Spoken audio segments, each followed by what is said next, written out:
Sorry about that. Somehow when I was trying to, because the game got disconnected as I was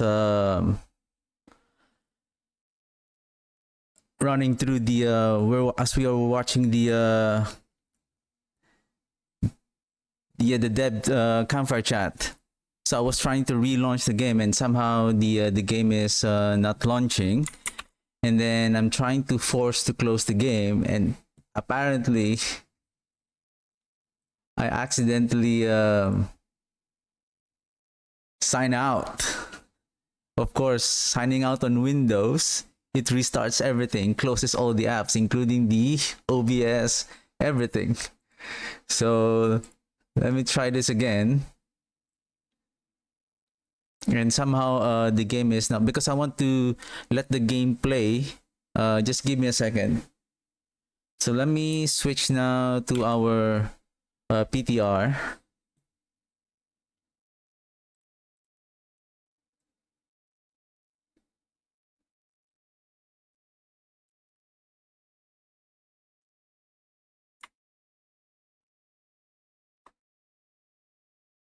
So there's no sound because I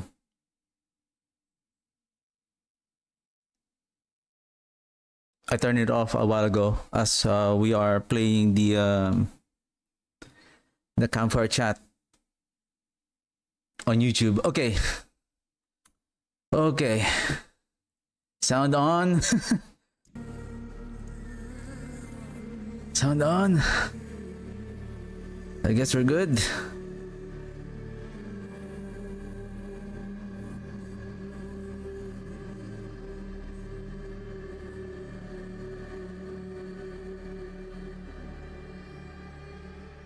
Give me a second. All right. Let's switch to the PTR Patch Notes. And why we're not switching?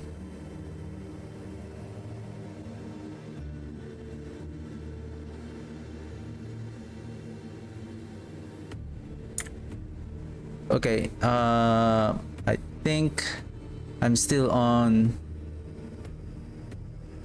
Give me a second.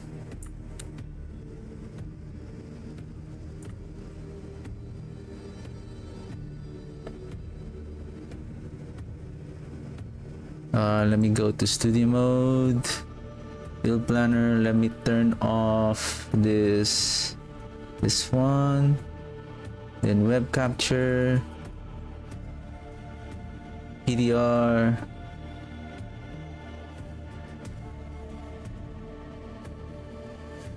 back to gaming, studio mode off. So we're good. Then we switch to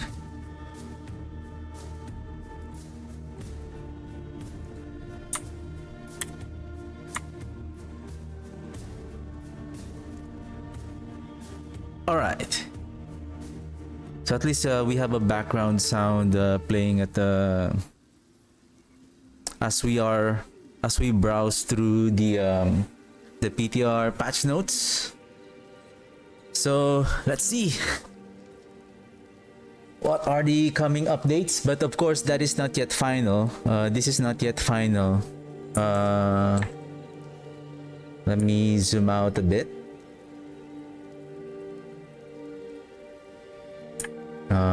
Bit more. All right. Just give me a second.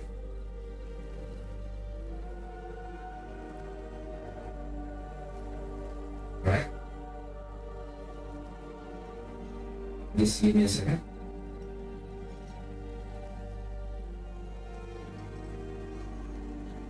All right.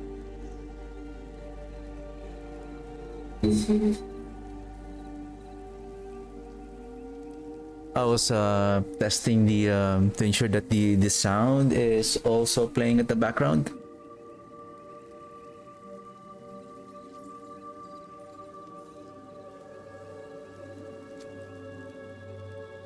Okay, so let's browse through the PTR 2.2.0, which is the Season 8, I would say pre-patch notes.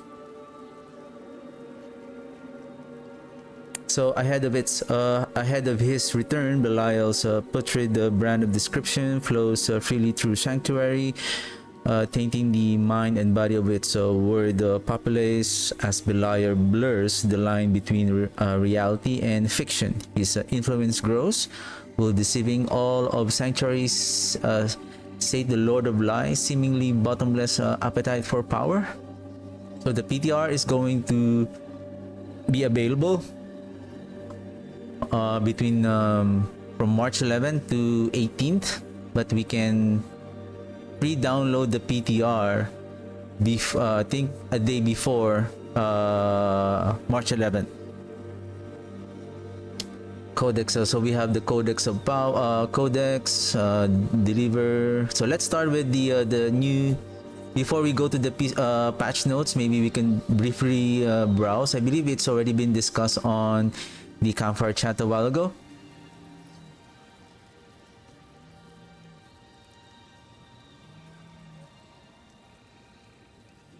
So we know that there are already 24 bosses. 24 bosses. There are 24 bosses across Sanctuary that you can claim boss powers from. Boss powers are a new way to further deepen your builds using abilities siphoned from the carcasses of defeated world, event, and lair. Formerly endgame bosses. So the endgame bosses are now called lair bosses.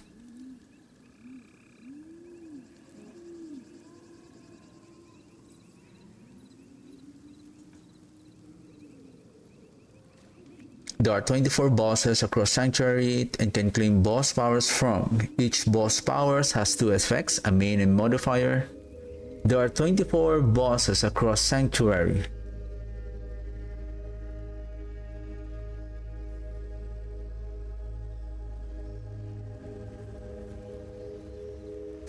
Bosses. Is this 5, 1, 2, 3, 4? Then Urivar, so that's 5, and then Anduriel, so that's 6 and 7. 8 is Belial, and I believe there are 4 bosses, the world bosses, so that's 11. So the other 13 is the other 13 is coming from the new, like this world event, the Belial event. I believe what is it called? The affliction incursion. So you will have 2 additional bosses, like semi bosses, before you kill the they call it the baby Belial. So whichever mini boss power you equip will be the star of the show, the ability you feel most in your build. I guess this was already discussed, the main and the modifier power of those, the boss powers. So boss powers can be acquired after killing targeted bosses across Sanctuary for the first time this season. Various world bosses, new apparition incursion. Oh, did I say affliction? It's apparition. Apparition incursion event bosses. More information about this can be found further in the article. Okay. Can be acquired at any difficulty level. So I would say Wandering Chest, Beam. So this is the one, and then Ashaba, Poison Breath. So Wandering Death. So there's the Channeling Beam. Modifier, your boss power instantly execute non-boss enemies. Then you have Ashaba's Poison, obtained after defeating the world boss. Hitting an enemy affected by damage over time spawns a wave of acid that deals 400 poisoning damage over 4 seconds. Applies 10 more poisoning for each percent of the target's life. This is good for like poison build. Modifier: once activation, damaging an enemy with your main boss power also applies 45% poisoning damage. Okay. Average explosive ore. So obtained after defeating the world boss. So this one is after defeating Ashava. This is after defeating Wandering Death. So these are the boss power that we will be acquiring from them. Okay. When you gain excess primary resource, spawn a piece of ore. After 2.5 seconds, the piece of ore explodes, dealing 700% fire damage. Can spawn up to 3 pieces of ore at once. Activating your main boss power spends all of your primary resource to increase its damage by 1.5% per resource spent. Activating main boss power spends all of your primary resource to increase the damage by. So this is like a one-time burst. So if you have say 150 resource times 1.5%, so that's 225% increased damage. Okay. So if your build is more on stacking essence, like in this case of Necromancer, the Bone Spirit or even the Blood Spear, you can stack essence as well to deal more potent damage, because you are guaranteed to overpower on hit, right? On that next hit after activating the boss power, and then you have this multiplicative damage. Then on one shot, then you're gonna deal an additional 225%, or depending on the resource that you have, right? That's cool. Or even with playing with our minions, we're not really spending so much of our resource. We can also do that, so that activating your prime give me a second. Activating your main boss power.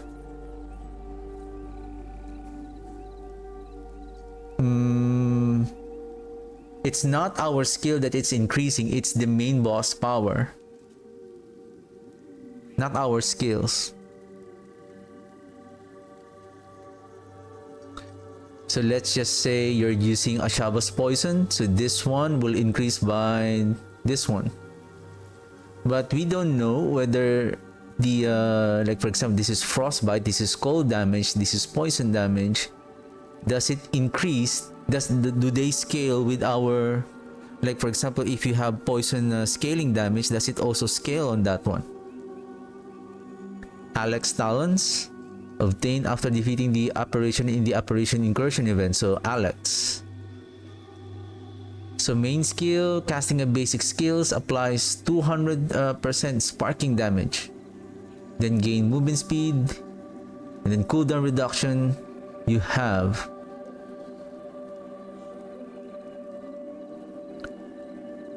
gain movement speed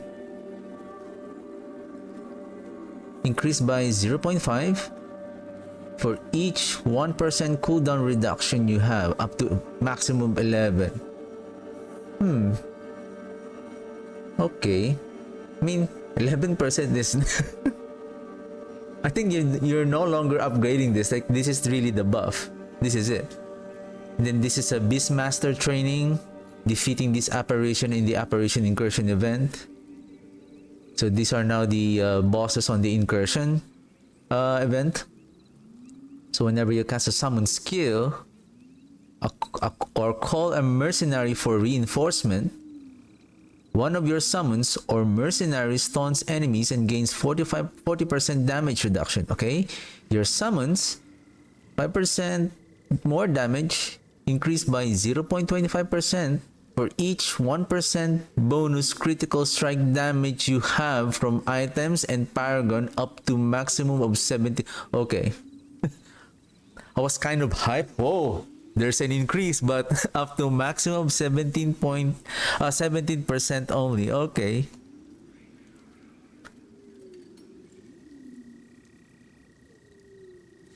Yeah, I've never heard that you have the chance to increase the like how the witch power works. Like you can still rank up your witch powers. I think they don't have that. Like whatever this is the power. This is the maximum effect.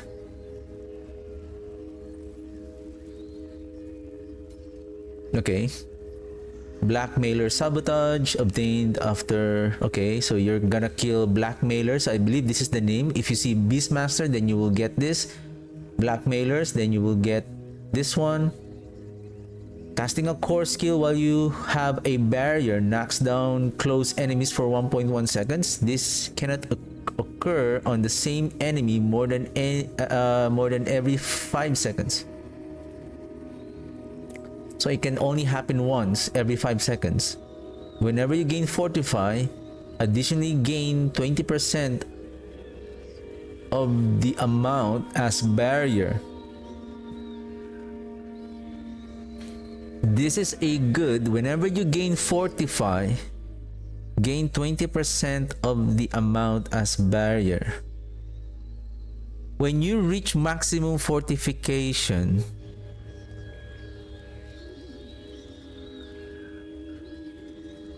right? When you reach maximum fortification, if you can still fortify,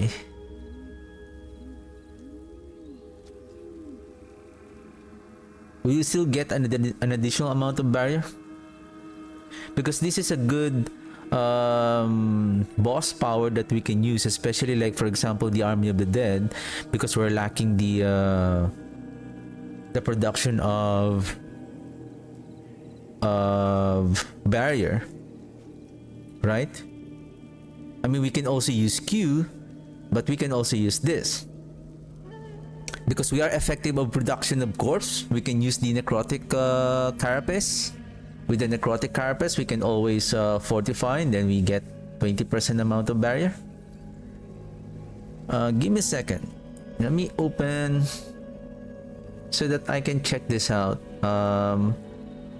Things to check.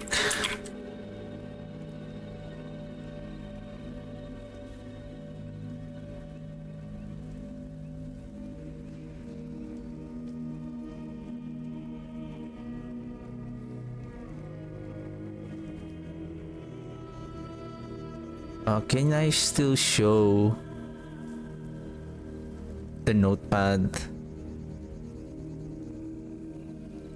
on the screen? Okay, that's good. Okay, let's throw it down. So things to check.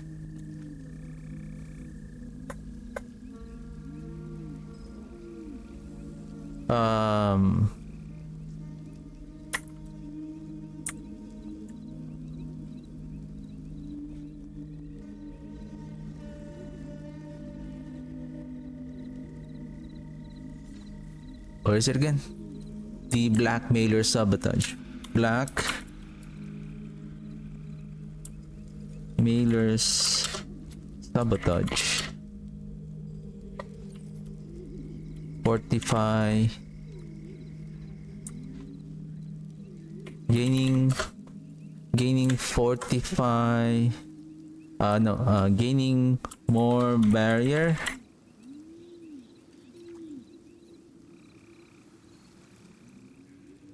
After at max fortification.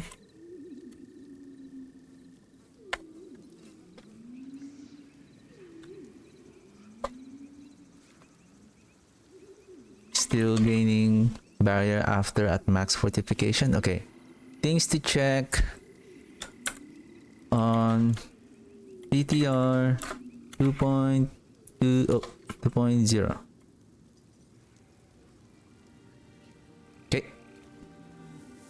The next, do we have anything that I will have to check here? Alex, the Beastmaster, summon skill, damage reduction. Okay.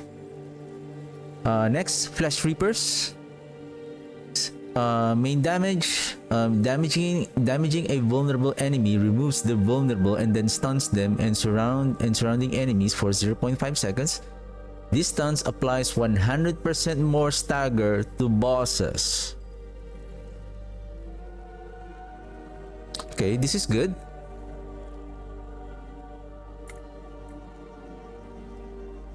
Let me... So that my character is not going to get disconnected, I'm just gonna try to port out in and out my character on the game. Okay. Flesh Reapers. Okay, we're good with that. And then Hatred's Embrace. So casting a shadow or fire skill grants 1.1% increased movement speed for 3 seconds. Well, we don't need this one. We don't need this one, right? We don't need this one because with the Reaper's Pursuit, especially for the Blight, we don't care about much of the movement speed anymore. We can add movement speed just for us to be more faster on the town, in the town, but we can just we can just mount up so that we can sprint on the in town or in places wherein we are not activating our Reaper's Pursuit passive.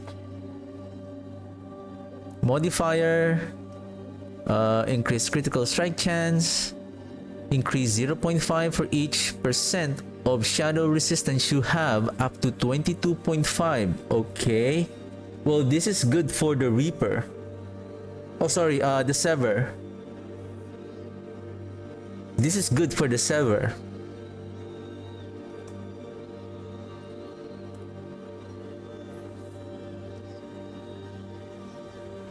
Crit strike chance and then shadow resistance.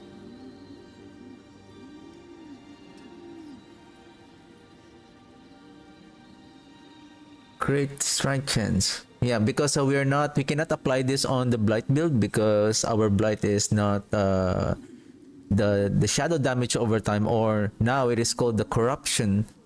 The corruption damage doesn't critical strike.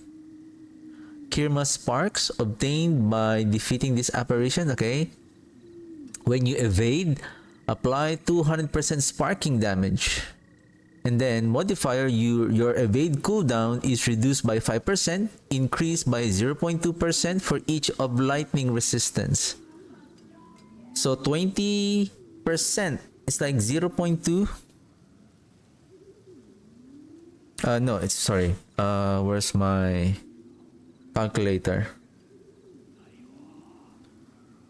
So 0.2 times, at maximum lightning resistance is 70, so you're gaining 14%.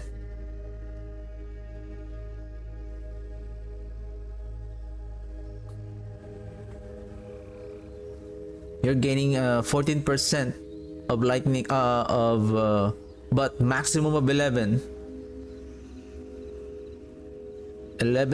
cooldown. Okay, so that's the maximum.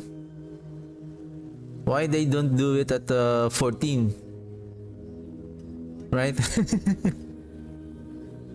Anyway, so the outlaw sharpshooter's eye, dealing direct damage to a distant enemy, slows them and surrounding enemies by 40%. Okay, dealing direct damage. Okay, modifier, you deal increased damage to enemies the further they are from you, up to 10%.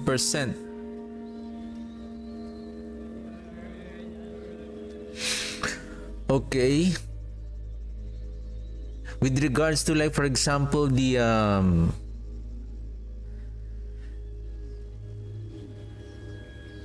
we can still use this one, the Hatred's Embrace.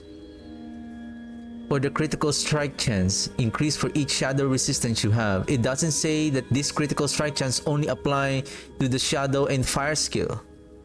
This is a general buff. And then with this one, we have an additional damage, increased crit chance. So we can remove the critical strike chance affix on our gear and replace it with a more better affix on our gear, which is nice, right?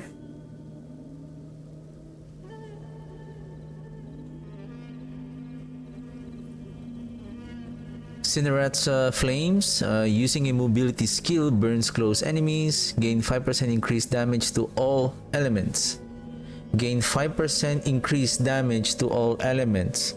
For each 1% of an element's resistance from bonuses. For each 1% of an element's resistance from bonuses.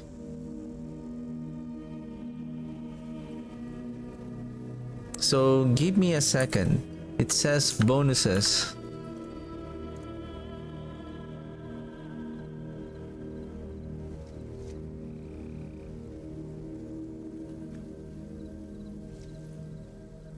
Okay, let me go to the game first, and then I want to show you something here. So it says here on the third statement, you currently have 165.4 lightning resistance from bonuses. This is 165 at this moment for this character.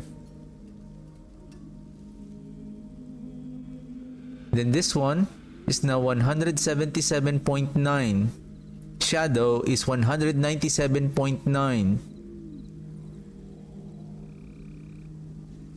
Plus 197.9. Plus 197.9% shadow resistance from bonuses. So I guess that's the one that they are referring to. So going back to Cinerats, for each 1%, gain 5% increased damage to all elements for each 1% of an element's resistance. Oh, okay, for each per 1% of an element's resistance from bonuses. So this is good if you are applying maybe up to 2 different, like most probably the druids, they are applying, like for example earth, so that's physical, and then lightning, is it cold, like those kind of 2 types of elements. Like I believe for necromancer you have only like physical or shadow, or what else, I think that's the only type of damage that we're dealing, shadow damage and physical. So for the necromancer, we have more elements bonus from our shadow damage. So this is we are going to get a benefit from the this will further increase. Give me a second. 5% increased damage to elements, maximum of again 15.5. okay, let's not too hype on that. Gain 0.2 increased damage, and then you gain 15.5%, but that's fine. At least you have an additional 15.5. And then if you have, what else, you increase damage to enemies further. If you're long range type of build like Bloodlance or Blood Spear, then you can take advantage of this additional 26% now. Or we can still take advantage of this for the physical damage of the Army of the Dead. Physical damage, I believe. Where is physical? Is it armor?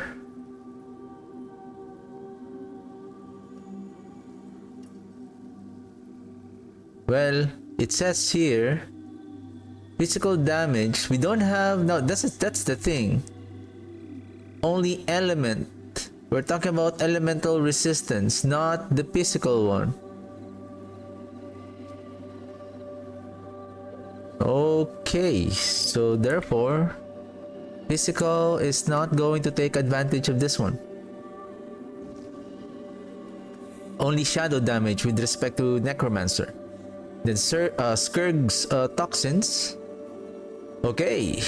When an enemy applies a damage overtime effect. Oh, when an enemy applies damage overtime to us, apply poisoning damage. Why poisoning damage? Okay, so this is again for poison. When you take damage from a damage overtime effect, you have a 5% chance to be healed instead. Ooh. Ooh, this is good. Remember the poison. Poison, what else? Instead, increase by, give me a second. You have a 5% chance to be healed. Okay. Increase by 50% of your poison resistance. So 35, an additional 35% if you are capped at 70%. On top of the, to be added on top of that 5%, so you have 40% chance. But only up to a maximum of 2%. Don't get your hopes up, sir. Okay, it's only 12%. So when you take damage from, okay, at least you have a chance to heal, right? But the thing is, how much heal you can get. Okay, let's write that down. Scourge's toxins. Scourge's toxins.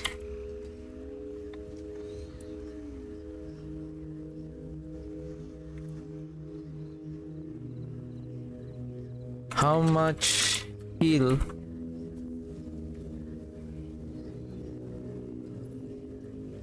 Oops, where did you go?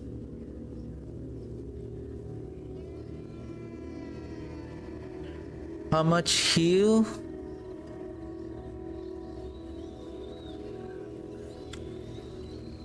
It provides at 12% chance. How often?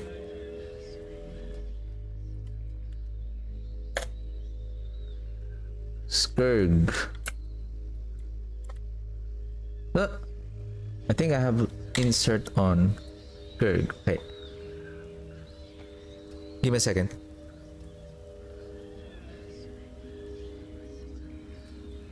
Okay. And then Thorask. Is it Thorask? Thorask Rage. Damaging a crowd-controlled enemy makes them and surrounding enemies unstoppable, but you gain. So like when we do a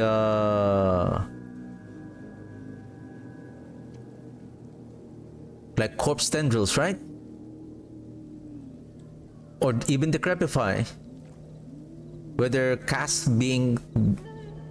it is casted or through the course aura, then we make them unstoppable, but you gain 10.5% increased damage, attack speed and movement speed for 3 seconds.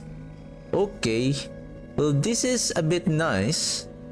Then gain, so if we're going to put it as a modifier, attack speed, and then gain attack speed increased by 0.25% for each 1% damage to crowd control enemies you have, up to 10.5. Okay,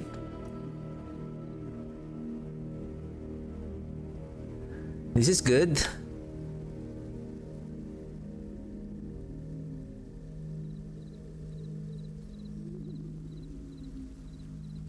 Okay.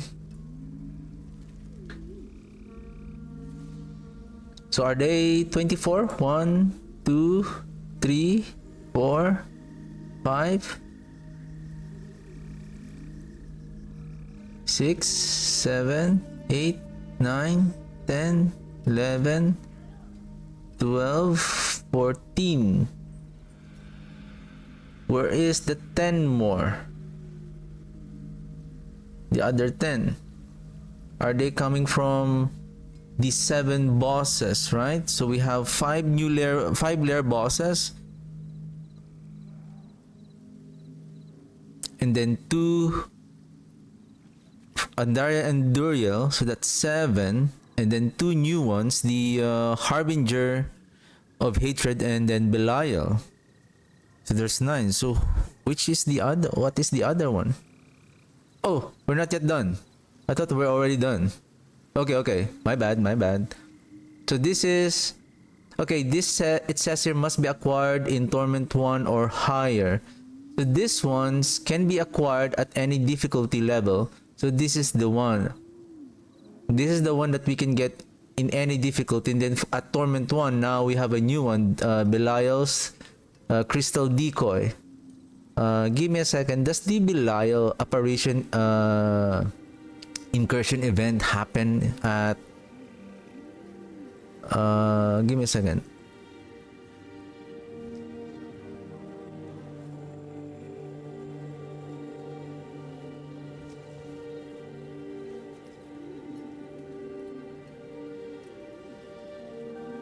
It didn't say about the apparition event yet, right?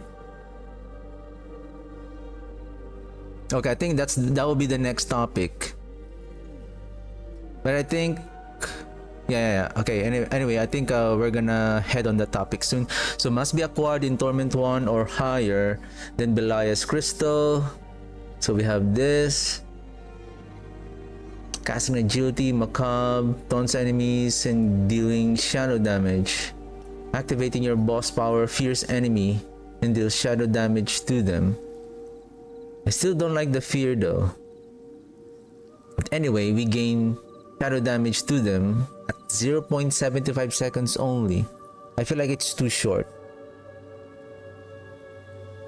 And then Lilith's Wind of Hate. So this is the one.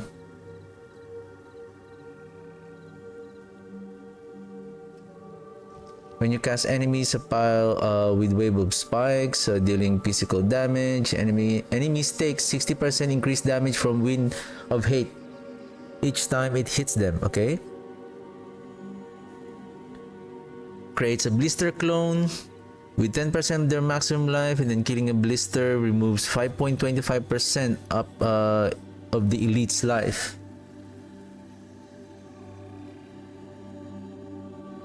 Haven't I see this 15% during the live? During the campfire chat? Is this can be upgraded? Okay. And then Duriel's Burrow. I think we are already familiar with this one. Modifier activating war boss, 20% increased dodge. Whenever you dodge an enemy, you immobilize nearby enemies. Okay, then Belial's Eye beams. So that is Lord of Lies, Duriel, Lilith. Defeating Belial in lair boss ambush. So this is the ambush type. Okay, and then this is defeating the Belial on its lair. So after you drink a healing potion, gain 75% damage reduction for 2 seconds and summon eye beams that corrupt enemies for 1750 damage. Then your healing potion becomes disabled for 5 seconds. You may drink your healing potion at full health. Activating your main boss grants unbreakable stealth. You deal 11% increase overpowered damage while stealth. Unbreakable stealth. I believe there is a mythical unique called the Shroud of False Death that it says, I think, am I correct? When you are in stealth mode, you gain increased damage, especially for the rogue. When you are in stealth, you gain some kind of a damage during stealth mode. I don't know if this is going to apply that mechanic on those stealth increasing damage during stealth. But this one increase overpower damage if you are overpowering. This is also good for overpowering build. After standing 1 second, summon skull, burning enemies. All of your attacks burn enemies. Legendario, and then Decent Ice. Cold damage, main boss power now chills enemies.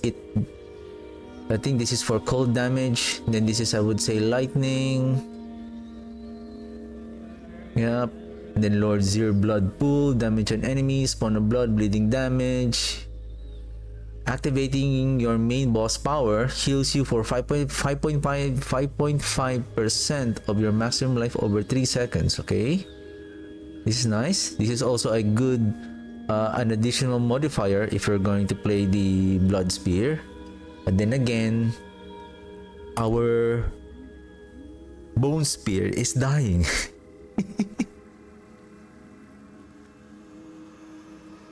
Varshan's lifesteal. Every time you lose 25% of your life, attach a leeching beam to the attacker, which restores 10% of your maximum life and deals corrupting damage over 3 seconds to them. Oh, this is nice. So we no longer need the Undying if we're going to again play the... and then 25%. This is also good as a main power. Sorry, I'm not saying about the 25% of our maximum life. I'm just talking about the maximum life restore for the blood spear. Anyway. And then inflicts corrupting damage over 2. So now you can use this. Activating main boss. Inflict enemies with 200% corrupting damage over 2 seconds.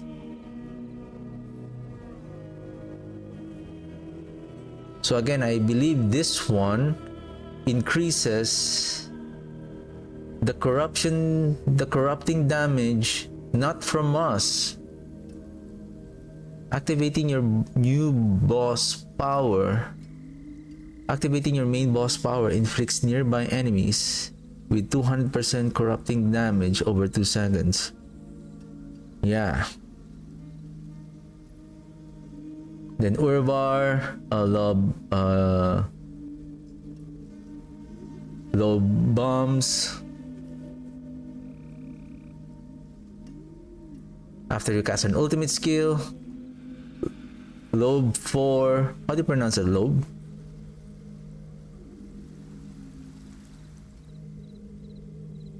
Four bombs that deal 800% fire damage and reduce your ultimate skill cooldown by 5 seconds. Okay. Killing an enemy with your main boss power reduces your ultimate cooldown by 0.2 seconds. Well, if you're fighting a boss, if it doesn't spawn an adds, then this is not going to work.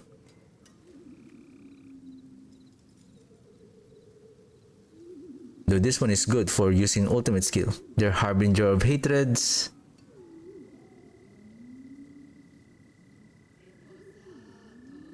Harbinger of Hatreds Volley. After damaging a vulnerable enemy, shoot piercing projectiles that last 1.3 seconds, dealing fire damage and applying vulnerable. This deals 40% increased damage to vulnerable enemies.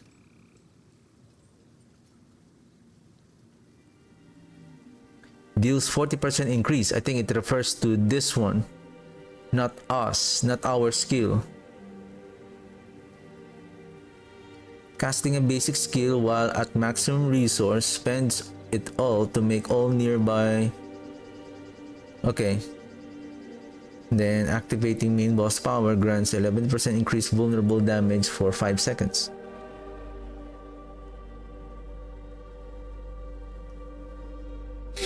Alright. Incur deadly apparitions in a new event.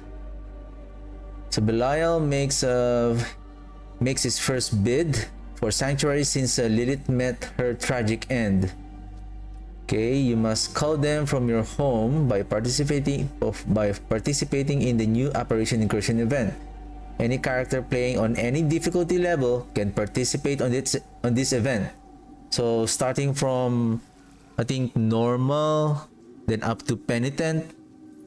So you can get those boss powers, and then from Torment 1 onwards, you will get those other world bosses.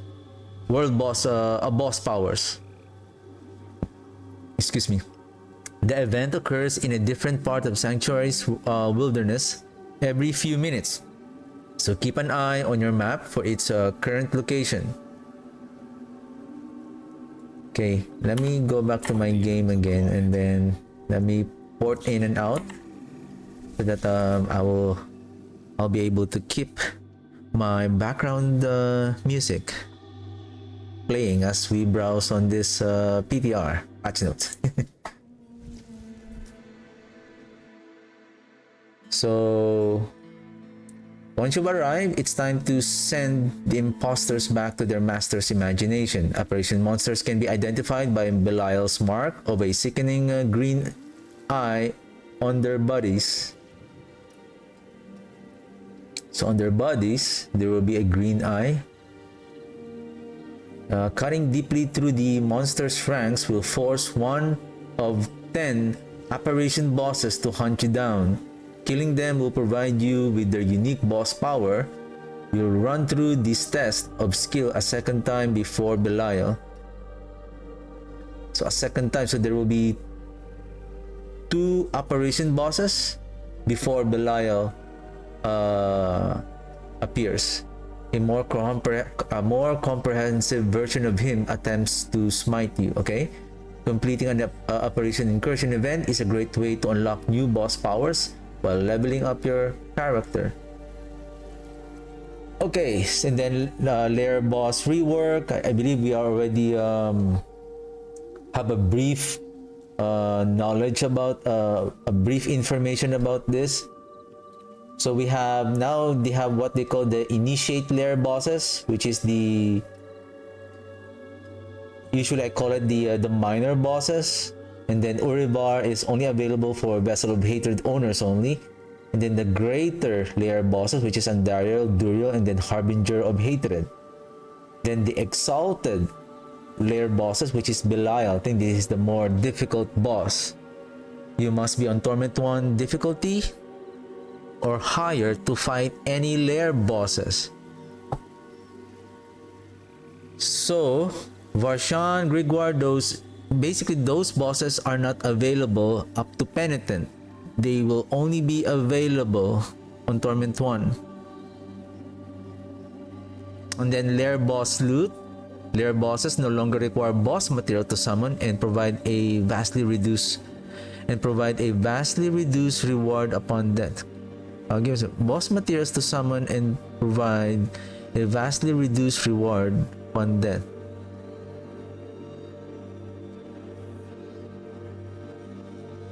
Okay, so they're just saying that it no longer requires materials to summon, and they have reduced the materials.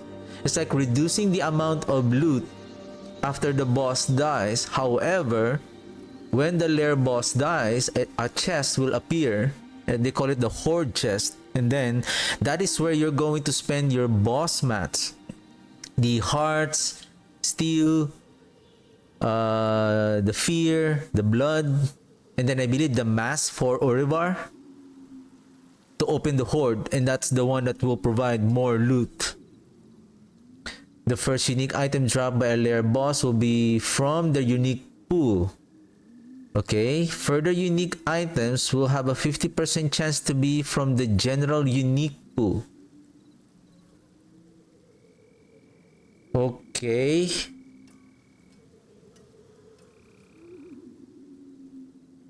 From what I know, like for example, Varshan,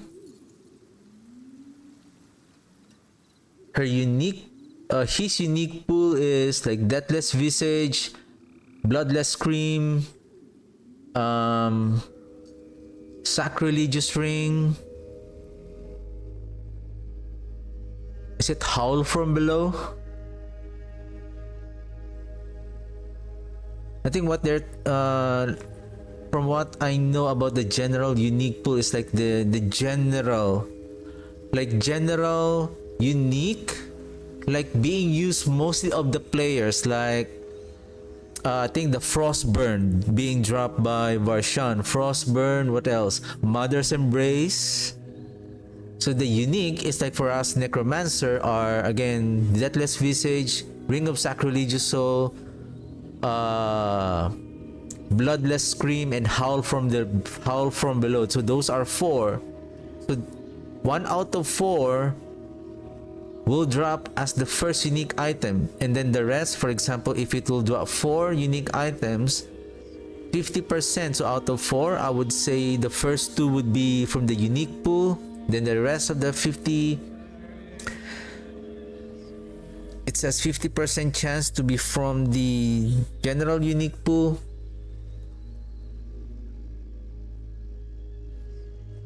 First unique item drop by the lair boss, and then further unique items will be 50% chance. So it's like if it drops 4 items, 4 unique items, the first drop is 100% from the unique pool. Then the remaining 3 items, so it's a 50-50% from those 3 that it will be a general unique pool, from the general unique pool. Okay.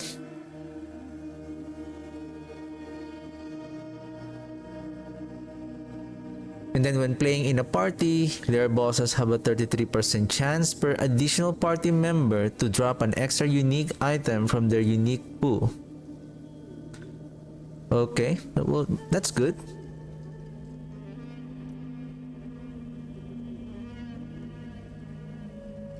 But it's like if you want more chances, like you're gonna force yourself to be in a party, right?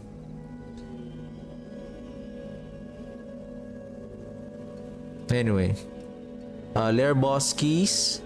Each boss requires a lair boss key to unlock their horde. This is one specific item for each boss, such as Malignant Heart, Steel, Fear, the Blood, the Mask, Agony, so there's no more eggs for Duriel, Pincushion Doll for Andariel, so there's no more shackles of, what's that? The shackles? What is that name?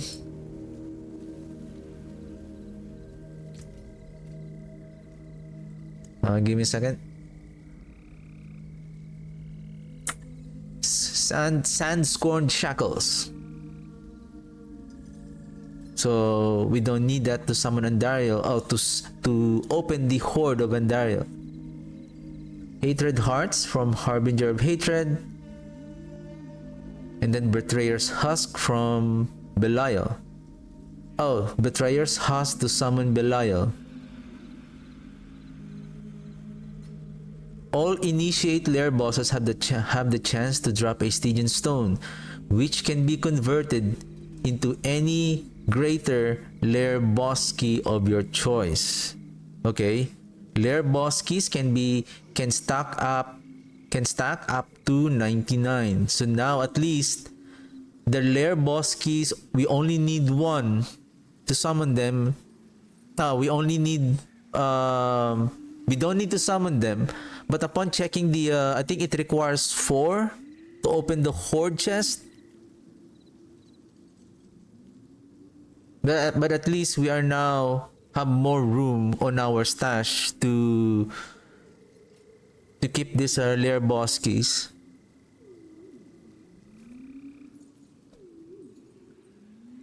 Like this one, Pincushion Doll requires 4. This is the required items for you to open the horde chest. Locating boss lairs, the home of lair bosses. Boss lairs have a unique map icon to help distinguish them, and then once discovered, you can now teleport directly to a boss lair. Like unlike, I remember the from what I know, the Lord Zir, right? You have to enter, you have to go to that lair, and then from inside the lair, you have to walk through again. So right now, when you teleport, you're inside, and then you're just gonna walk through the chamber of the boss.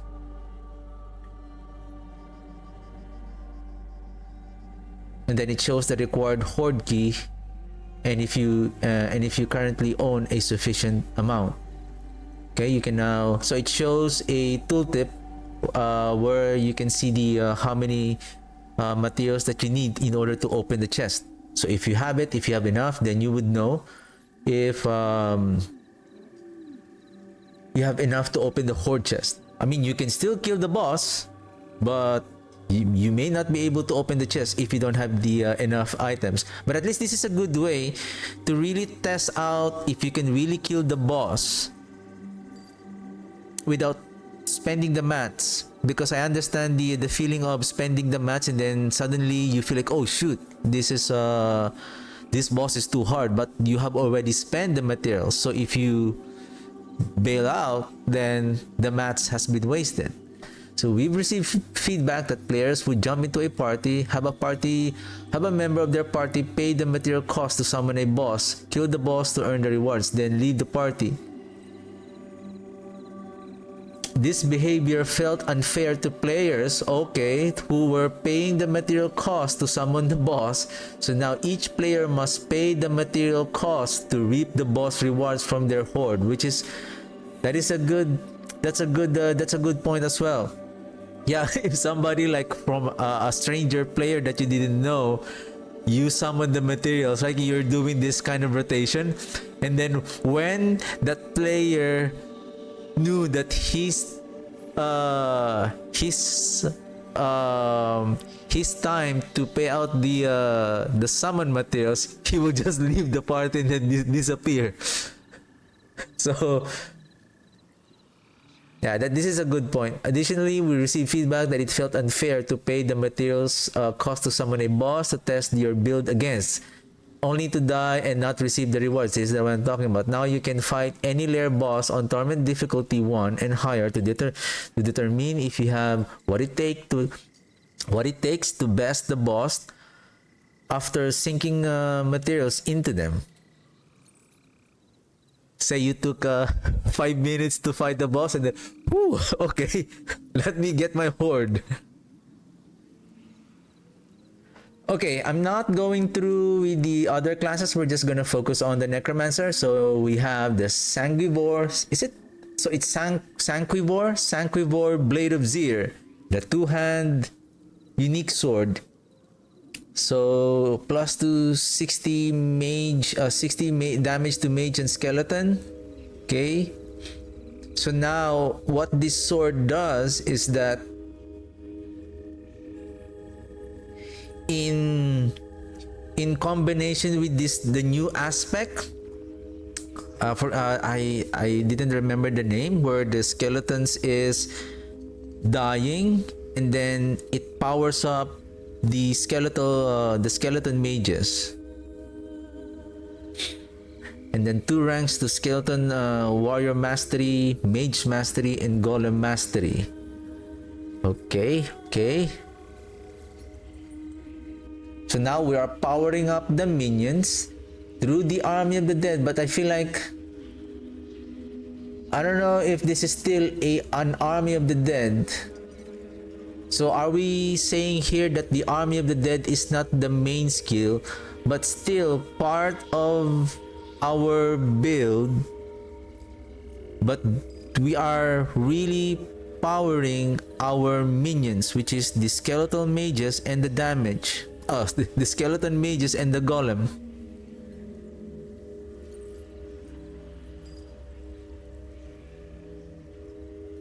And then with the help of the army, the unyielding commander, we are also buffing our minions.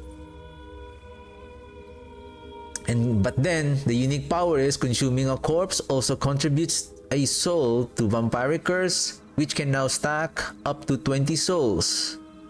Army of the Dead can now unleash the souls from Vampiric Curse, causing both Army of the Dead and the souls to deal 5.5 to 10% increased damage per soul unleashed.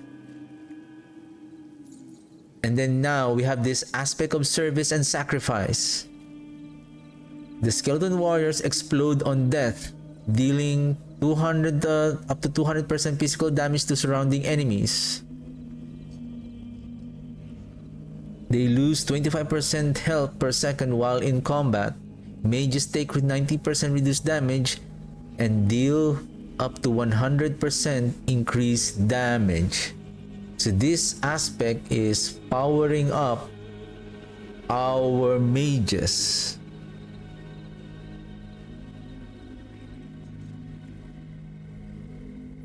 I don't know if this is still a combination.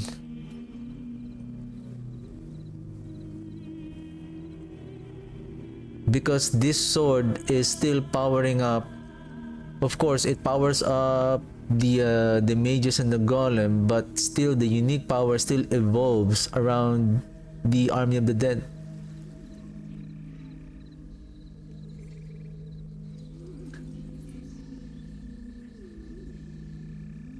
Okay, rogue. So we're not going to discuss the rogue. Oh, did I miss anything on the necromancer? Okay.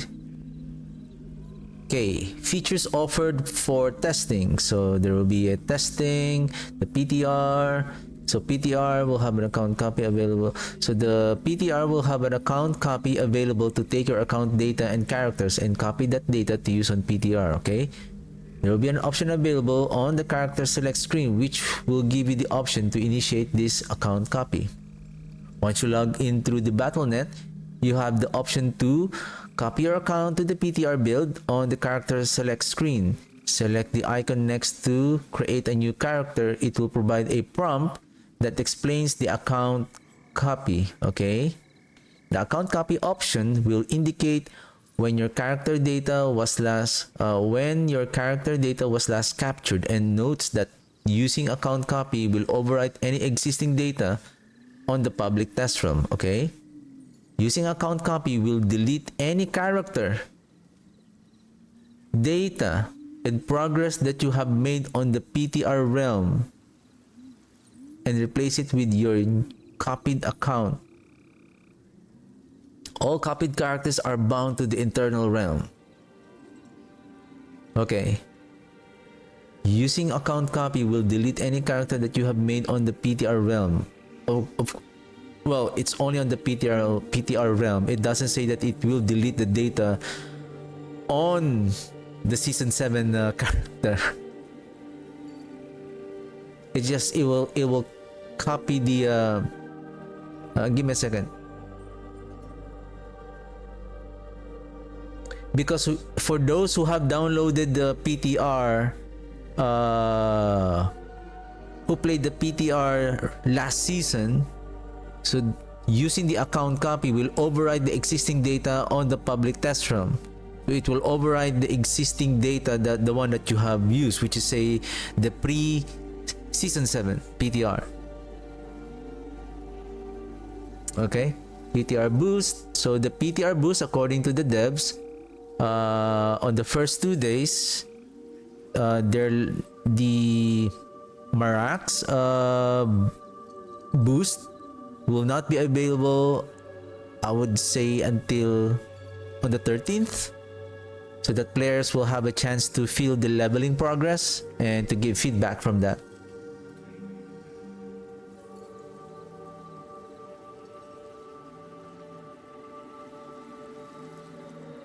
We are testing an updated leveling journey where experience gained from monster kills is reduced until reaching level 25.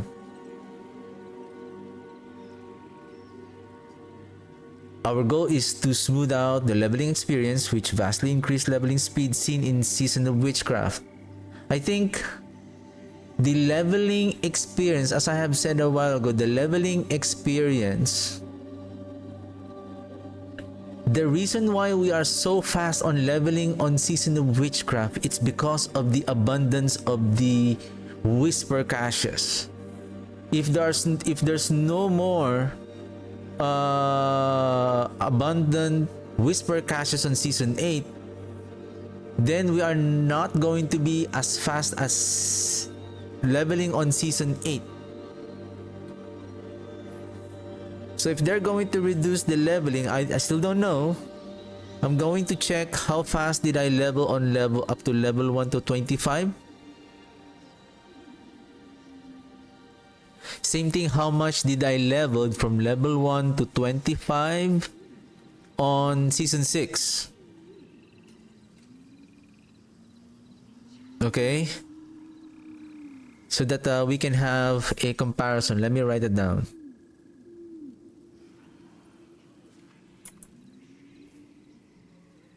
So check leveling speed,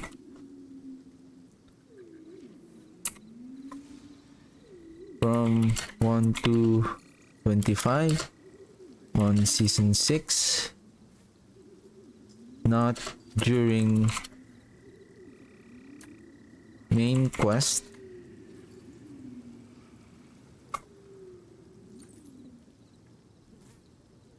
versus PTR 2.0 level 1 to 25 experience, not experience, progress, speed. Okay.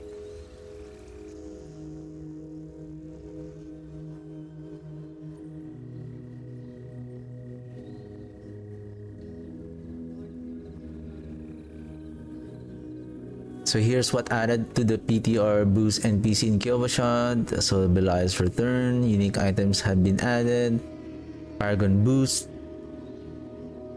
unique items cache, legendary item cache.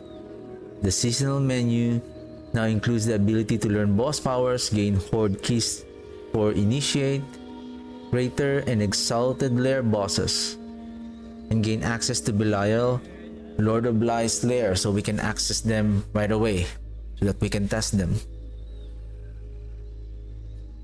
Legendary cache items now always drops items of ancestral quality. Okay, that's good. Even the unique. Okay. There's also an option at the NPC boost that offers all of the above and the following features: level to max, complete the map, complete your class mechanic, unlock your tormenteers, fully upgrade your potion, max all aspects in Codex of Power, generates legendary items for various classes and builds, grants all unique items, temper manuals, materials, gold and obols. Okay, fully unlock and max Paragon glyphs, unlocks Masterworking. Probably I'm not gonna take advantage of this, but I would say materials, but not on this max Paragon glyphs. And probably I can max out the I can unlock the Paragon board, but I'm just gonna invest probably like say 200, like level 200 the Paragon board feeling. I would say the setup of the nodes. Because if I'm going, in my opinion, because if I'm going to place like a Paragon 300 with maximum tempers, like fully powered character, and then you play say the Army of the Dead, for example, and then you, oh, this is very good.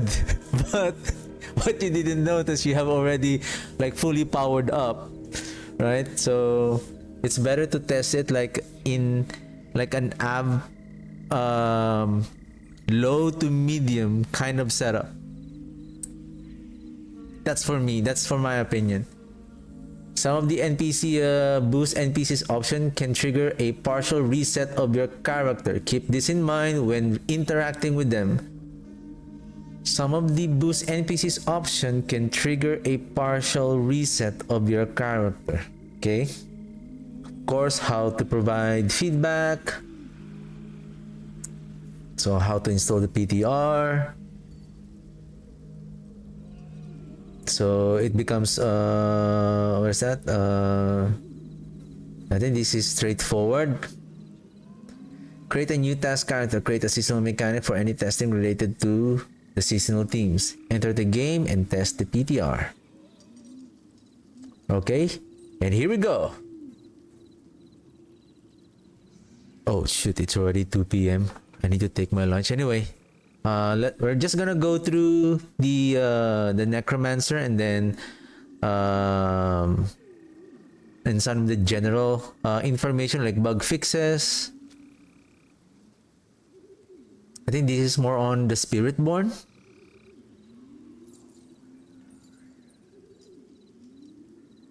And then fix an issue where the Sal rune would play the heal sound effect when at full life. Okay. Then Nagu and Sek combo. Okay. Fix an issue where some of the text on the Q rune was displaying in an incorrect font style. Okay. Base game. Barbarian, Druid, Necromancer. Okay. The Sanquivore, Blade of Zir. Yep, we heard about, we saw about this a while ago. The aspect of service and sacrifice. But we shouldn't cast the Ray Skeleton in order to prevent healing the warriors so that they will die most of the time.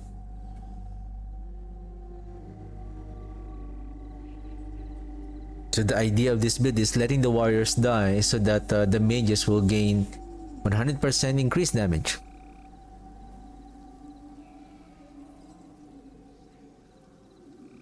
But this is only for the mages. 100% increased damage. Is it big enough? But the warriors are exploding for 200% increased damage. Is this going to scale also on the Ring of Menden?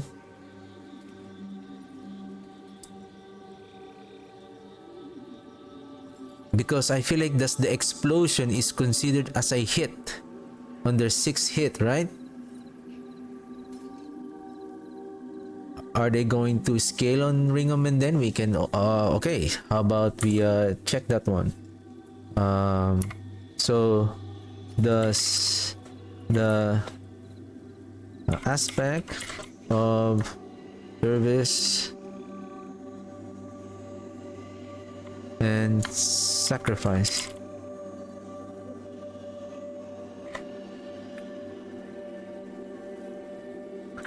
Thus the warriors explosion damage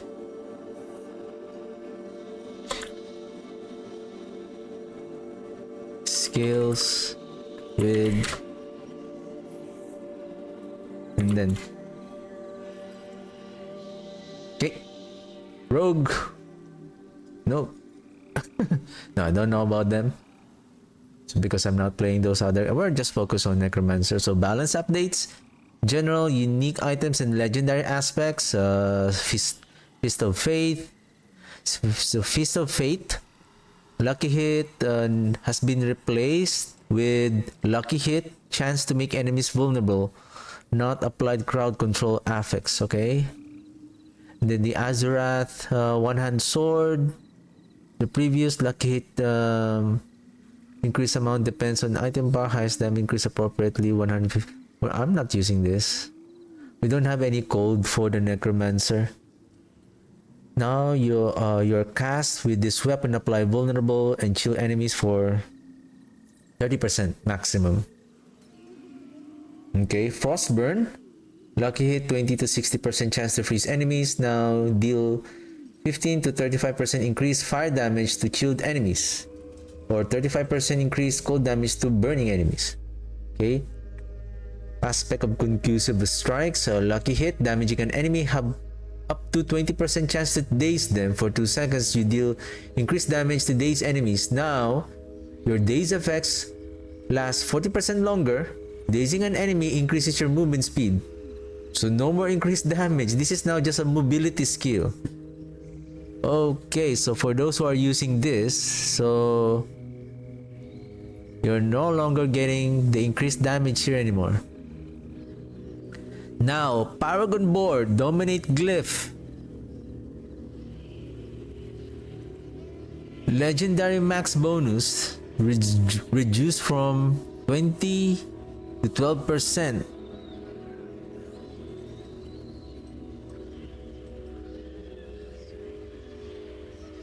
That is big.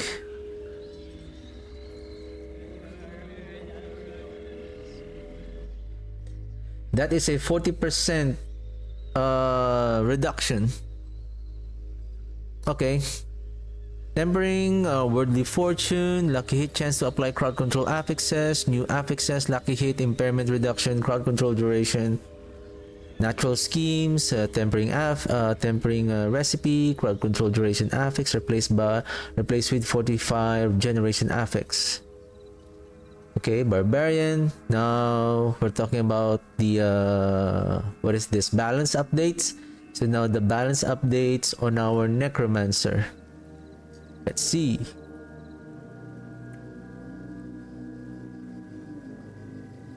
Please bear with me as I scroll down on this patch notes. Okay, Necromancer skills. Bloodlance. Throw Bloodlance. Bloodlance pierces through enemies who are currently lanced, and then reduce damage to dealing an 80% damage to enemies and all other lance enemies. Now, still the same, but if Bloodlance hits a lance enemy, it deals 100% increased damage and applies the lance effect to another surrounding enemy.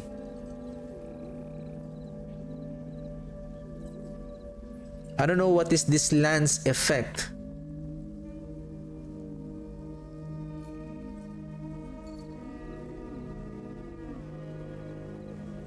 Does it talks about this dealing this first statement, throw a blood lance that lingers in enemy, dealing 80% damage to the enemy and all other lance targets.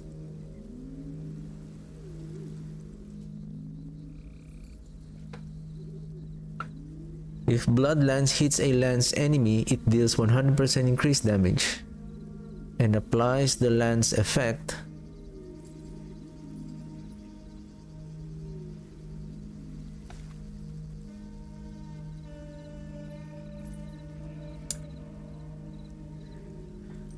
Blood lance. Does the lance effect means includes the 100% increased damage? Okay, let's go. Okay. Iron Maiden now has a lucky hit chance of 5% and its damage can critically strike. Is it because of the affliction?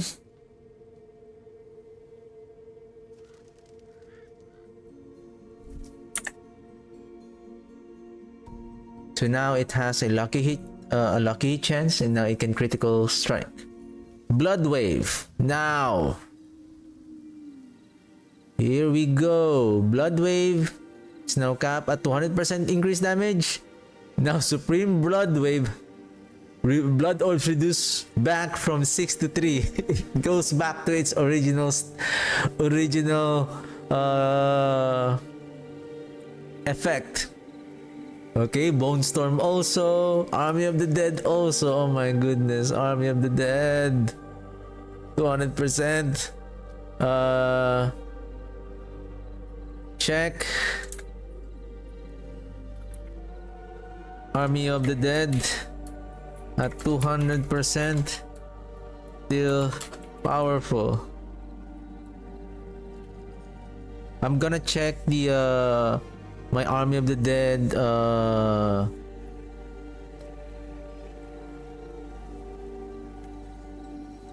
gameplay at non-masterwork. Will I still be able to clear that same pit?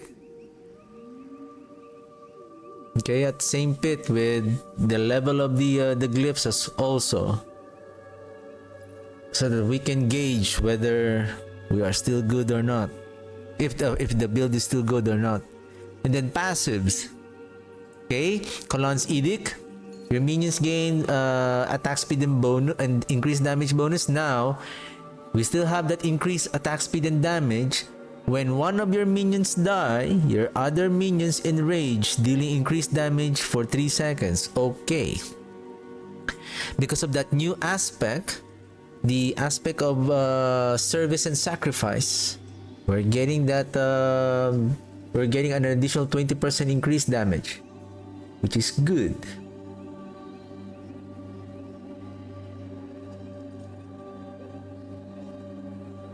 And now the tidal aspect has been reduced. Extra blood wave should the bonus damage reduced from 240 to 100% of normal damage. Okay. So I don't know what happened to the blood wave now on season 8. If it's still, probably players are now thinking what to play on next on the next season.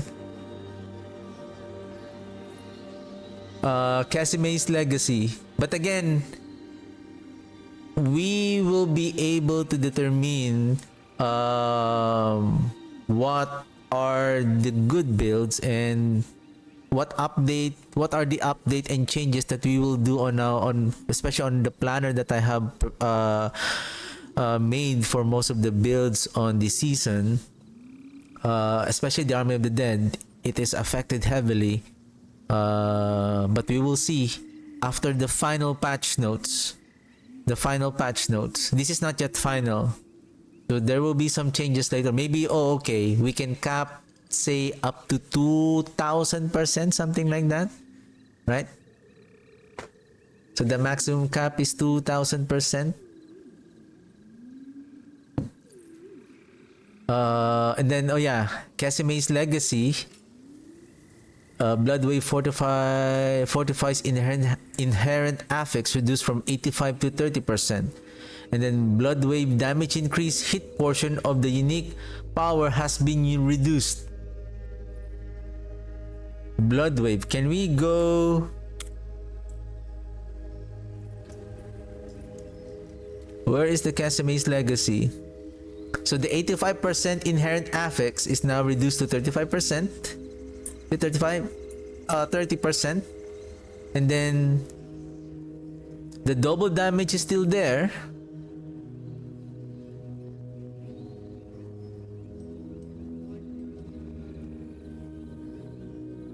So Blood Wave's damage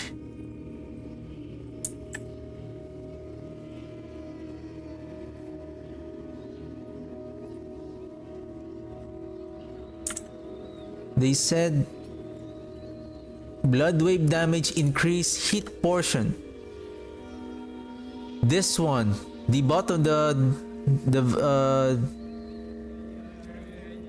very bottom, each wave hit causes enemies to take increased damage up to 300%. Like, imagine you have already the ultimate damage from the pants. You have already the ultimate damage if you're using the flicker step, and then you have another damage from this one, from the 300%. Then you have the vehement brawlers aspect. That's why they're really dealing a lot of damage. And then it has this explosive flat damage, and we are talking about weapon damage here, and our weapon damage is 500 plus, so this is like tripling your damage output. That's why this Blood Wave is really so if we go back here,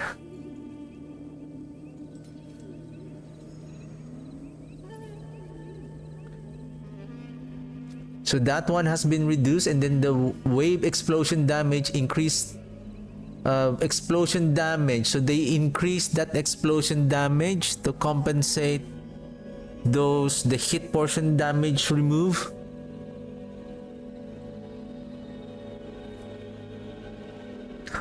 But why they didn't give the Army of the Dead some kind of increase? Anyway,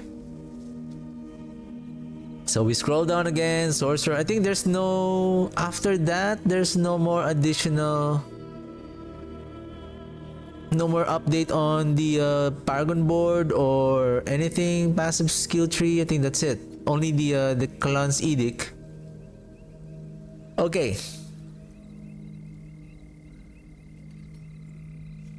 Party find miscellaneous. Okay, party finder. Success automatically close after successfully joining a party. Listing will now automatically relist if the party leader changes or the difficulty level is changed. Loot and activity rewards. Whisper caches, Nightmare Dungeon sigils no longer drop from caches. Instead, caches now have a high chance to include sigil powder. Okay.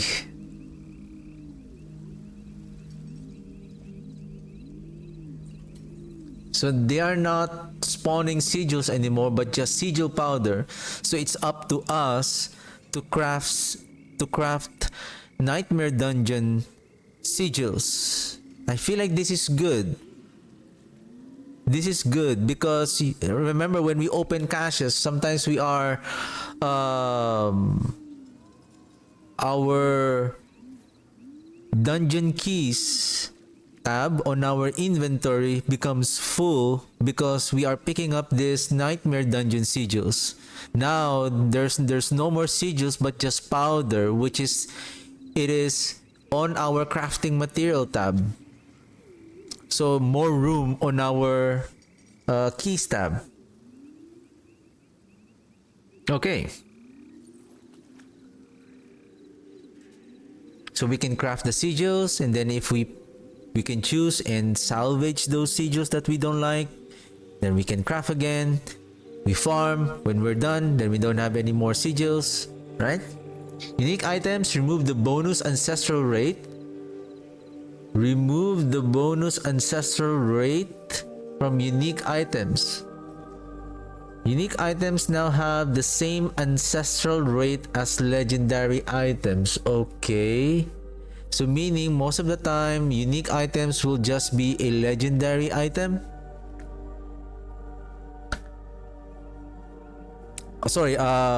Unique items will have a 750 item power. Now it has the same ancestral rate when it drops, and that's what I assume here. That when you drop an ancestral a unique item, for it to become an ancestral is the same rate as the legendary items.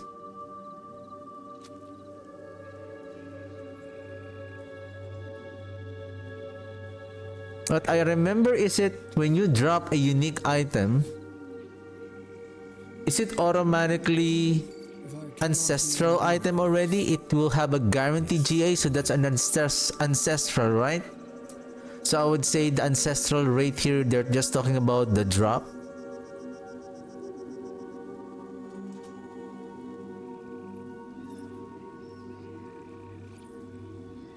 Yeah, because sometimes I still see non-ancestral on the unique items.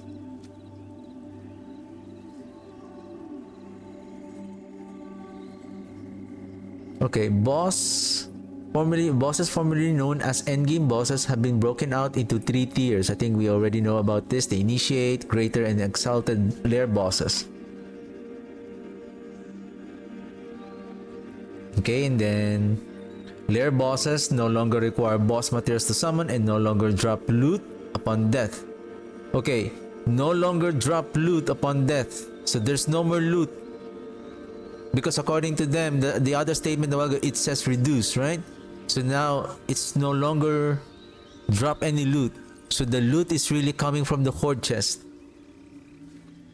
Instead, when a lair boss dies, a chest called a horde will spawn containing its loot. Each player will individually spend boss materials to open the horde. So if you are a scammer player and then you join the party and then you don't have the mats and then you kill the lair boss, so if you don't have the mats, you cannot open the chest anymore, meaning no loot for you.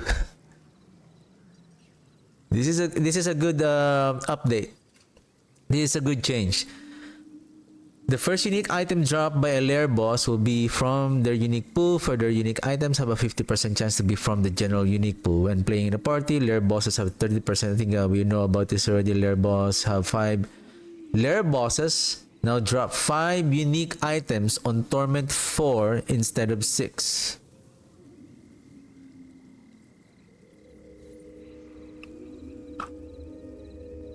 So you mean Torment 3 is 4, 2 is 3, 1 is 2?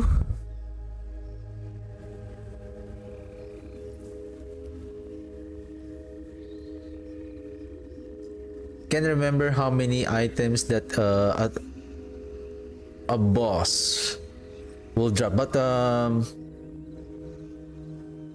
let's write it down. How many uniques will drop? How many uniques will drop on lair bosses?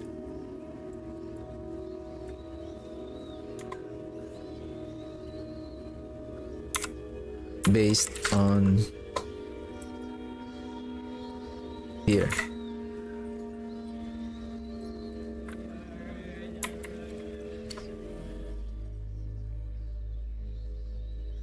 Okay, rewards from the purveyor of curiosities in torment difficulties have significantly increased in quality. It's about time. There are now increased chances to acquire legendary, unique, and ancestral items. This season, we are focusing on lair bosses and their role in the player journey. Unique items find themselves pulled into direction. On one side, there are must-find, build-enabling pieces of gear with one-of-the-kind powers. On the other, they are super rare items to strive for that create moments of celebration once acquired. In previous seasons, lair bosses leaned heavily towards supporting the former. In our next season, we want to push more towards a middle ground where standard unique items are readily attainable through initiate and greater lair bosses, but the path ancestral unique items lie directly through defeating the exalted lair boss Belial, Lord of Lies. Because Belial can reward ancestral uniques, we want to give players more freedom on how they get to him. By allowing initiate and greater lair bosses to have a chance at dropping any unique item, these bosses should always feel more relevant to fight. Okay. Finally, while we like the social element of bossing, the efficiency gained from doing so in a full party is too high.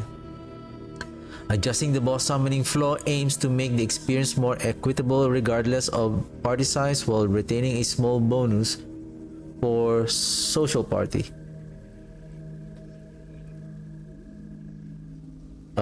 User interface and user experience. So just as capitalization of the words element and elemental when referring to a damage type of to properly match their properly match other tooltips. We've named 3 damage types that were previously named shadow damage, now corruption, cold, the frostbite, lightning, to sparking, those overtime elements. Tooltips for socketable items had been adjusted to improve clarity on what items can be socketed into what. Automatic sorting in the inventory and stash has been updated to be more intuitive. Now auto sort will push the most relevant items to the front. This includes better sorting by rarity and presence of greater affixes. The pip of the map tab in the game menu will no longer appear if the only new item is a cosmetic. Okay. Miscellaneous experience received from monster kills until level 25 has been reduced. Experience received from monster kills until level 25 has been reduced.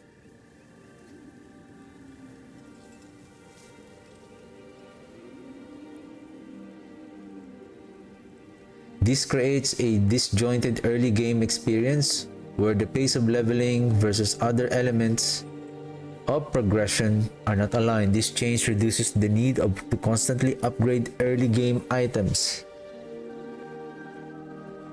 increases the relative value of activity and seasonal rewards, and creates a more seamless early game journey.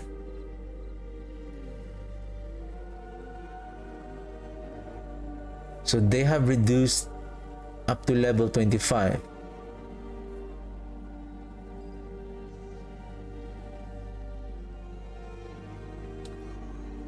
Players in a party can now instantly teleport to other members of the party through the social menu. Cosmetic items can now be consumed and unlocked while playing any class. Okay. Bugs fixes. I'm still trying to analyze this statement about experience received from monster kills has been reduced until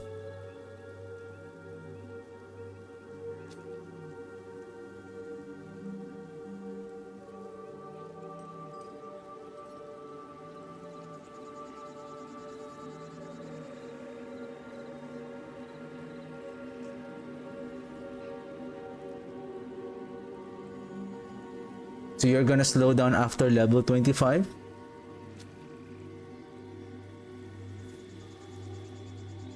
Or they are reducing the experience received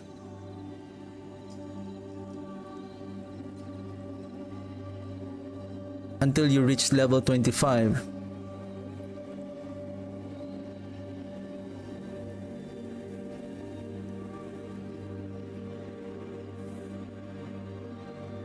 Anyway, so this one, then it will become normalized after level 25, so that it feels like level 1 to 25, like there is a big jump. I think that's the reason why. It's like when you kill an enemy level 4, then level 8, then 12 to 25, it's just a matter of 10 minutes, rather than you're feeling like taking longer. Now this is like a debate whether this is okay, especially if you have shorter time to play. So this is for people like have short time to play, they will feel like, why I'm getting like level 1 to 25 will take them 2 hours. So something like that.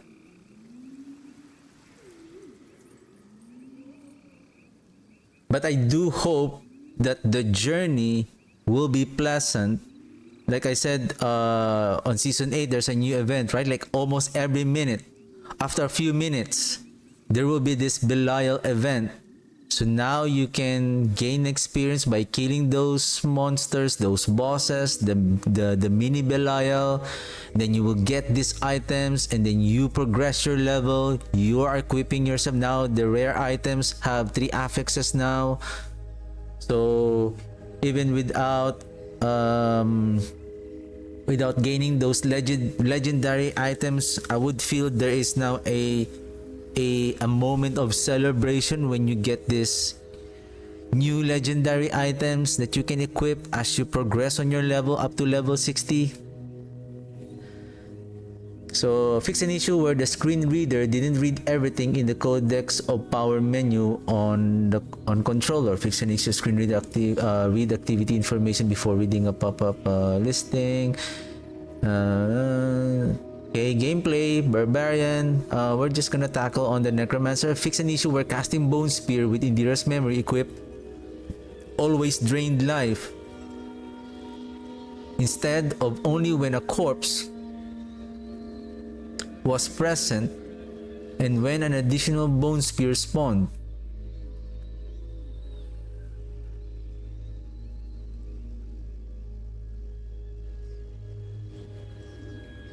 I didn't see this one or observe this one. This one.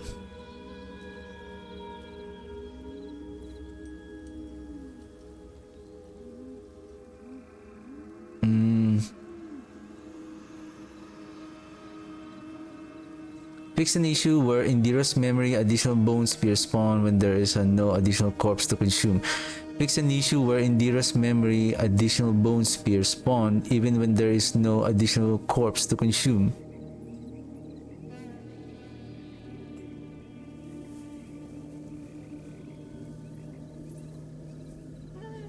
fix an issue. Fix an issue where in Dira's memory, additional bone spears spawn when there is no additional corpse to consume.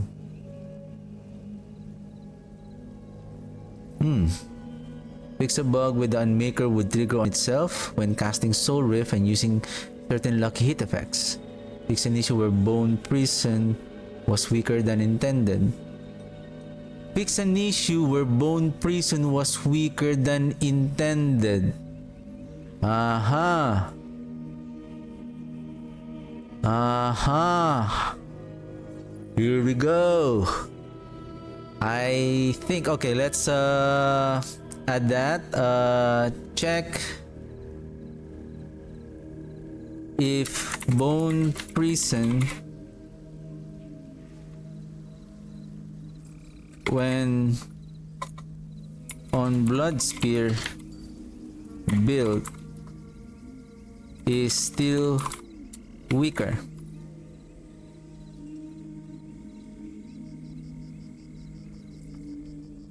Okay, I'm gonna skip that. Sorcerer General, fix an issue where the damage variance toggle didn't properly function in the training grounds. Fix an issue where aspect elements bonus could occasionally be removed from this. And fix an issue where Crown Ablution would occasionally prevent other sources of increased damage from functioning properly.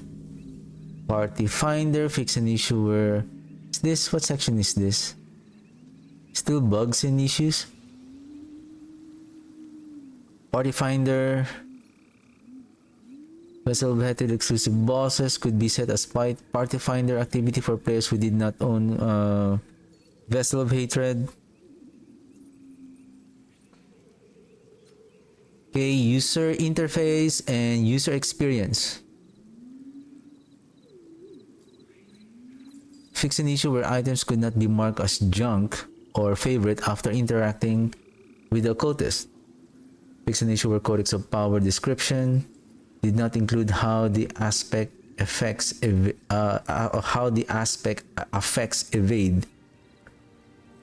Fix an issue where the tooltip of the aspect of elemental constellation. Fix an issue where Era Perdition's tooltip did not accurately state the distance at which it will steal Mother's favor from allies. Okay. Fix an issue where the description of the Druid's Enhanced Claw. Fix an issue where the description of the Luckbringer aspect. Fix an issue where critical strike chance for the Barbarian.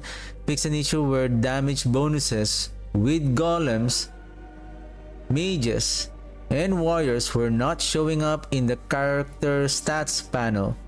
I think right now they have fixed this. They have fixed this already, but I guess they are still included it as a fix. They're still included as on this PTR patch notes. So supposedly, because I believe on previous PTR, there was somehow all of them are 0. So somehow during the when season 7 was live, the damage of our minions are not really showing up.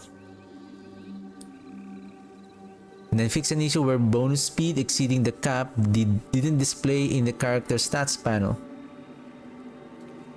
Fix an issue where the recipe for crafting the Malignant Heart didn't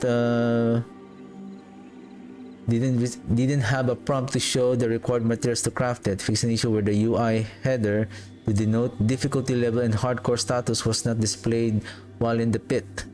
Fix an issue where UI displays for wave number and ether amount were inaccurate when playing Infernal Hordes in local co-op. Fix an issue where the description of Malefica Crescent said damage was increased to instead of by. Miscellaneous, fix an issue where the Master Tactician achievement did not reward the appropriate title. Fix an issue where the aspect of assistance was dropping before an ultimate skill was available. Various stability, performance UI, visual, and audio improvements. May you overcome Belial's ruse. by the Diablo 40. Alright, there we have it. The PTR Patch Notes 2.2.0, which is going to be live on Tuesday. But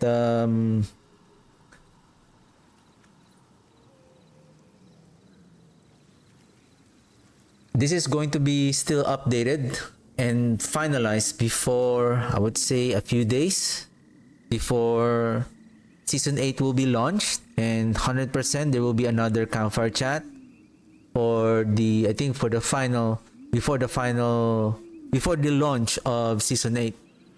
So, alright.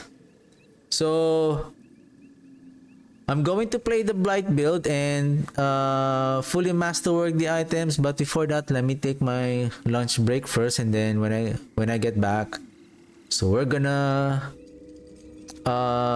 continue and fully optimize our Blight build. And I was thinking, if I'm going to play Blood Surge today or on Monday, I feel like it will be I will not be able to play that much because we're gonna hop in on the PTR on Tuesday. But anyway, we're still gonna play the Blood Surge after the Blight. So I need to optimize the build first and then try to clear Pit 100. If it's successful, then I'll be able to create a build walkthrough video and upload it on my YouTube channel tomorrow. Okay, let me take my lunch break first, and then when I get back, let's continue with our Blight Necro. Alright,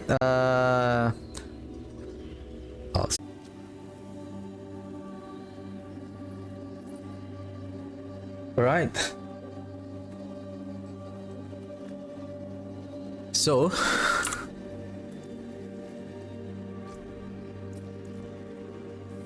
it's time to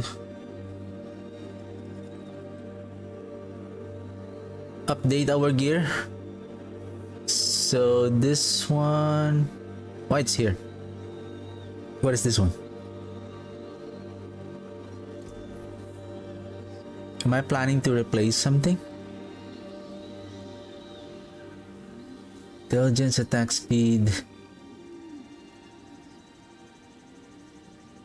Oh, this one. Okay. We're gonna replace, so if we have enough attack speed 55 right now. If I'm going to replace the attack speed with damage over time, then at maximum 45%, so we are going to cap our attack speed at because that is the maximum attack speed, 100%.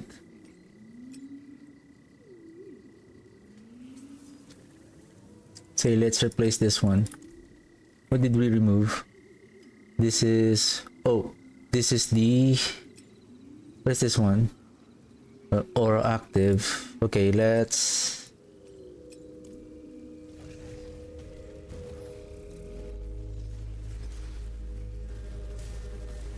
oops.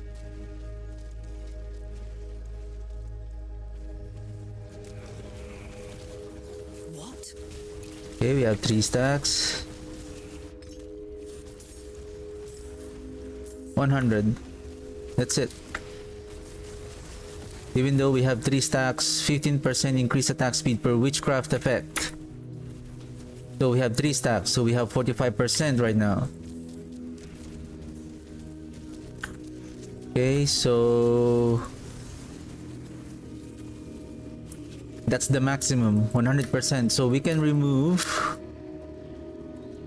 So if we're going to use the Ring of the Starless Skies to replace this one, or how about we just replace this one instead then? Then where's our jewelry? Yeah, jeweler.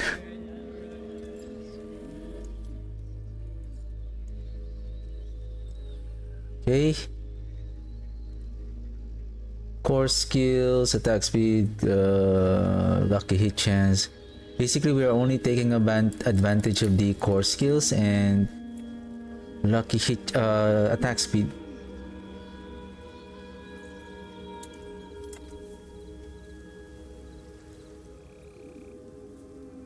Okay, let's add. I'm going to place this one. 331.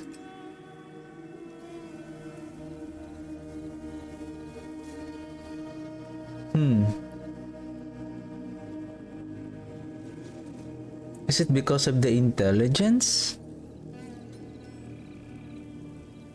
Or is it because the sacrificial is much more? So 336, 331. So 331 replacing Great Feast.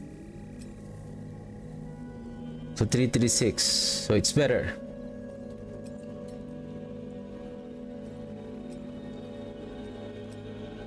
But this one, the problem is this one. Though we can replace this one and let's make this a sacrificial aspect.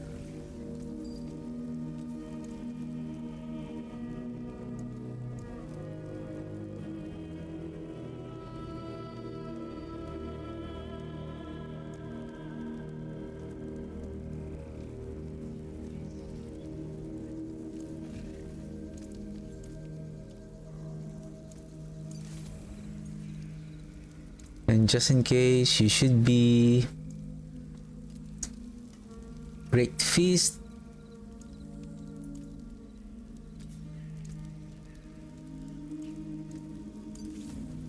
So we don't need the other ring, but we're gonna change the. Well, let's have a look.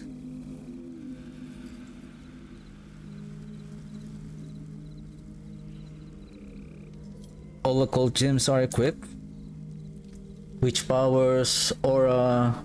Everything is good. Now we're gonna add sockets on the air partition jeweler.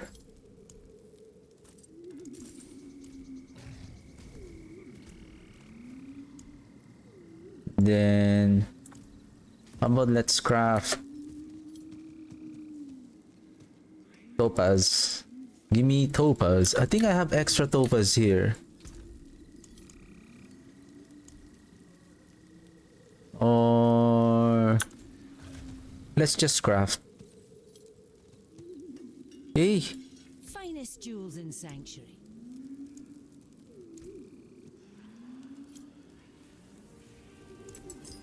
hey.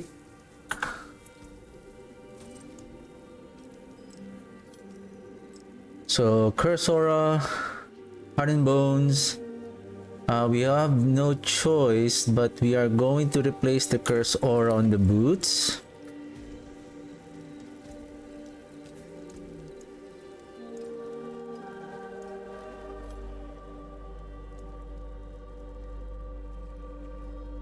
So aura is not favorite.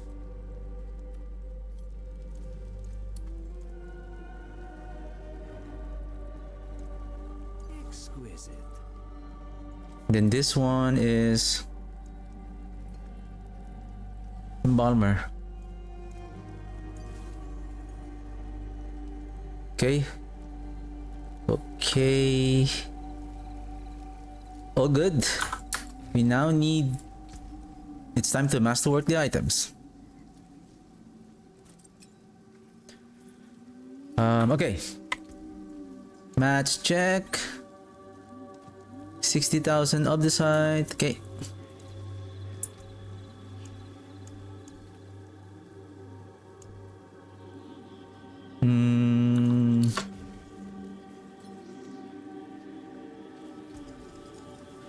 Okay. Heaven Piercer.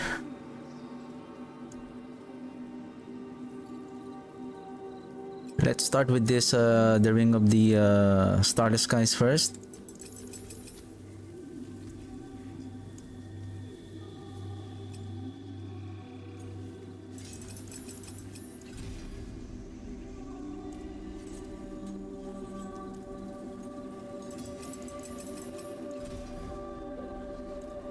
attack speed. Of kingly make. Use it well. Look it. Core. Core. Never seen something finer.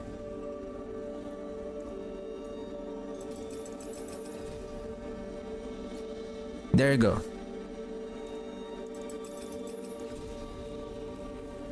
Ew. Okay, I don't want to waste let's Rare to have something so fine. how about you, core skills?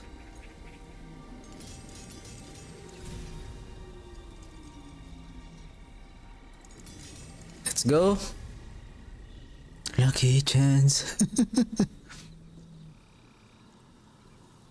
Okay, we're okay. Next, Come back if you need the forge. okay, give me a second. Attack speed bonus.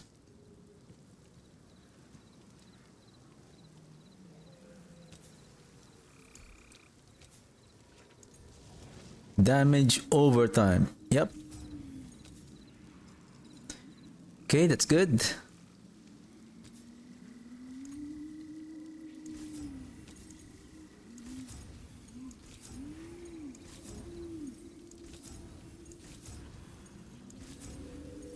Damage overtime. There you go. What? Okay. It's already been replaced. Okay. 611. I believe that is because of the era perdition.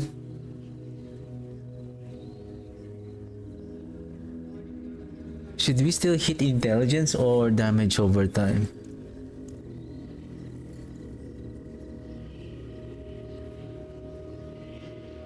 I think right now we should go with that damage over time on the weapon. See, right now we are at 611. The forge is ready for whatever you need. Rare to Oh shoot! so fine. Ew! Damage over time. 611, right?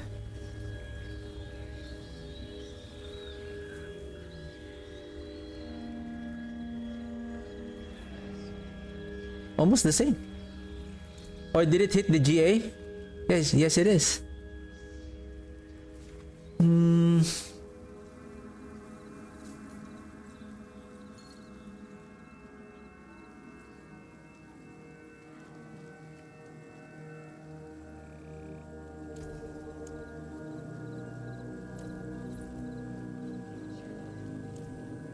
That looks worn. I can fix it.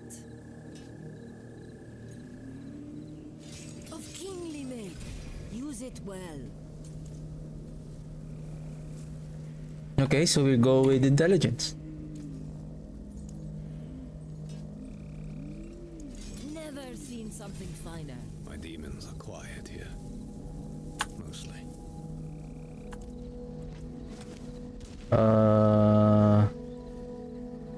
Here we need to hit the How can I help? intelligence also. Rare to have something so fine.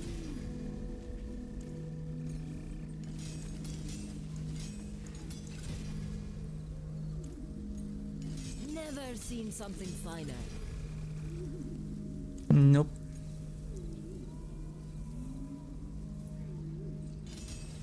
Of kingly make. Use it well.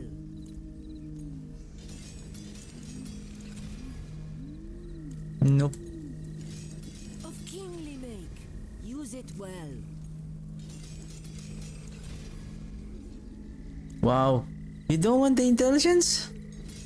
Rare to have something so fine. Whoa.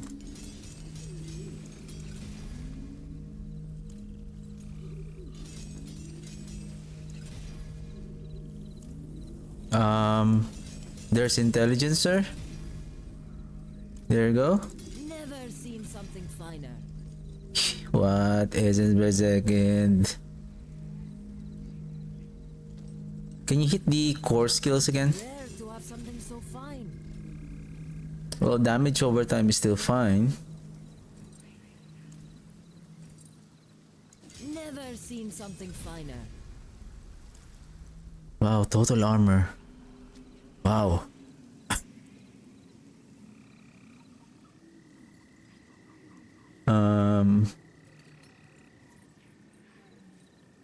Ring. Of kingly make. Use it well.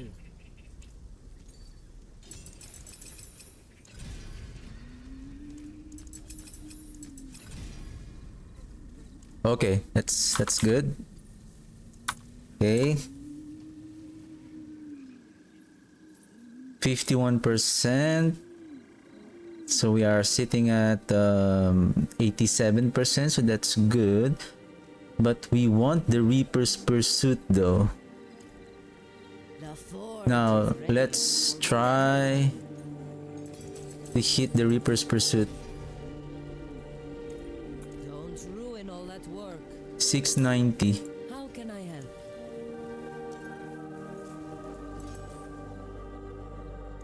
Of kingly make. Use it well.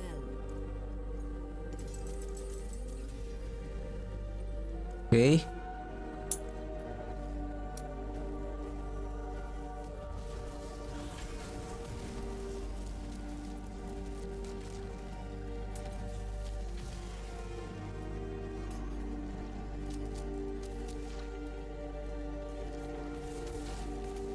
.4.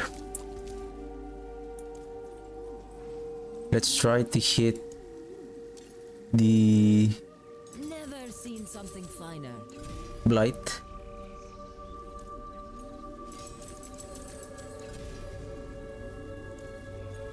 Rare to have something so fine. The forge is always hot.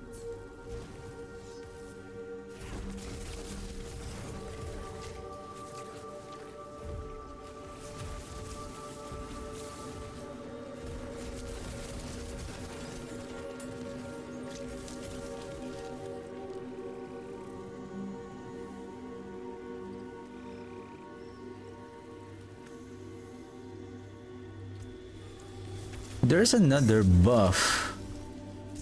Is it the Scourge?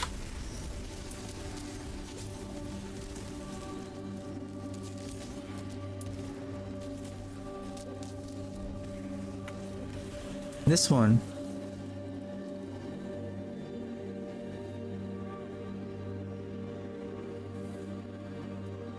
The Reaper's Pursuit is much more better.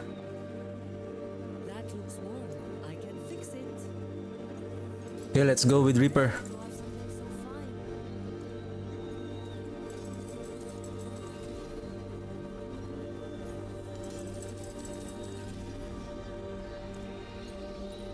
Never seen something finer.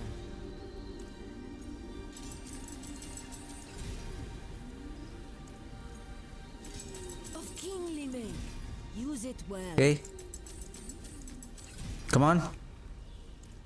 Well, Blight is okay. The forge is always hot. But I need Reaper though. Forge I need is ready Reaper. for whatever you need. Let's try. We still have 50k of the site. We're still okay. Okay, there you go. Another one. And we have 2 billion gold, so we should have enough.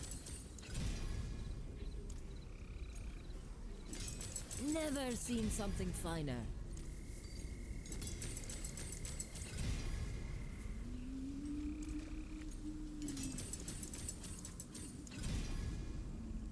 Okay, Rare to one more. have something so fine.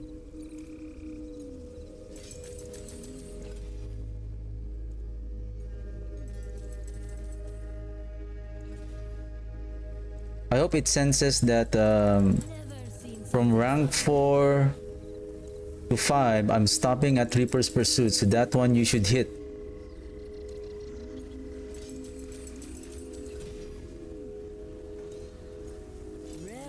something so fine. Okay. Right, +2 again. Ooh, that's nice. That's not 690.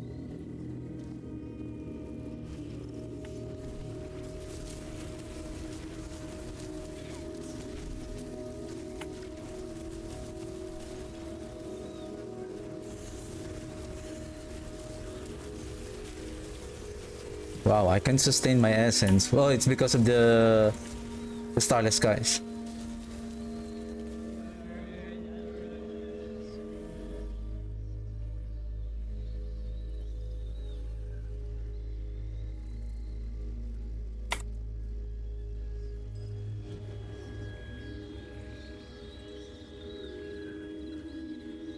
Are we good? Are we good?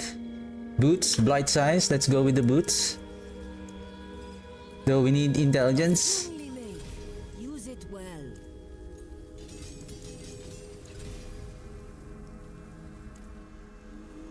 I need intelligence. I know a blight size is important, but I need intelligence.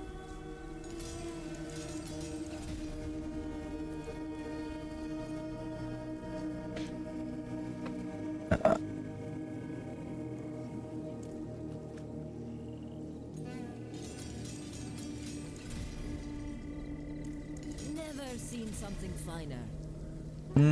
Okay. That is what you want. So how big is our blight size now? 29.2, 34, so 60% increase. I know this is not big enough.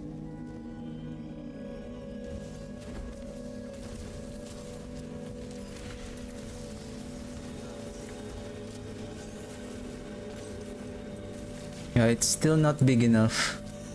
Still small. So we still need to be in close combat with our enemies, but I mean, it is what it is. So everything is master rank to 2. We don't have double except this one. So 45% plus 36, so we are sitting at 81% chance to double cast on blight, so we're good. So let's see, beat 95 first and see how it goes. Let me change my stream title for a while, because we're done with the campfire chat. And so Necro Blight Build final optimization. So pushing it 95.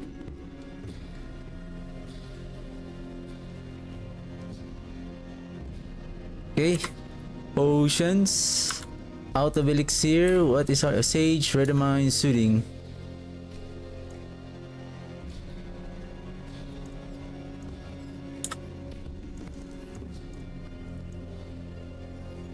Excellent.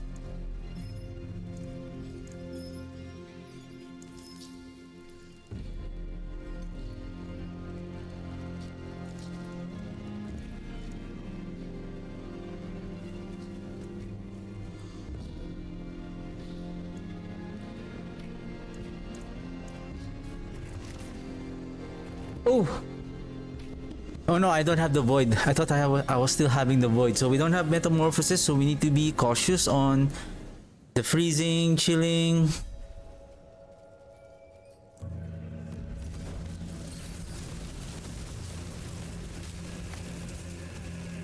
Yep, like that one.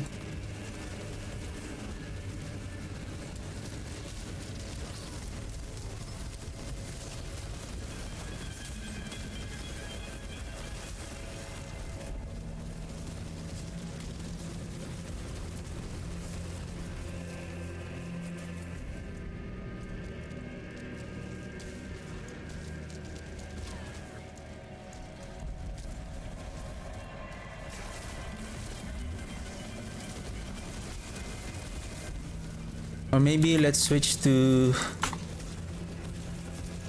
normal damage. Yeah, normal damage and combat attacks.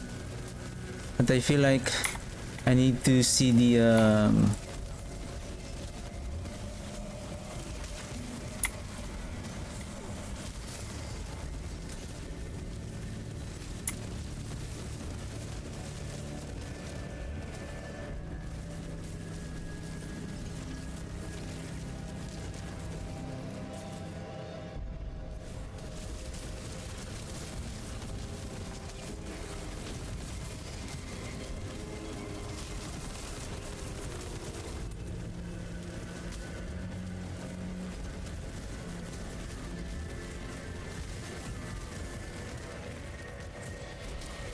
I'm trying to count on my head like how many seconds have passed after I would say activating the flesh eater.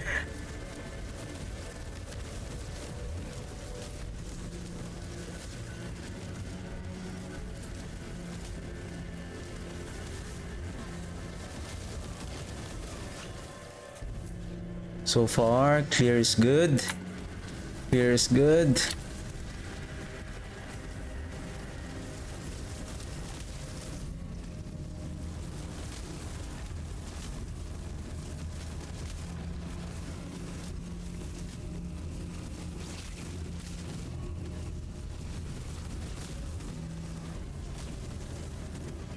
Okay, okay.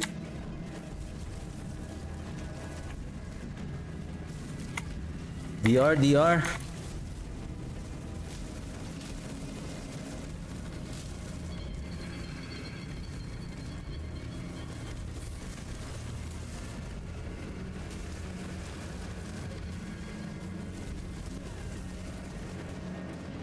2.5, 50% clear. Good so far, good so far. No deaths.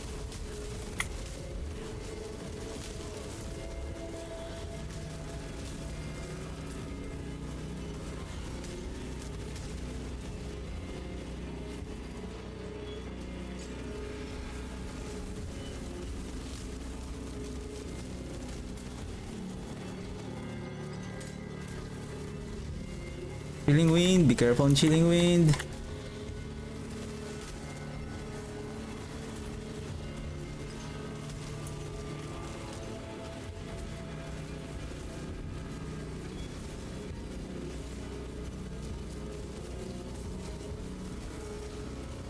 Hillary.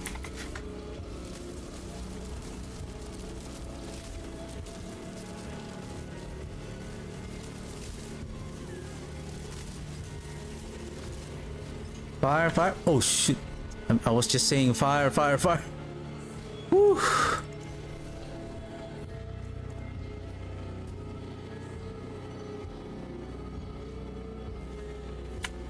Where is it? That was fast though. Or I was slow on anticipating the upon death of that fire enchanted. It was the fire enchanted that like this one. Is it this one? Yeah, fire enchanted. This is the one that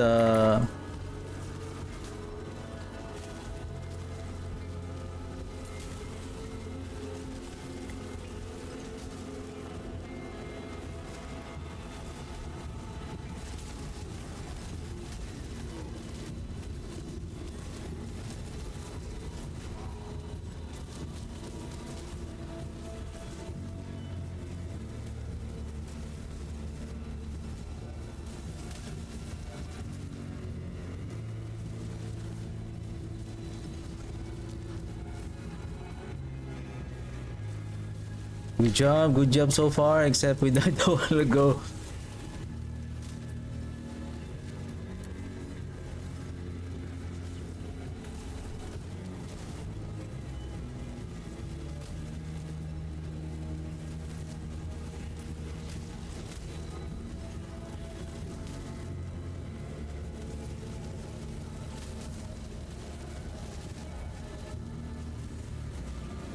All right.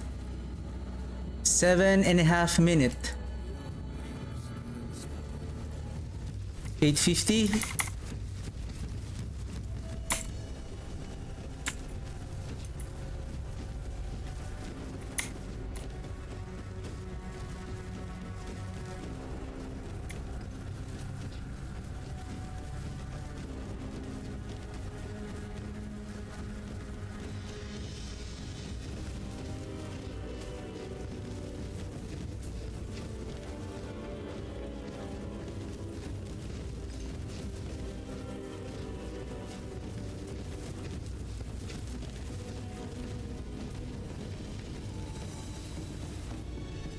Uh, 8:10. 40 seconds. Not bad. Beat 85. I think we're ready. 23.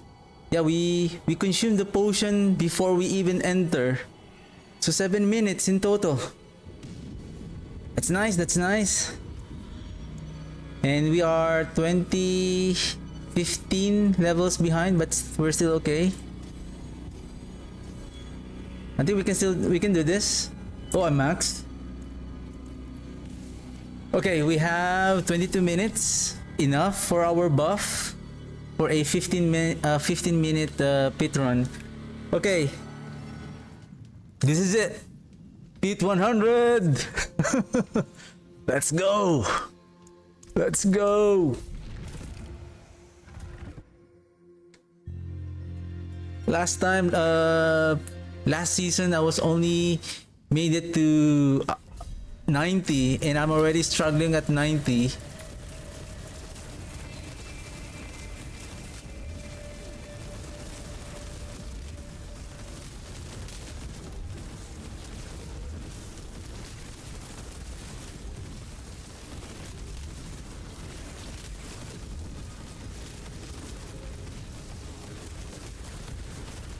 Poison, poison.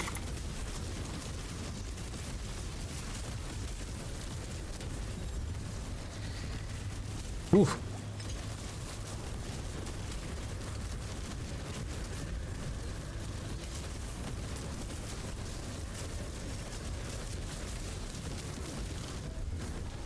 That's the only problem with that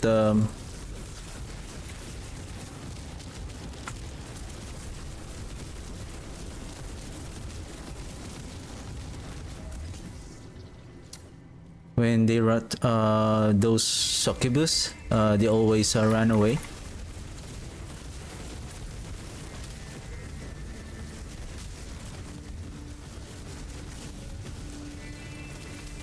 Ooh, fear, fear, fear, fear, fear.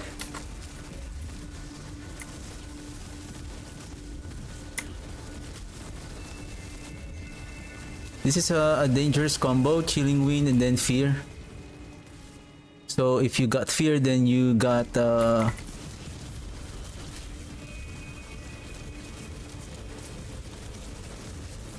like that frost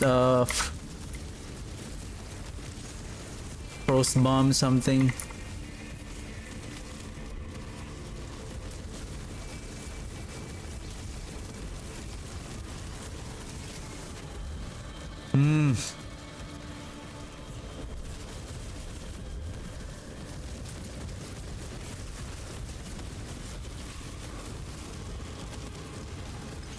Let's go, let's go. It's gonna explode. It's going to explode.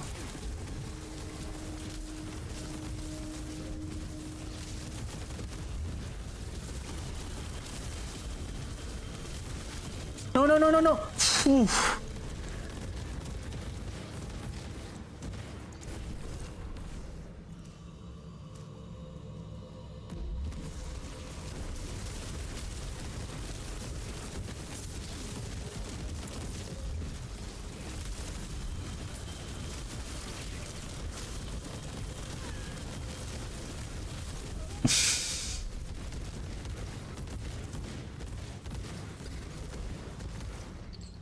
The crowd control, I am no match without my metamorphosis. And the this code enchanted, the fact that it has a fast attack speed. Oh, there's two of them.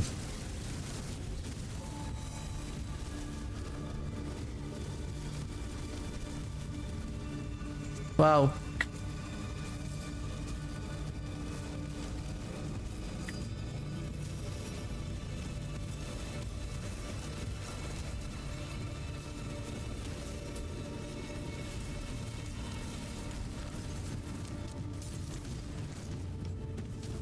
The damage reduction is going to outperform the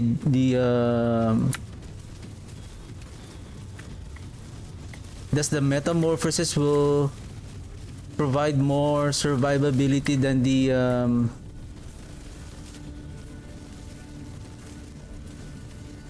ouch. What's hurting me? What? Whoa!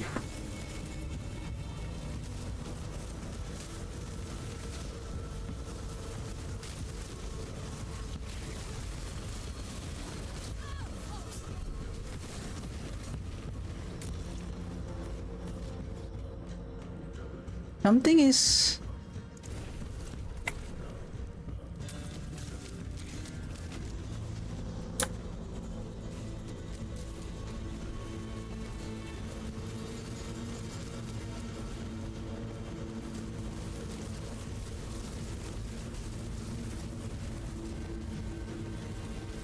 I don't know what's going on. Why am I... Wait, let me...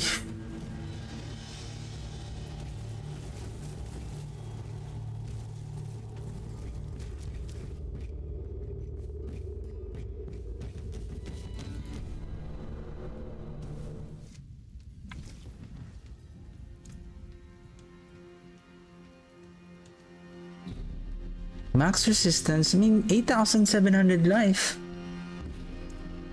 I feel like this the soul rift, because of the changes on the soul rift, affected the generation of the barrier.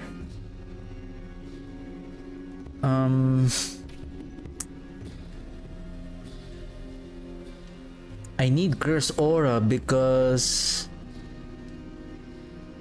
I'm going to lose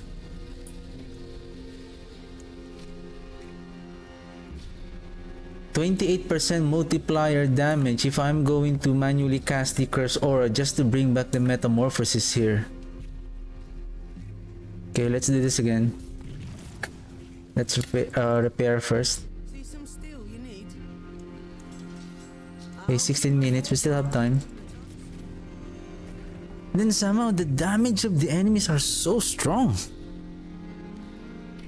Like, I can't imagine, like, I didn't realize that there was 2 cold enchanted, so the chill effect stacks is more frequent.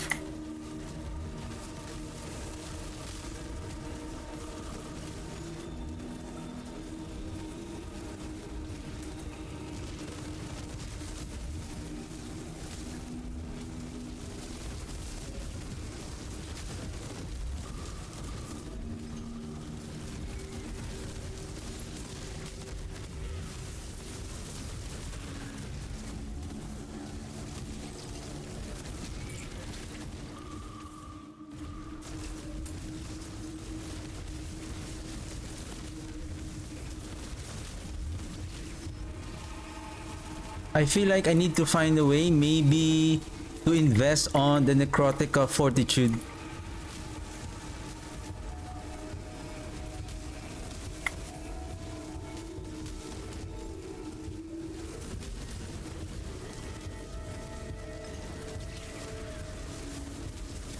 Whoa!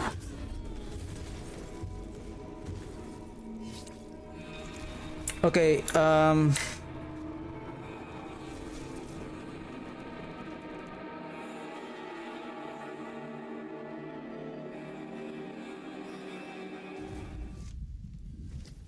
I think it's the barrier is the problem. Okay.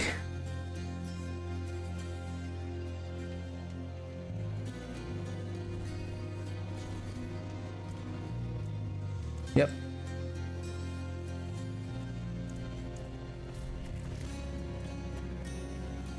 We don't need the spike armor.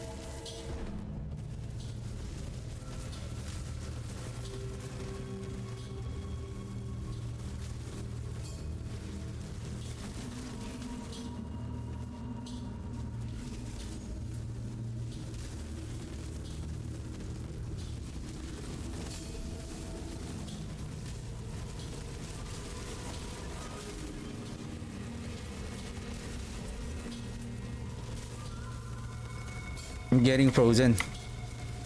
I see my character like got frozen.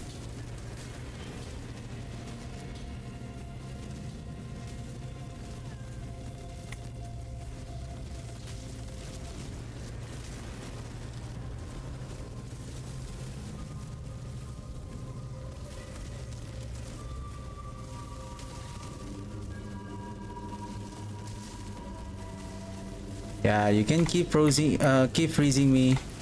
I mean, what can I do?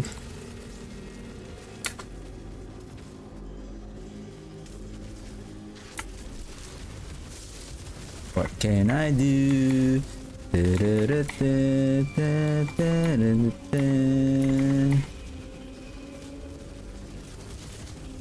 Don't let it end.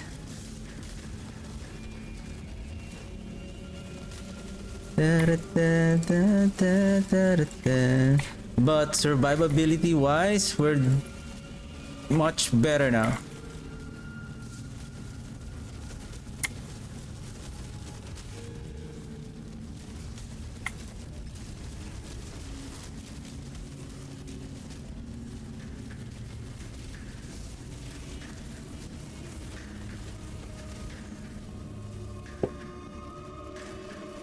Oh no, DR and barrier?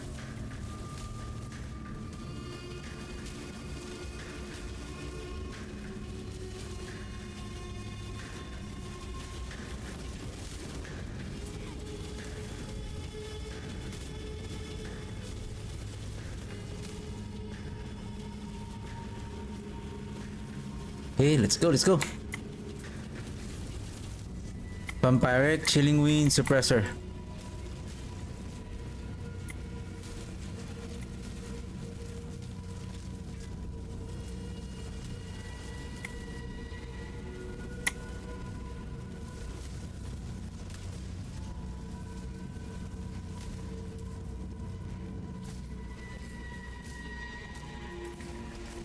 Ooh.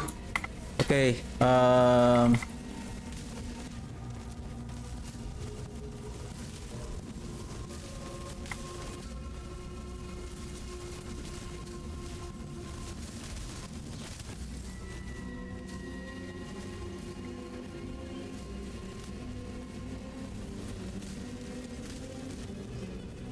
Oops. Did I forgot my soul rift?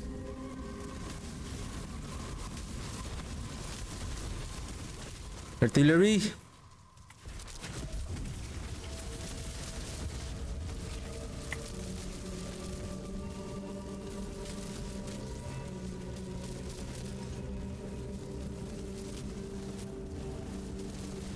I'm gonna do one more Pit 100 and I'm not going to use any buff from the shrine to see the potential of our build.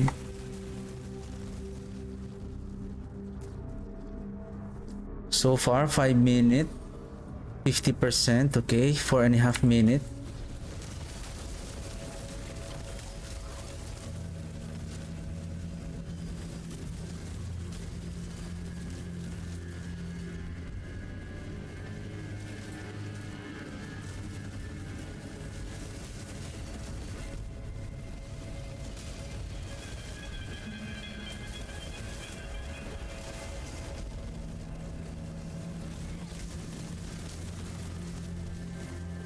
Oh!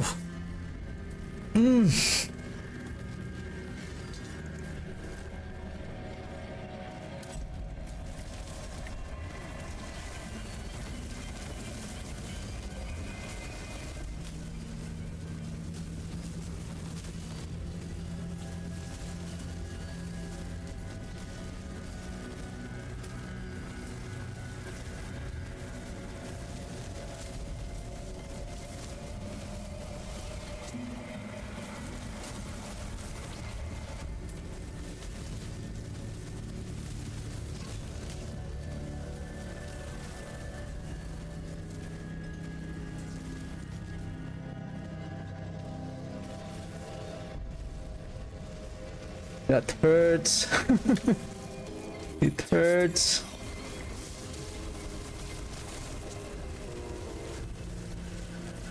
Chilling Wind, Plague Bearer.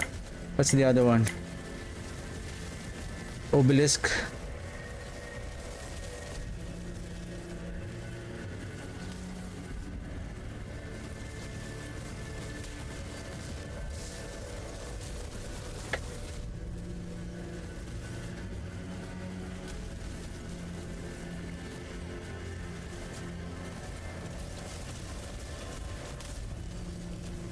Oh, ooh, that was close.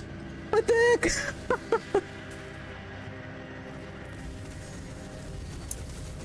Plague, teleporter, lightning enchanted.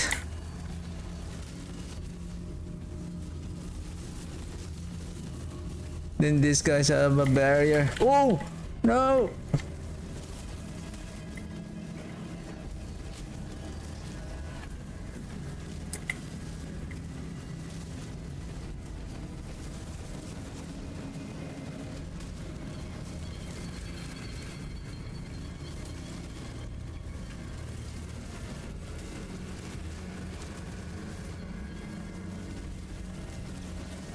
Whoa, what was that? What was that?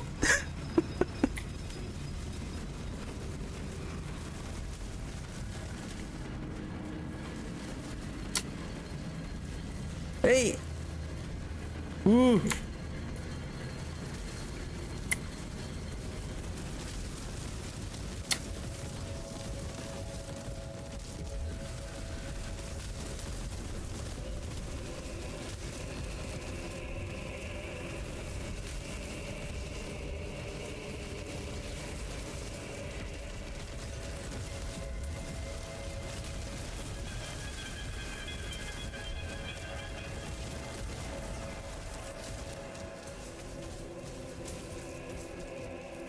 Come on, let's go. We can do this.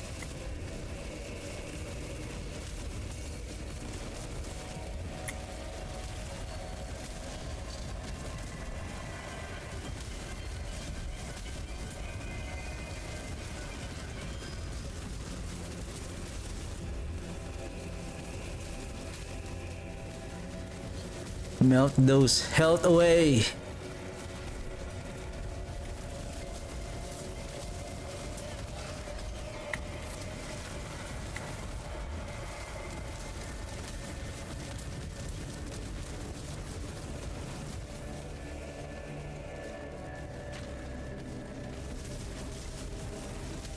Yeah, we're close.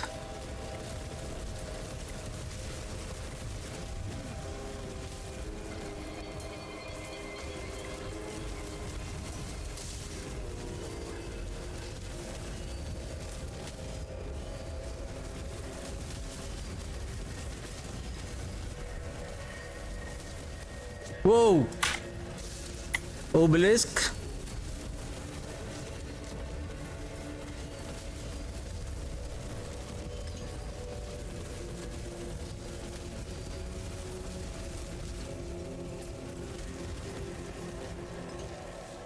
4 minutes.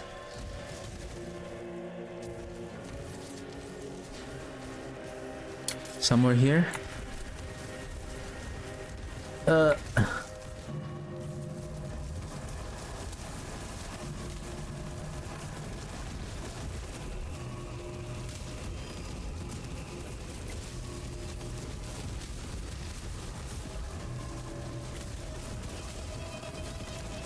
The enemies are tough here. DR barrier.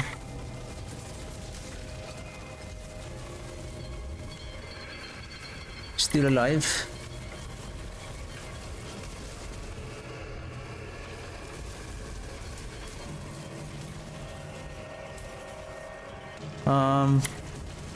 Minions again.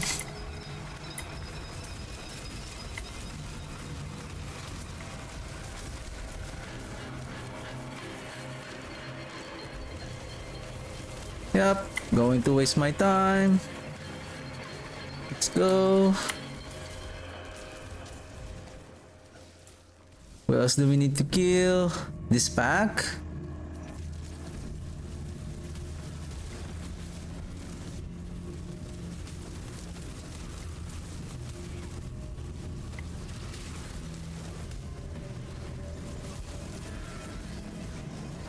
Wow. More? That packed? Okay.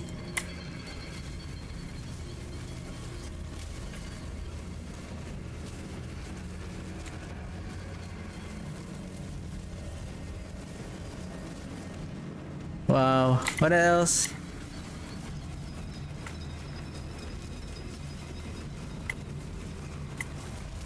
Well, this minion is so tough to kill.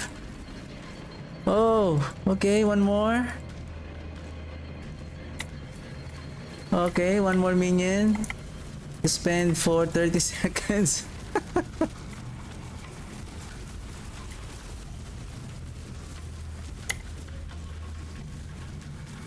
Okay, yes, as usual. We need to spend a minute to kill some.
Okay, Lilith is coming.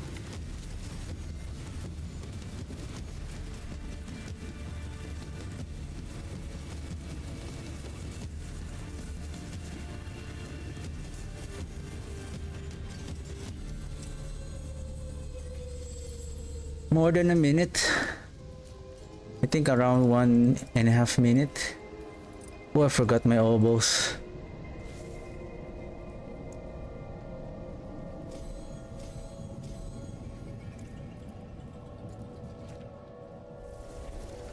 Alright, beat 100 clear.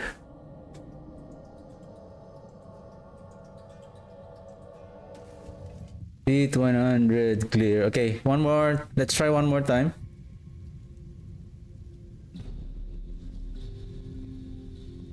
I think if the intelligence is like this one, if the intelligence is Masterwork, Master Crit twice, I think there is a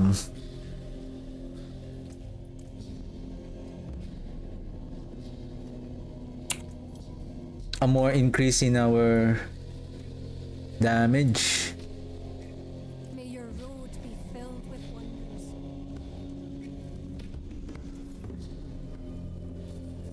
I didn't have the chance to play the Bone Storm, how it's doing at this season, but seeing how they change the Bone Storm on next season, I feel like there's no point for me. There's no point for me to theory craft a Bone Storm ultimate skill build if with that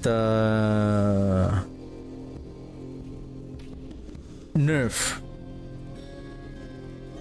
and damage scaling changes that's going to happen in season 8. That's why I'm still thinking whether is there still a chance for the Army of the Dead on season 8 will still be powerful. Oh, I don't know if was I able to discuss the change on the sand rune, wherein the critical, the damage, the overpowered damage on the sand rune is not happening on the they changed the sand rune.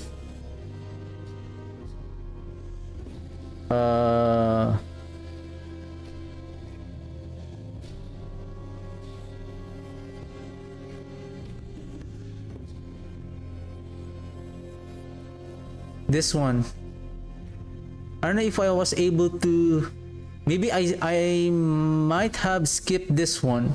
So the unique items here, so the unique items, this one, the sand rune previews your next skill critical overpower, and then now they have changed this to your next attack will cause your hits to be guaranteed critical strike and overpower for only 0.25 seconds. So with regards to this one, I think let's add this on our list. 9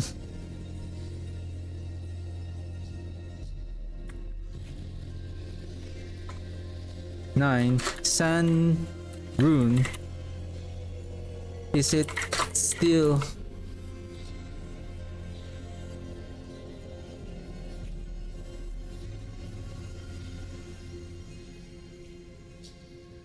overpower the entire volatile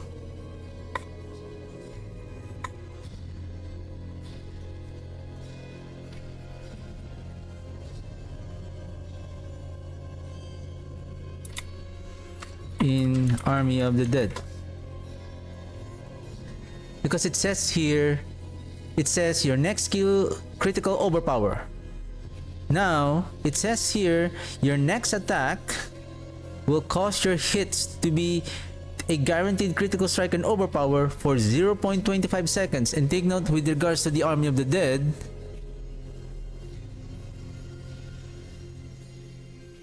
it has a duration of 7 seconds, and during that 7 seconds it's like spawning approximately 20 skeletons per that 7-second duration. So approximately say 3 skeletons per second.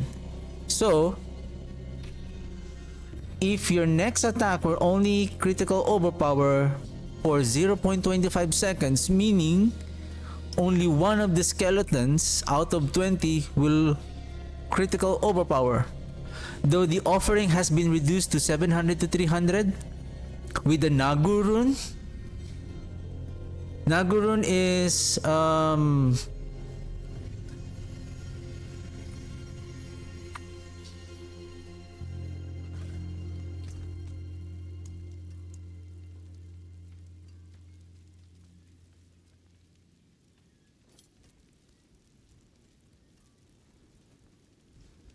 for 5 seconds. It has a 600 offering for 5 seconds. So therefore we cannot use the Nagu anymore on the sand rune. We can use maybe the Tam rune.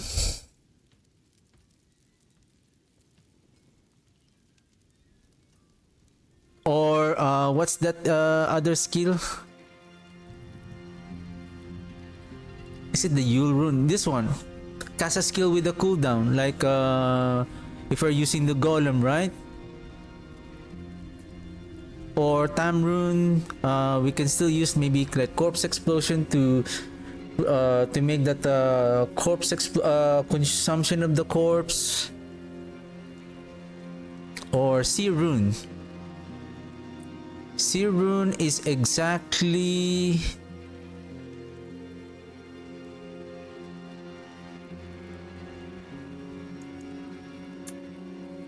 300 with the 3-second cooldown.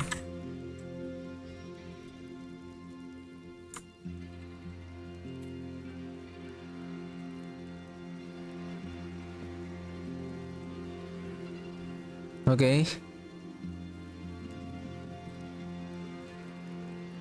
And then Cax. Oh, Cax or Quacks? Casting a skill other than the basic or defensive spends all of your primary resource to increase your damage for up to 100% for 1 second.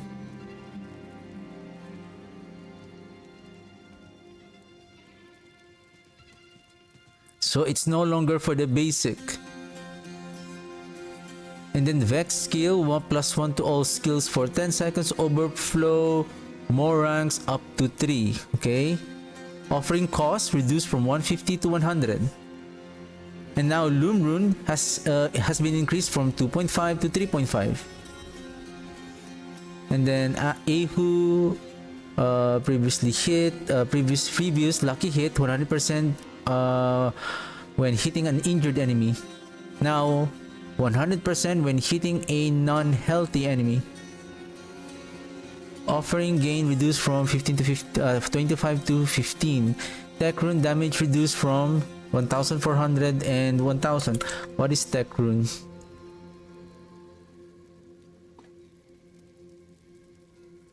Invoke the barbarian's earthquake. Okay.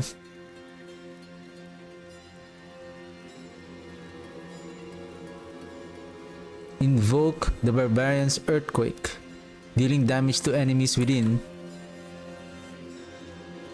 So it is having a 1400% now 1000% only. Okay. So yeah.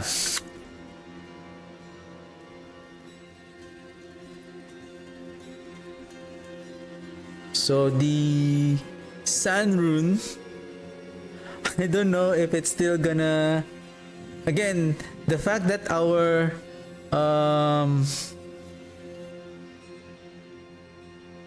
Sand Rune has been, oh sorry,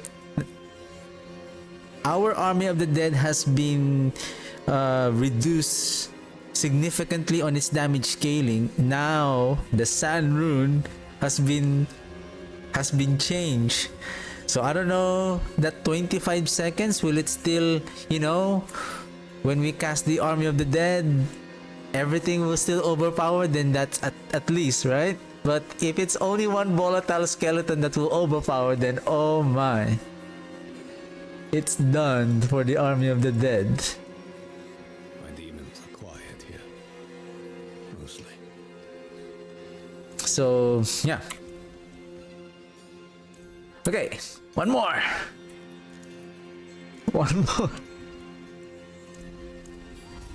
Let's prove that our build is good. I think it's good now. It's good.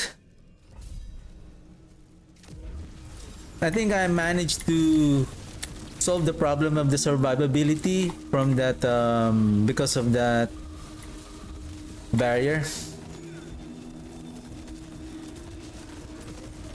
Okay. Yep.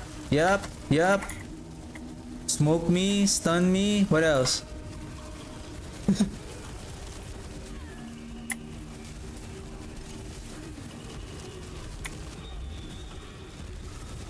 Should we kill these minions? Like, I'm getting phobia on these minions.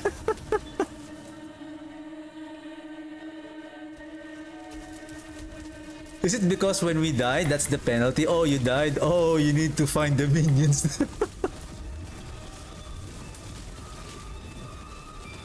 We have 2 DRs.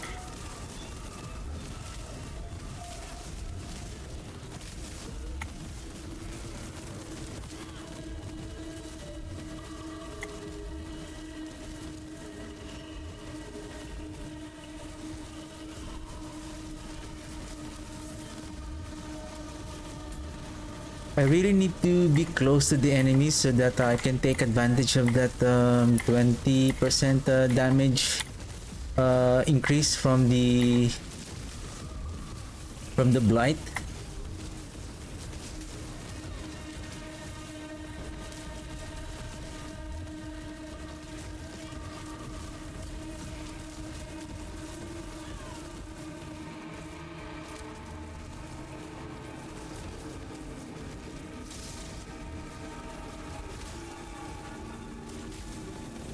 Fear, fear, fear, fear.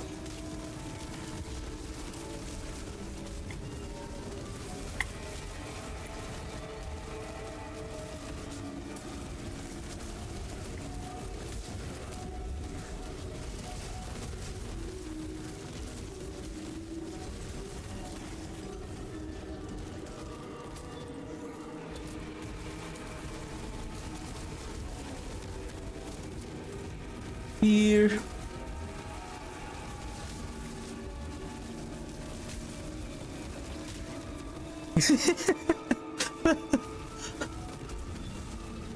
When I evade, I'm trying to evade the fear on the ground. But unfortunately, the evade, when I evaded, I landed on the fear also. So the evade was useless.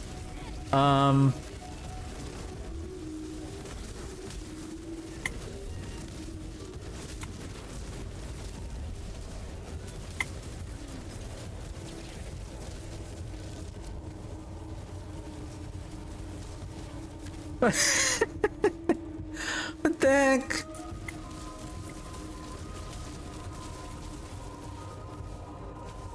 I feel like there's a group of enemies here. Elites. Or not. How about here? Ooh, be careful. Obelisk.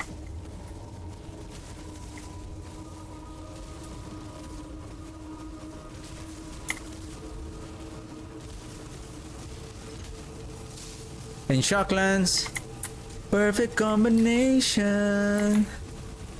Shocklands Obelisk. Hey!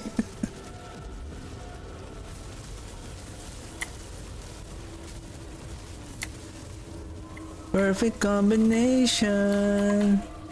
Shocklands Obelisk.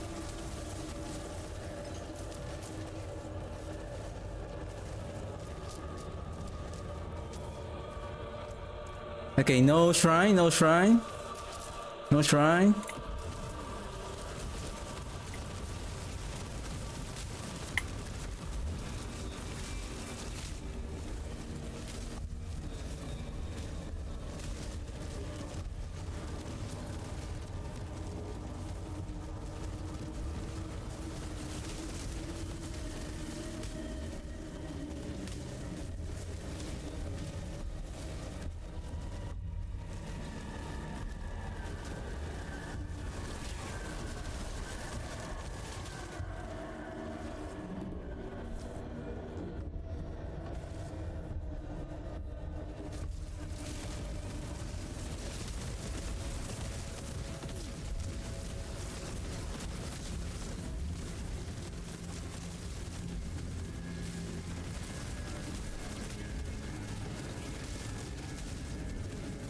Suppressor first.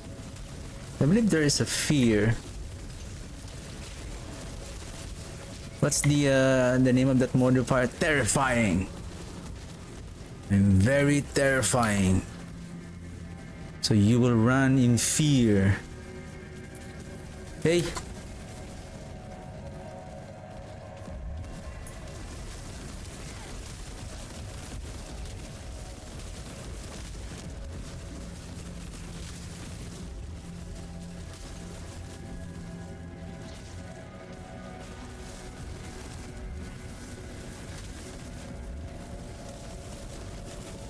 Shocklands, explosive, and then vampiric.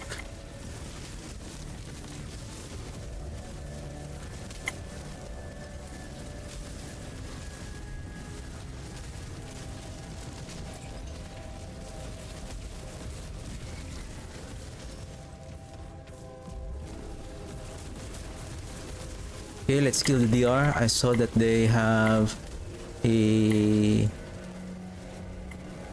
an icon on their name that they have a deer. So we have two. We have one more.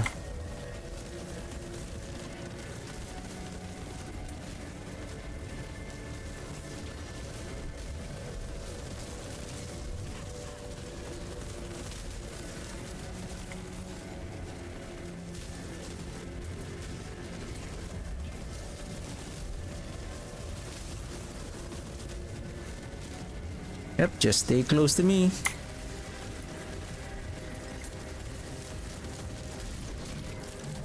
Oh shoot! I was going to say no shrine.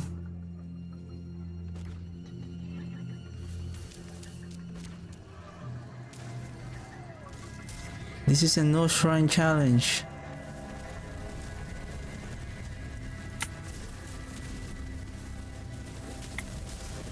We're done. 3, 2, 1. Okay. Okay, let's kill these two first.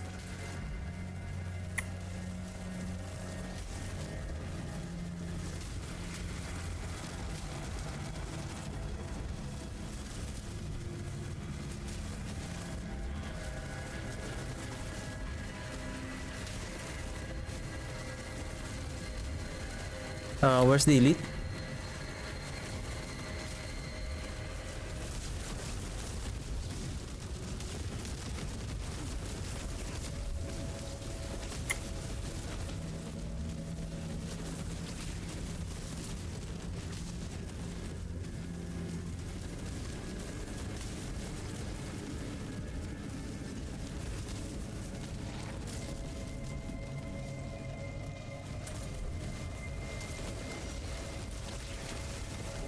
I feel like the triple pack elite is much more easier to kill than the large one. I feel like the single pack elite has like triple life. Its HP is equivalent to like a triple elite pack. Unlike on the triple elite pack, you can kill them simultaneously. Unlike on a single elite pack, so it's like killing 3 elite packs one by one.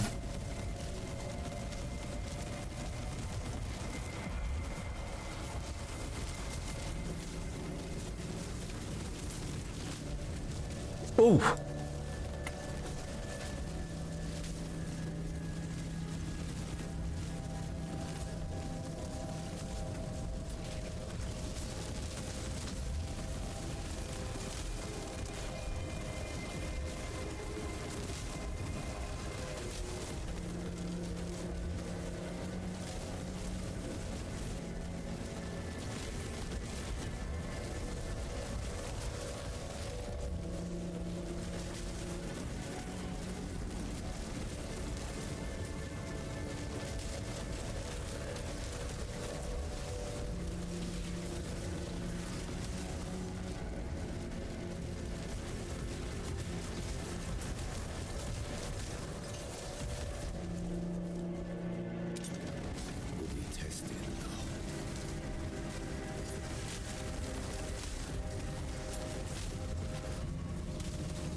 Whoa! Poison! Poison! Poison! Hey! Hey! Poison!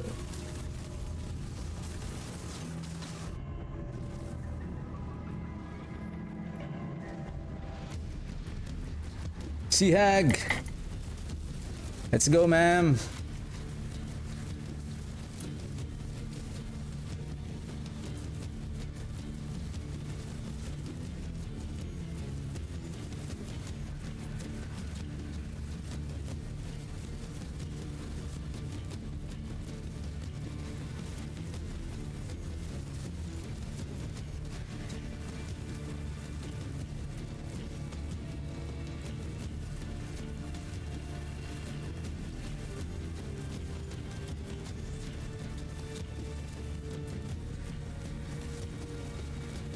Whoa! I didn't see the was that Elias?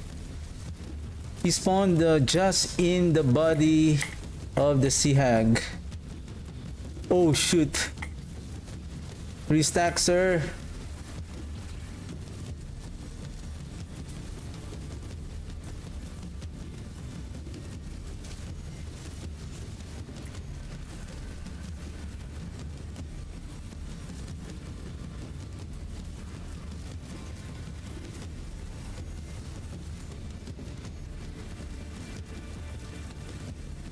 Oh!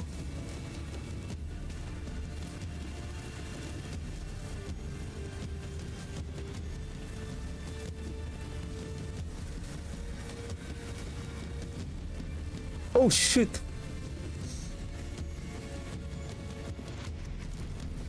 Okay.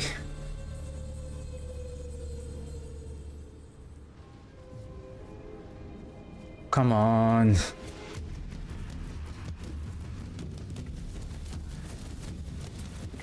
We cannot face tank that Lilith thing.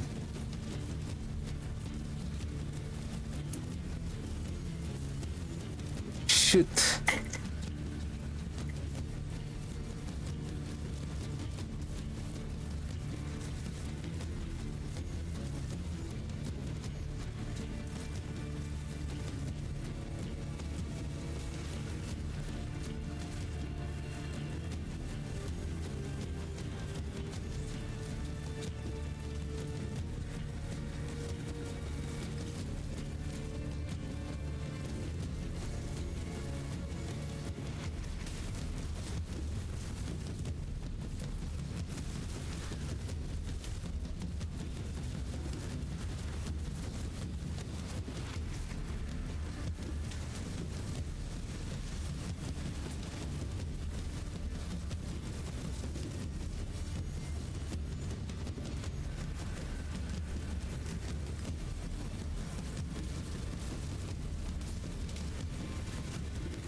Oh my.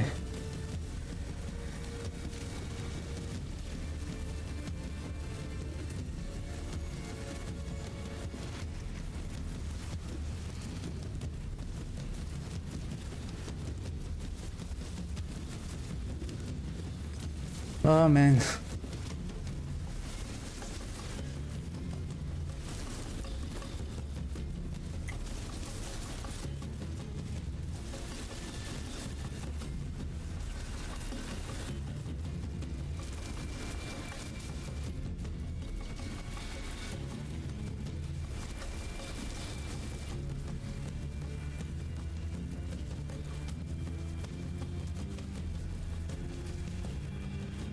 This is a bad boss for the Blight because she keeps on knocking us back, so we lose the momentum. Plus, yeah, basically we lose the momentum.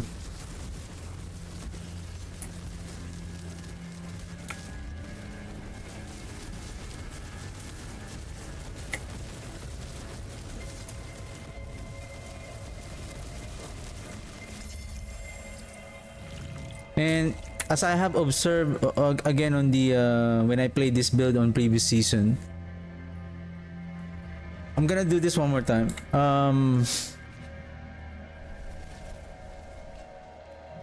It will still deal a lot of damage the more you stand still. The more you just stand still, no corpse explosion. If you can move a bit just to pick up some blood orbs, that's fine. But the corpse explosion, the flesh eater, like, you don't need the buff. Just keep casting the skill. An equitable transaction. Follow the star. 30 minutes, I think we can do it. Okay, one more.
Just keep standing still. See? Tick, tick, tick. That's it.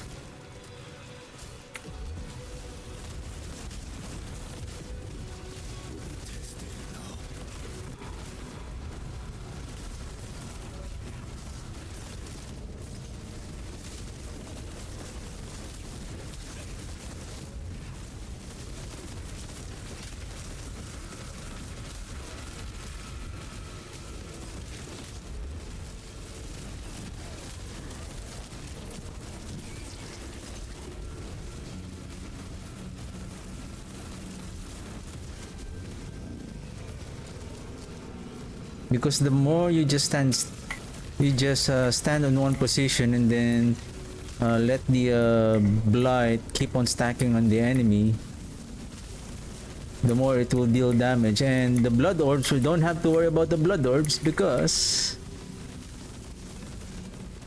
you can just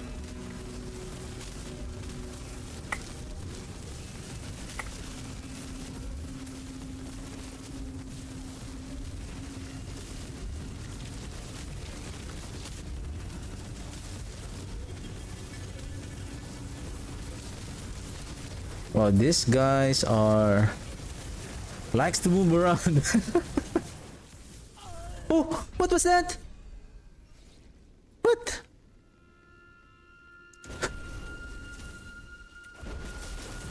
Ah, the lightning.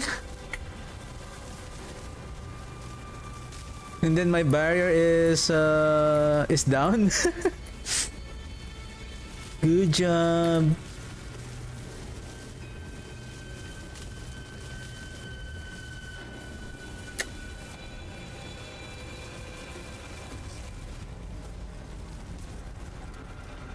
Good job.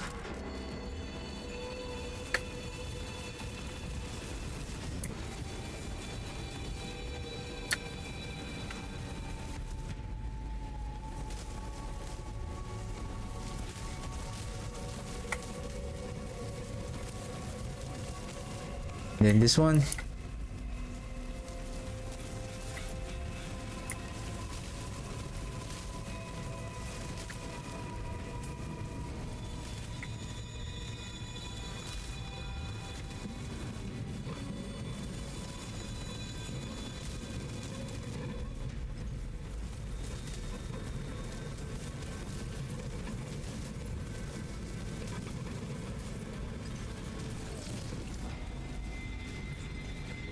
Whoa. What the heck?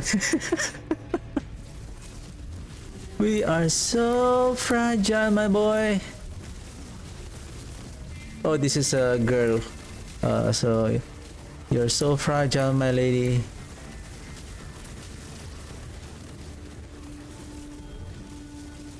Okay, wall. Frozen. Mortar.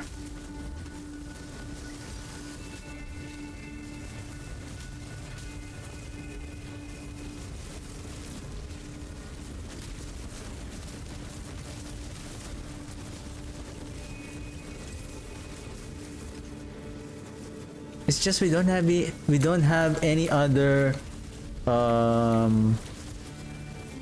Paragon board to take advantage of the damage. I mean, if we can equip a 6 board, but we're not taking advantage of the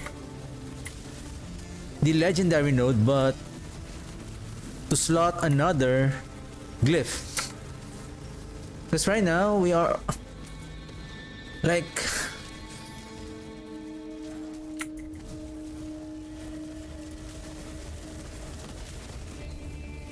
let's see on the boss again. If that is a sea hag, let's see the difference.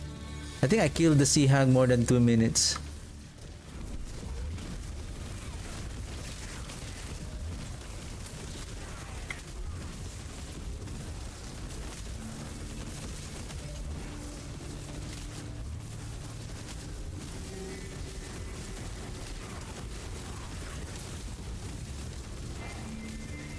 right? The damage is much more better. The damage per second of the blight is much more better when you just stay in one place.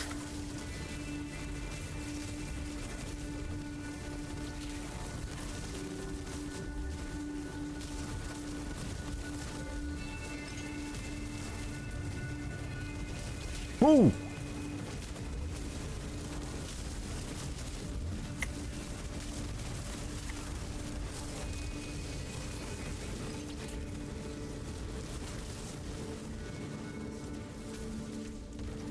Let's go back on this. See, there's more here.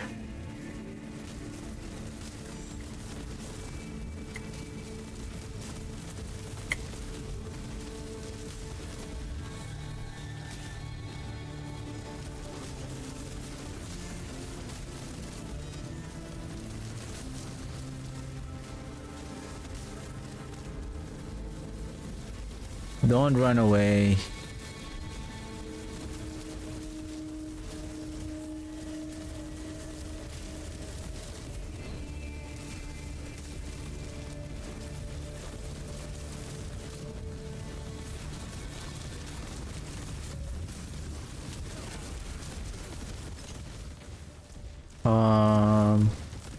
Is there anyone here?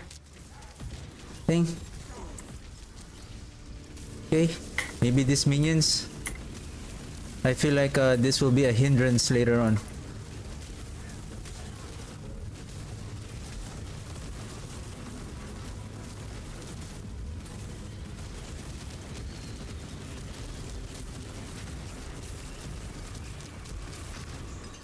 Let's go, let's go.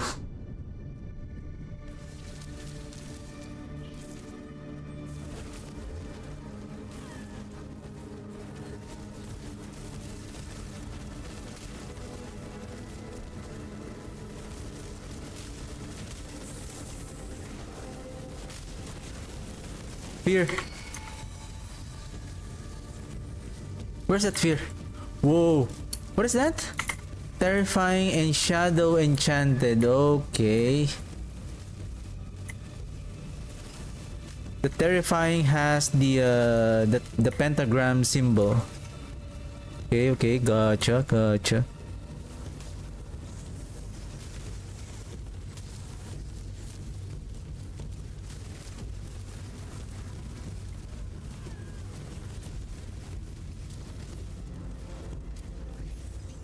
You're dead. You cannot escape my damage over time, sir.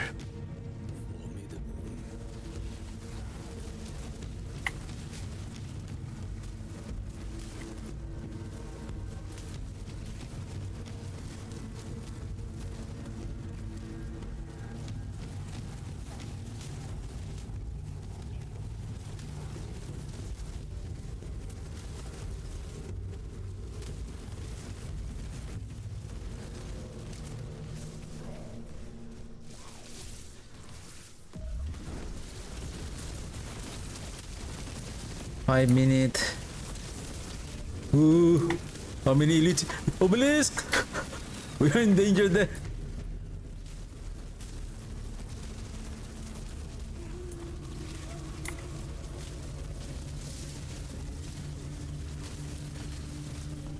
Whoa, oh, no! Good job! Good job!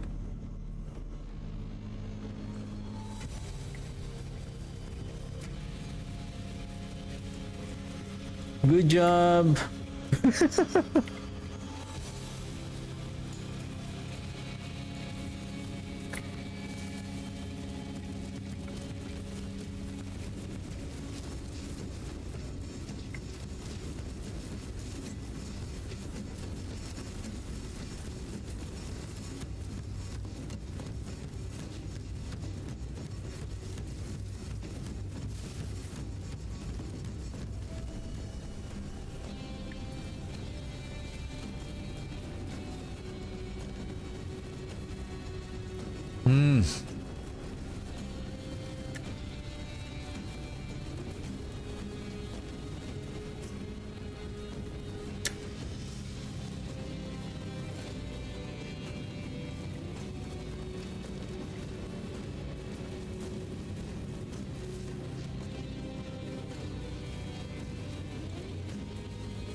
I'm losing 90% additional increased damage if I don't consume the corpse.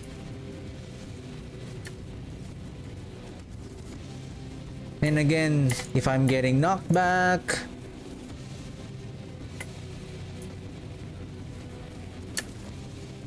Whoa!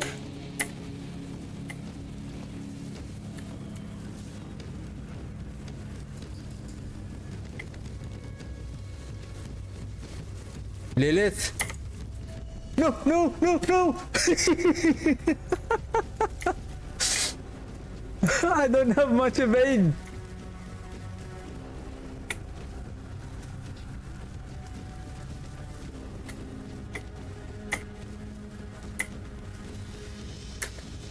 Ooh.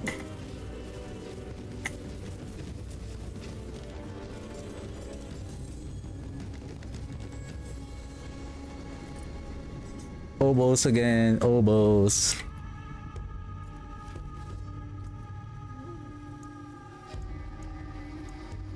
What is this one? Darkness. Well, we are at 19 levels behind, right? Sacrificial, exploit, scourge. Let's upgrade the scourge.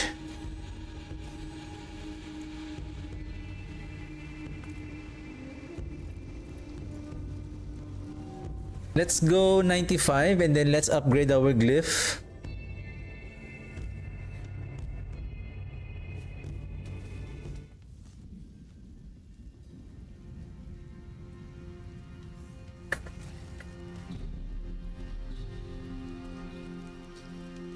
Come, traveler. Stars of Sanctuary await equitable transaction. Follow the stars.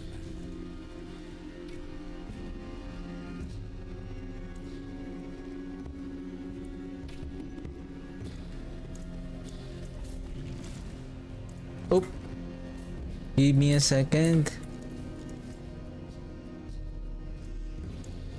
Oh, world boss! World boss! World boss! No! Hey! Oh shoot, no! We have to go this first. Hope we can, I think 30, 29, 28, 27, 26, 25, 24, 23, 22,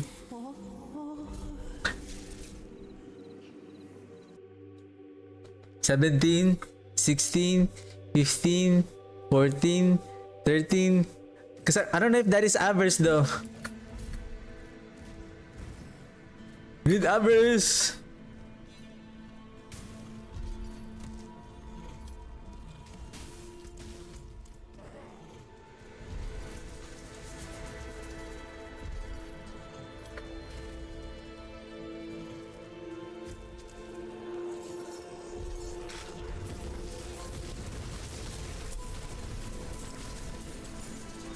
Gelatinous! We can still make it on the world boss.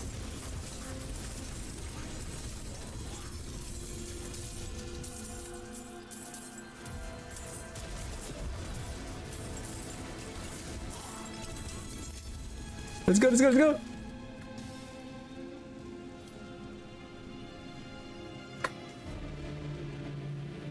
Ashava! Oh, shoot!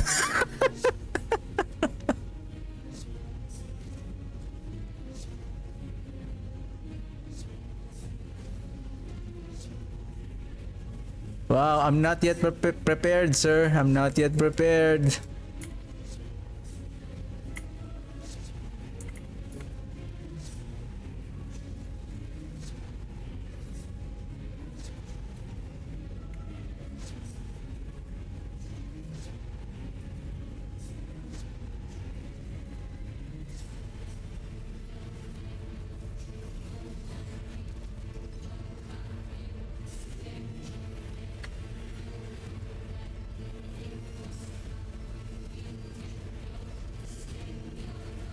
They still haven't fixed Ashava.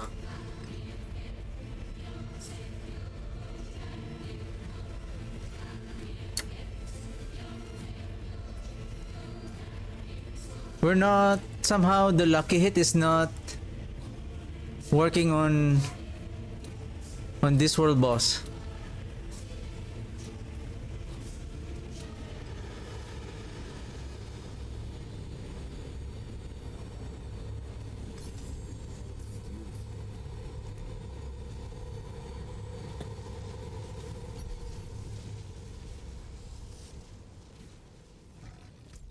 Um, let's get our loot there. We have so many. Where did it go? My stash? Stop. Wow. Really?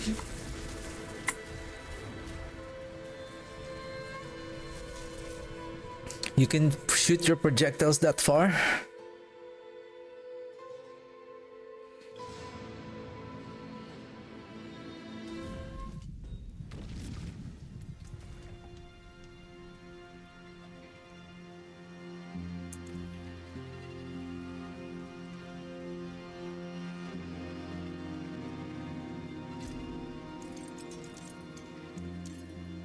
I think there's more. It's just the maximum our stash can hold is only I think 10.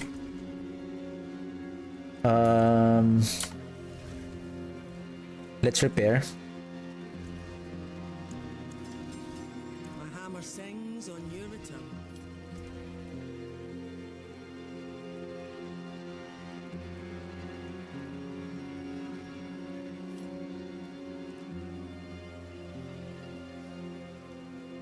We still need the embalmer here.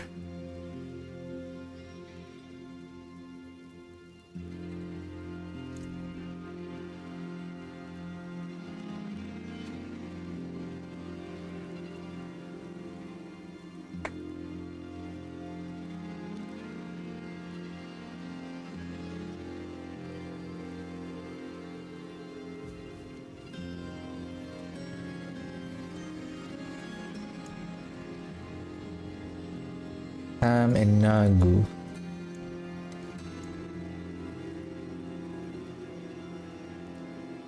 Yeah, we're just using the life link.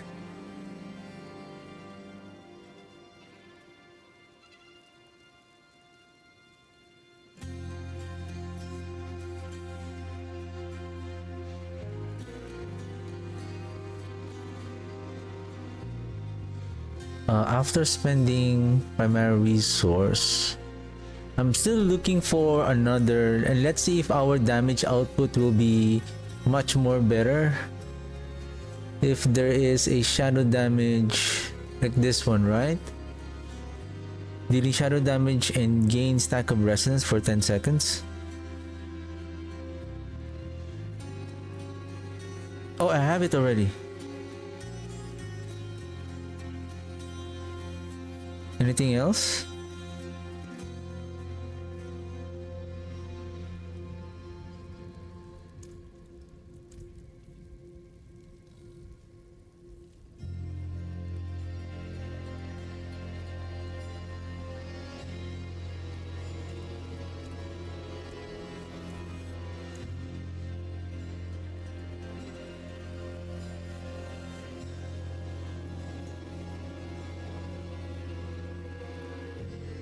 This one.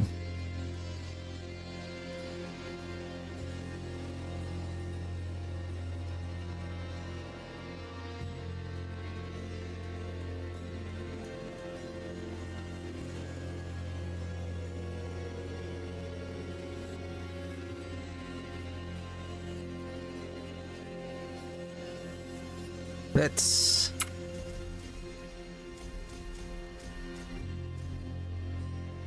try this one. I'm going to lose the lucky hit and the 15% attack speed, but let's see if that is that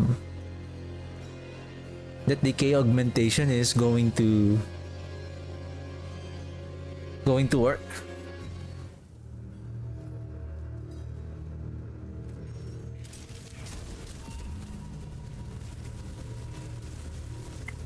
Executing enemies.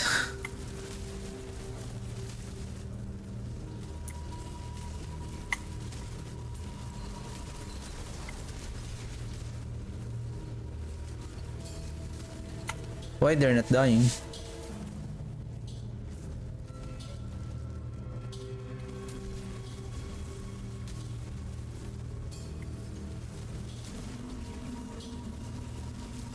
If on season 8 they're gonna increase the the difficulty of the torment. So I would say this current build can only clear maybe 80.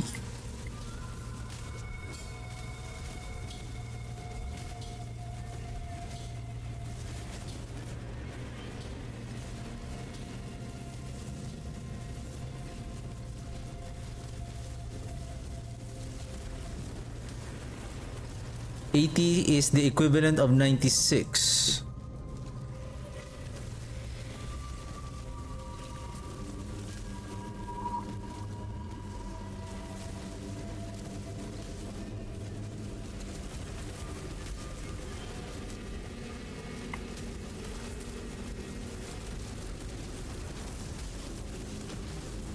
Yeah, right.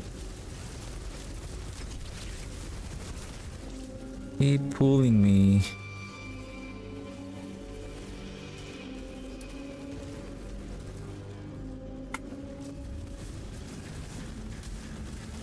Well, this is not a powerful, a strong pit pushing build, but with regards to like playing the open world Inferno Horde, this build is still good.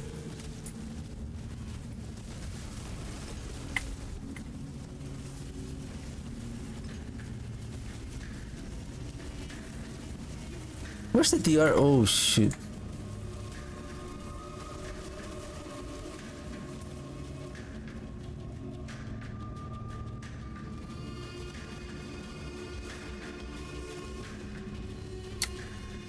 Okay, no elite.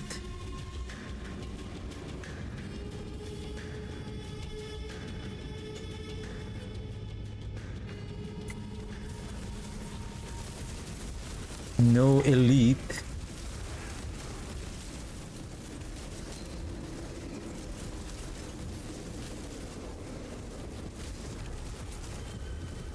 Your damage overtime effects when it's not working.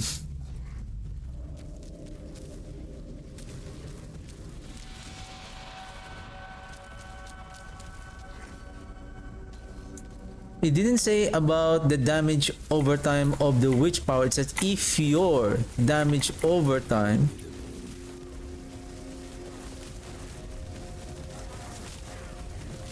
it's not working.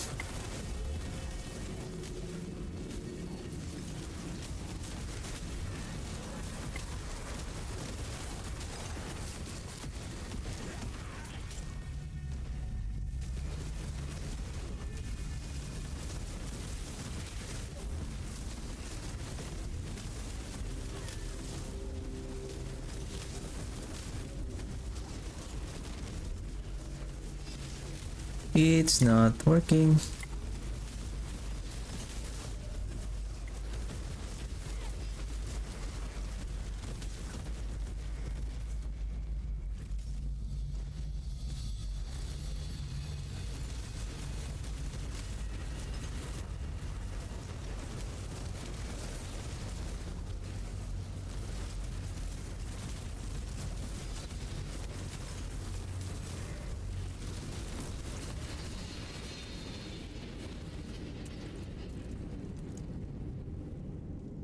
Your witchcraft powers deal deal an additional 30% of their damage over time. So this one and this one. And then if your damage over time effects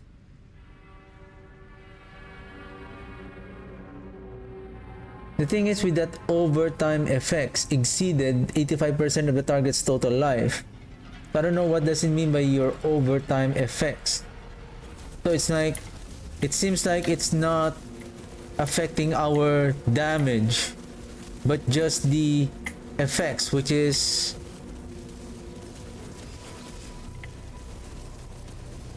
it seems like the witch powers only.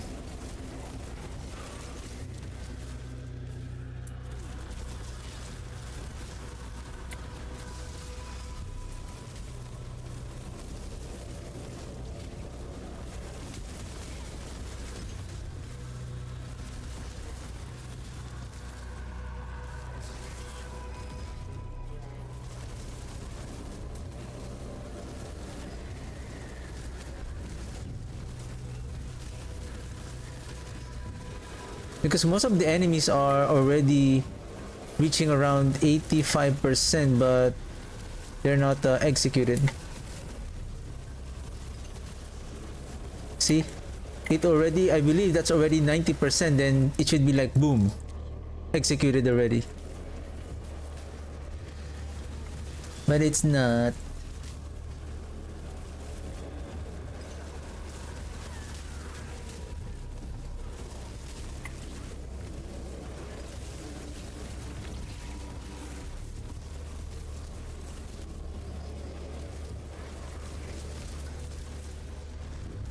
Okay, let's go here. Go west, go west.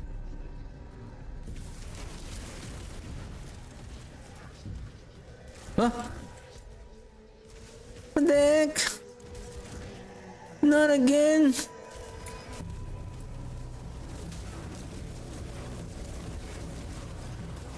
Oh man.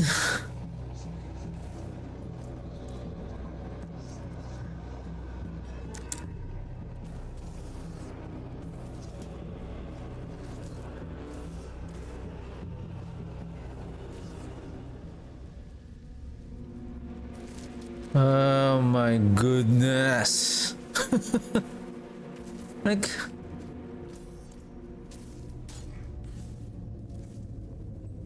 wow. Wow. The portal magically appeared. Because, okay, I know you're frustrated, so here's the portal. What the heck?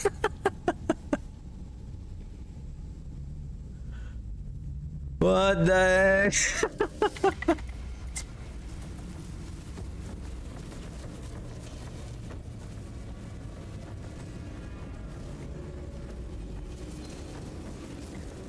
Oh, the game said, oh, it's a prank. Here's the portal. Here's the portal, you're done.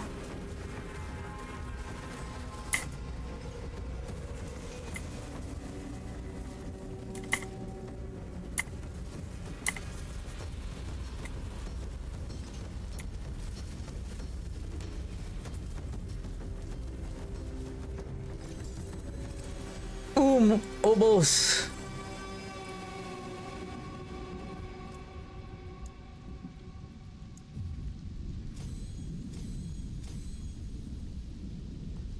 Failed. Boo. Boo.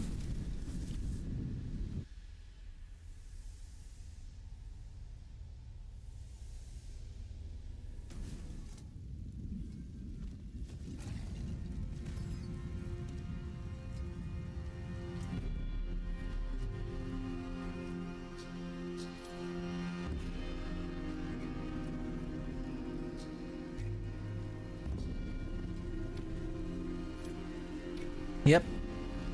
Nothing more that we can still add here.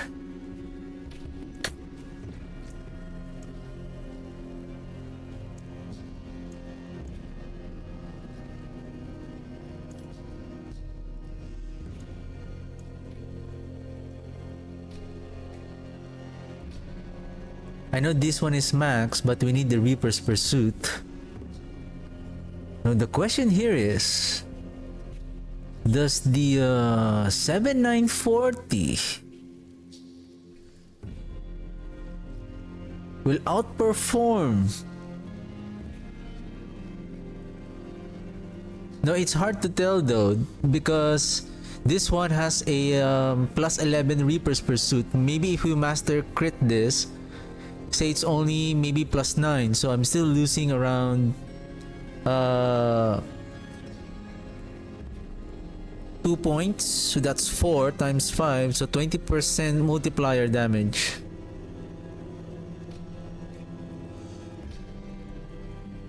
But does the 1900 difference, it's going to make any difference? But it's hard to compare, right? Because this one is, again, has a 45%, so it will be difficult to gauge.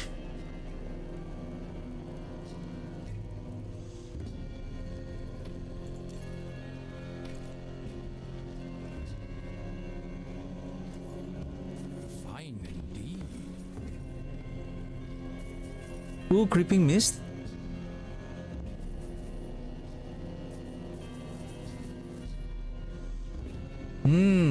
Almost, sir, almost. An equitable transaction. See some steel you need?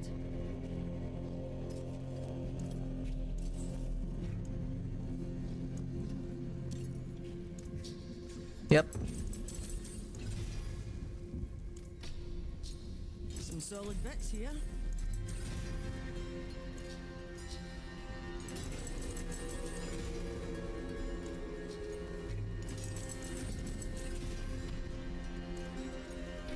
There's a good one. Yep, that's the one I need.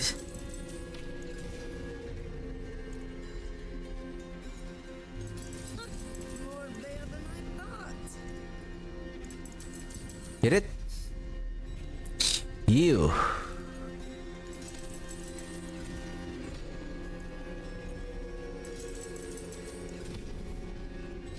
There's Oops. a good one. Shoot.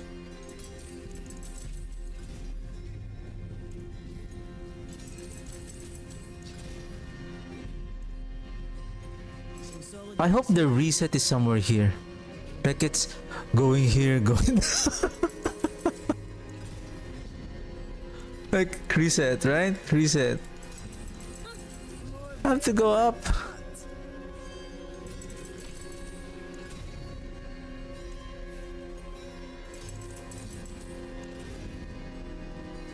I don't know if the RNG detects that. Oh no, you don't want the Reaper's Pursuit because it doesn't have the GA. Wow. Yep, that's the one.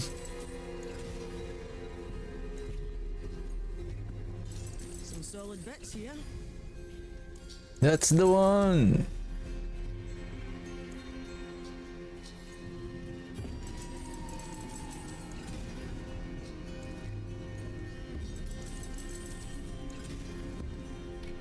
I hope it detects that, oh, There's a it always the Reaper's Pursuit that it starts the next more there. masterworking. Therefore, I'm not going to master crit it. Some solid bits here. Wow.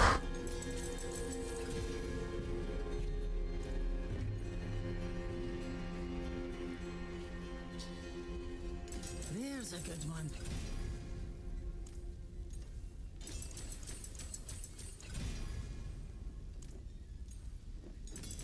There's a good one.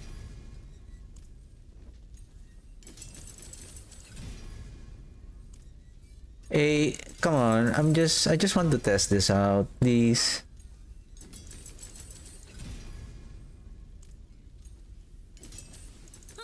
More there than I thought.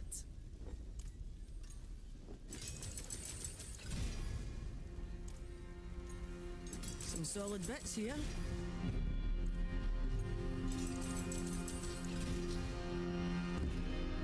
You know, I feel like because I'm wearing an amulet that has a Reaper's Pursuit already, like it doesn't want to hit the Reaper's Pursuit again. Okay, I don't have it. Okay. There's a good one.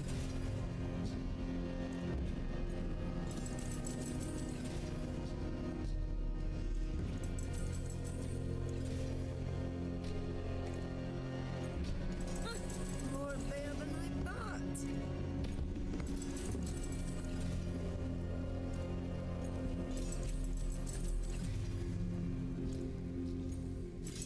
I don't know what's happening to you, amulet. Some solid bits here.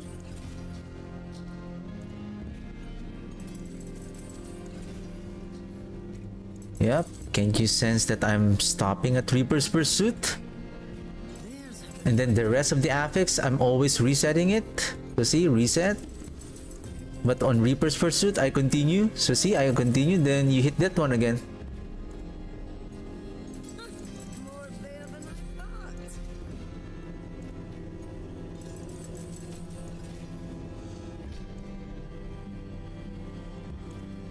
How much is my gold? 2 point. Okay,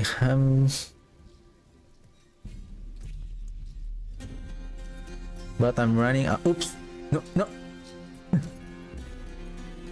There's a good one. Wow.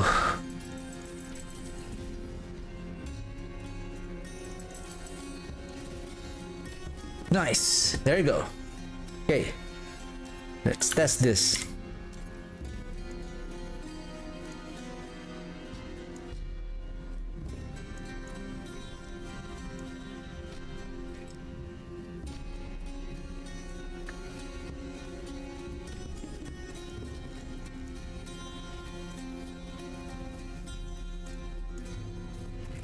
$1,900 shadow overtime damage.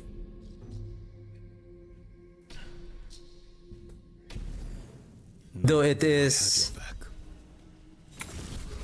we lost 2 points, so that's 4 times 5, so that's 20%.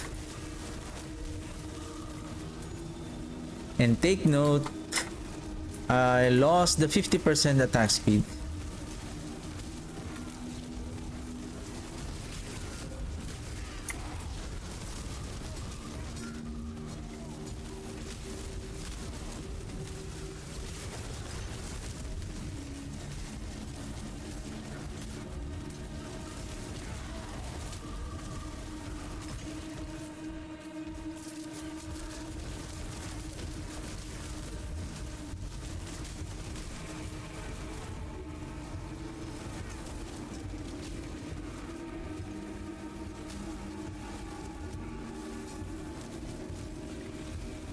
Oof! That's a good one.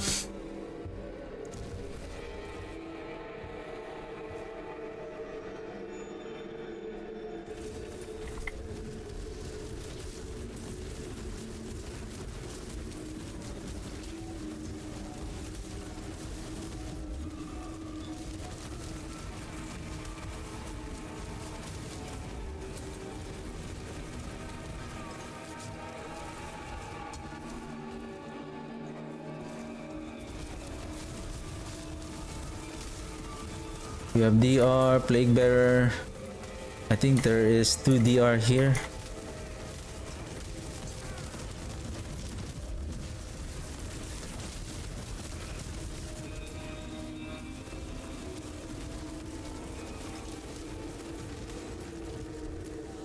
What the?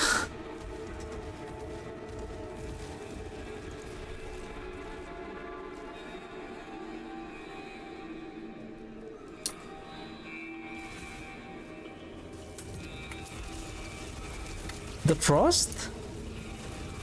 Maybe the frost.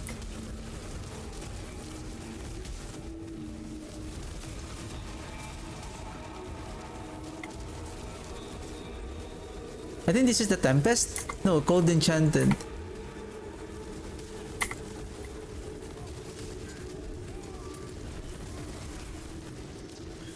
Oh man.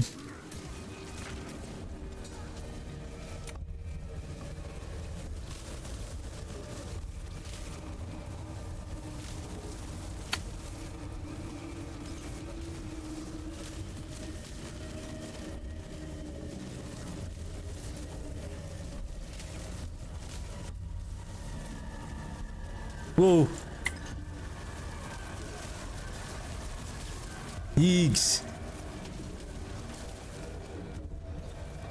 So many damage instances. It's okay, it's okay. It's not yet over.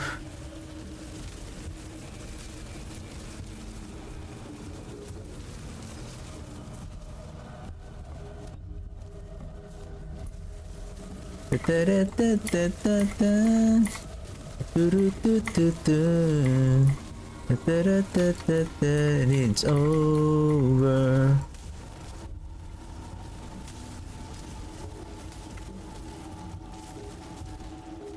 Hey, hey, who's slowing me down? Who's slowing me?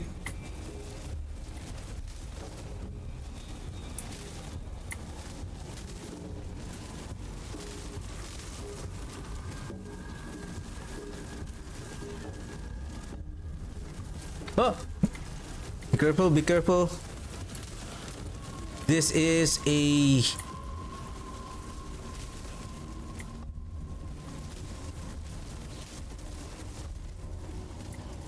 dangerous boss with shadow, with cold and fire enchantment.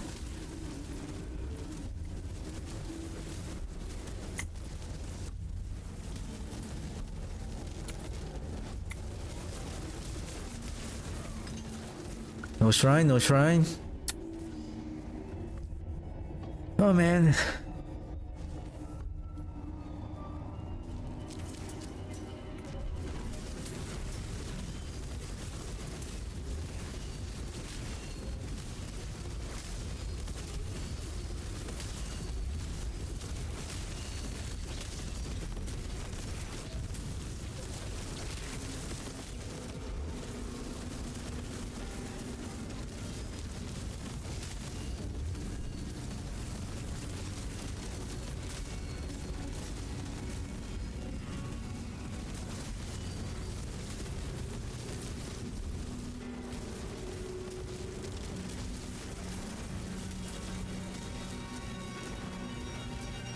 Yeah, keep freezing me.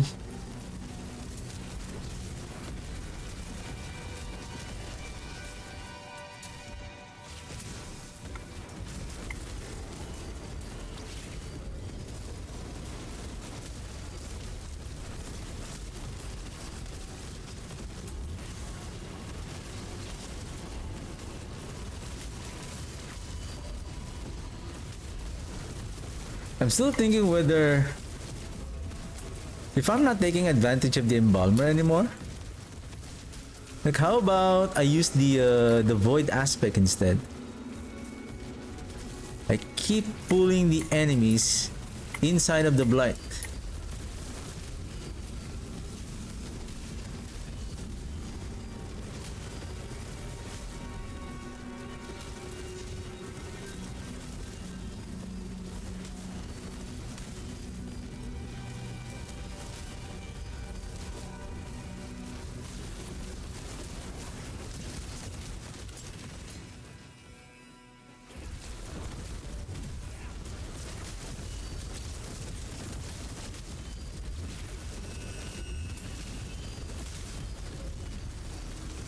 Though we are,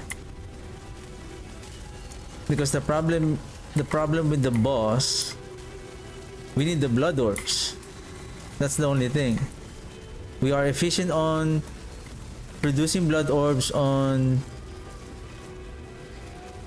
these monsters because of the corpse tendrils and the density of the density of the enemies.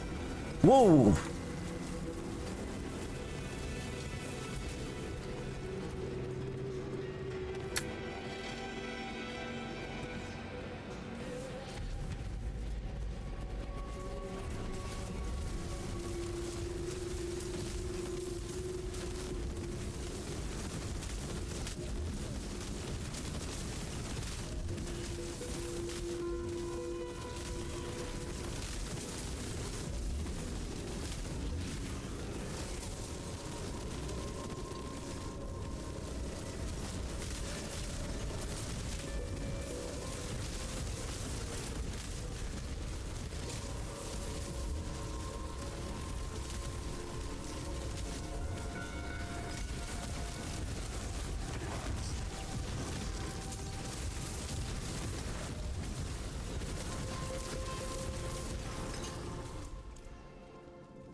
I know still the flesh eater. There are still some occasion that it's just on the right timing.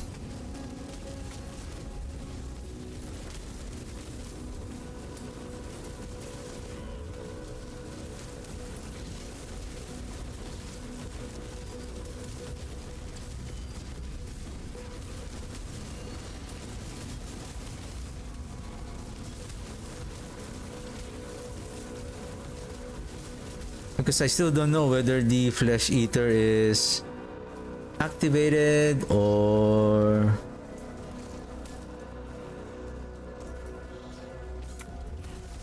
I have lost the duration.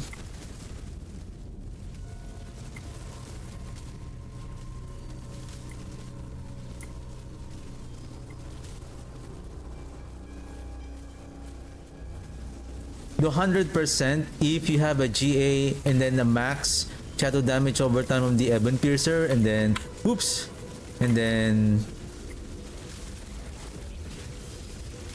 GA on Reaper's Pursuit. I think that's going to be more stronger.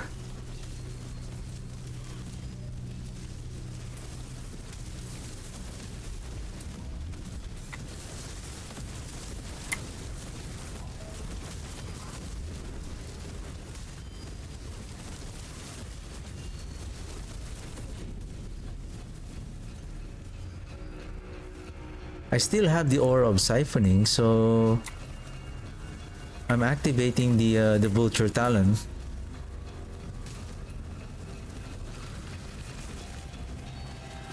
Oh shoot, 3 minutes?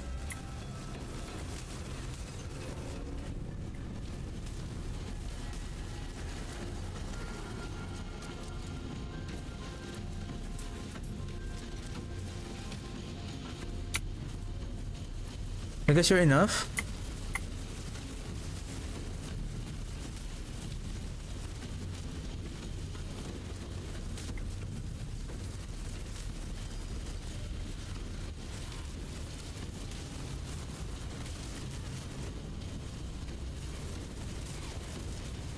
Okay, let's go.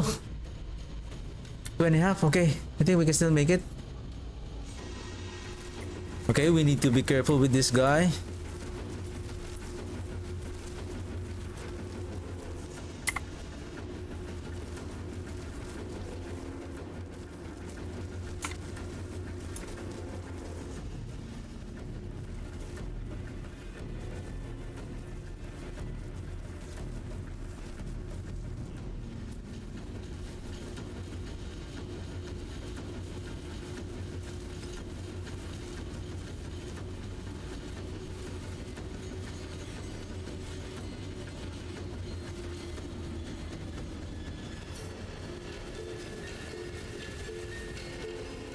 I have so many blood orbs at the back of Bramble.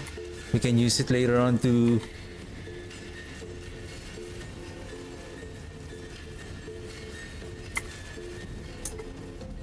We just need to be careful on the poison.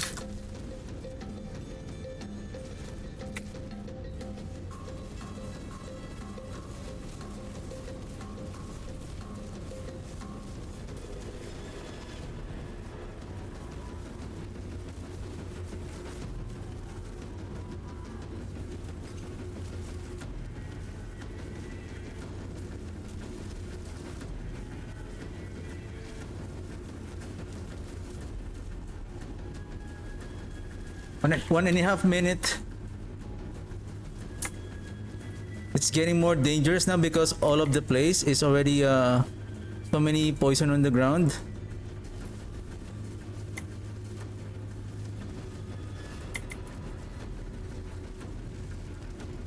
So we need to play more smarter here. Otherwise, okay, Lilith is coming.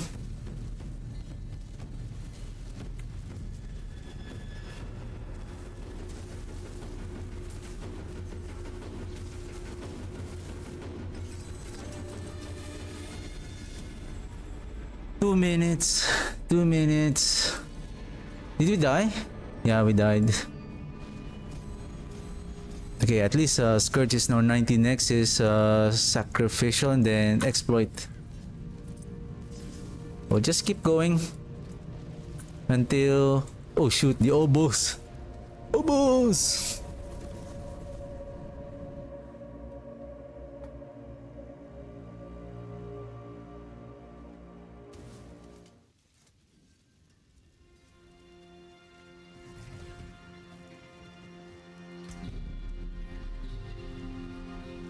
Let's bring this back and let's compare.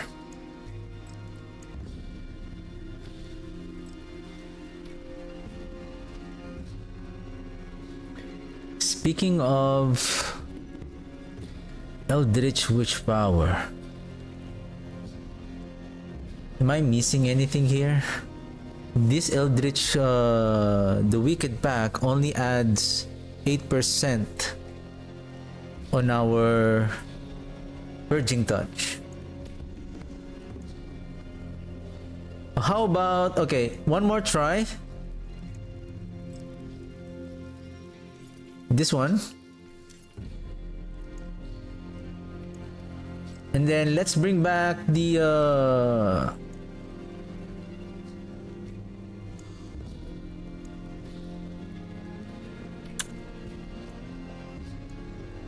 link, the life link. Okay, so we're getting a 15% additional attack speed. Give me a second. Be right.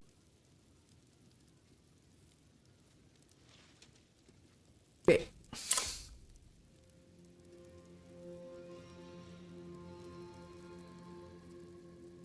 And take note, 28.6 chance for projectiles to cast twice. Plus 36, so that's only 64%, not even 75. So at least if you have 75, right, it is approximately 3 out of 4. So this one 68, so it's just like still sitting between 2 out of 4 or 3 out of 4. So that's the difference between the this one. However, the only difference is there is 1,940 approximately difference, or 1,800 1,810 difference in the shadow damage over time additional. So anyway, let's see. Better use the potion so that we have the same. Okay, lifelink. Okay, so same setup as the other the Ebon Piercer. Now let's see the difference. What lurks in darkness.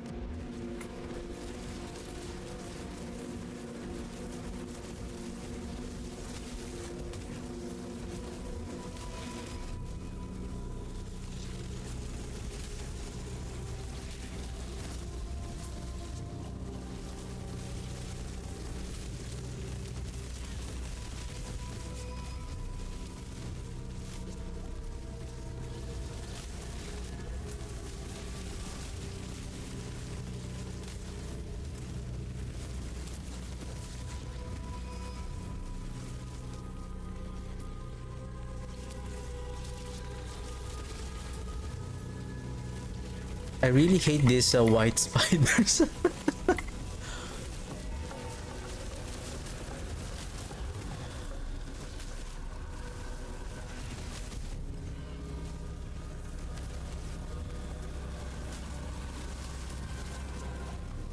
Oh, oh man.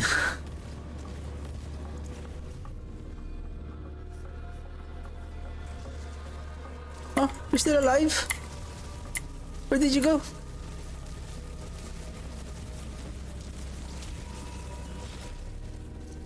That hidden poison explosion. Good tactic, guys. Good tactic. I think it's the one that who did, even though they're just minions, even though they're just trash mobs, those the horrors.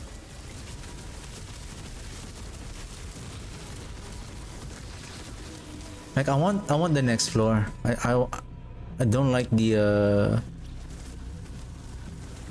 type of monsters here.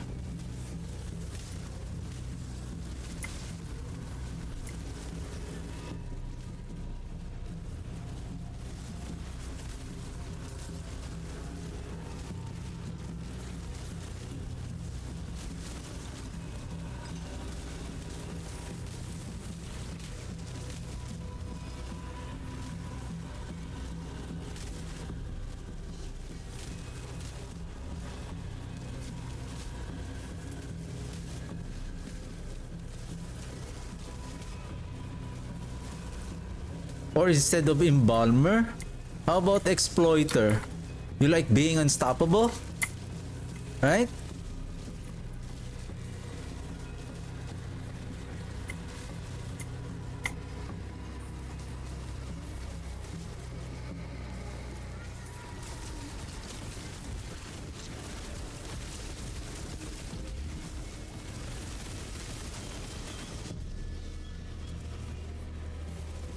So there will be like a pit pushing build and then a variant for just farming.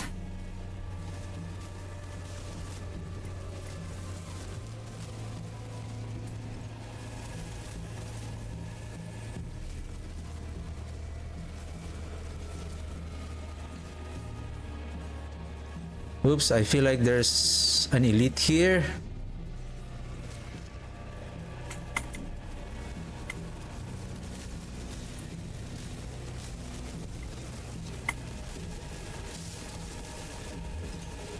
Whoa, whoa, whoa, whoa, whoa, whoa, whoa. Ah!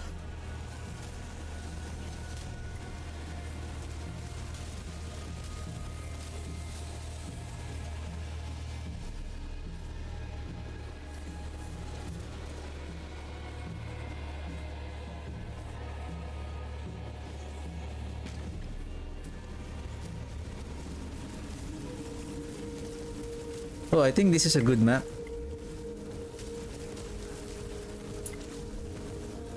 As long as no white spiders. No to white spiders. No to white spiders.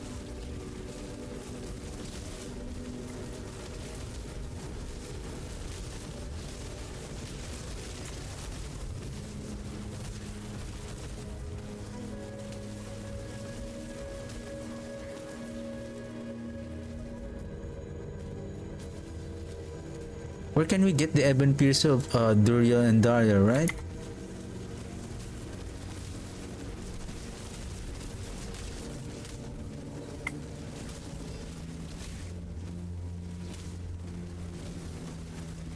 No shrine. No shrine. No shrine challenge.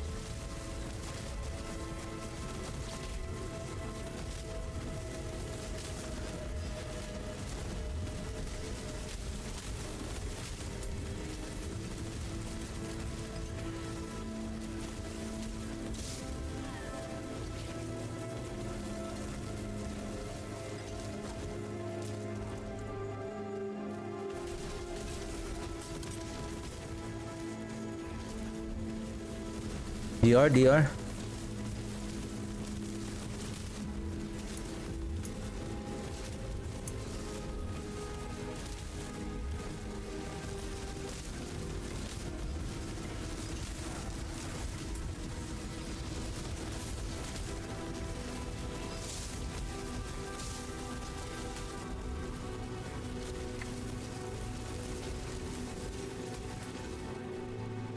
Phoenix back.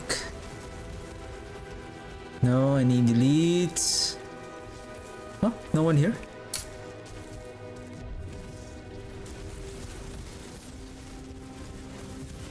Shackland, Suppressor. There's a DR and then Hold Enchanted. We need to be careful here. If we got frozen and then the Shacklands is spawned at the perfect timing, then we're toast. Wow, so far we're doing okay.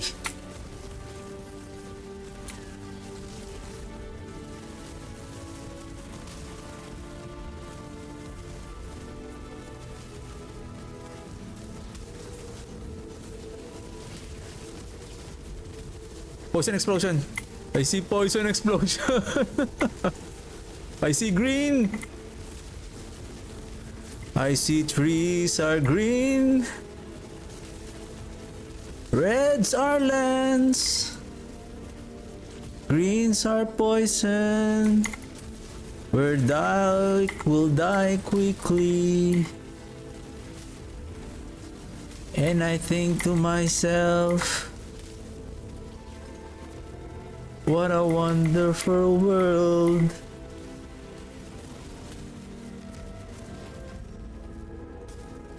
And I think to myself, are they scamming me?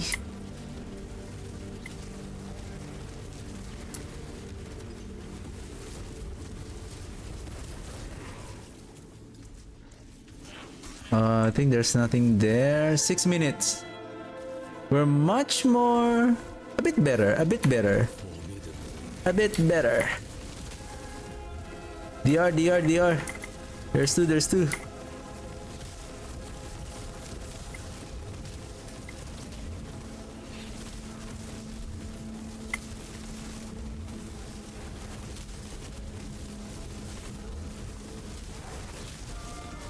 Be careful, I see some poison explosion happening.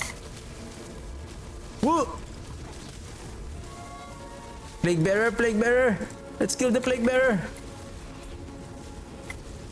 Oh, that's the, not the plague bearer, poison enchanted.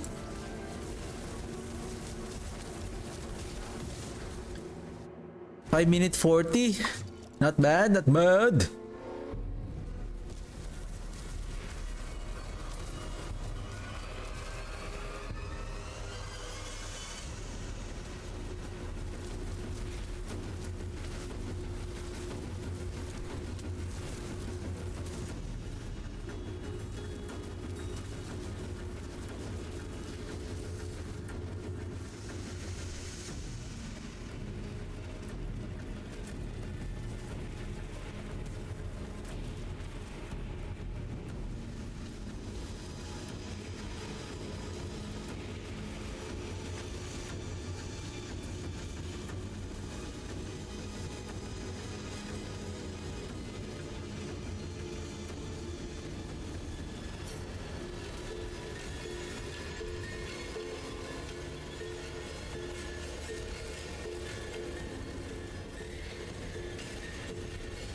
Oh!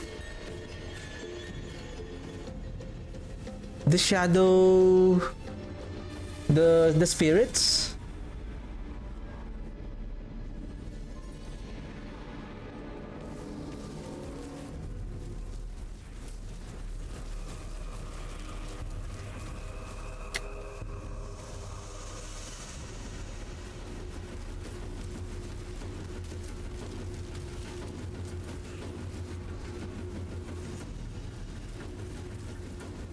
Oh, he's dying.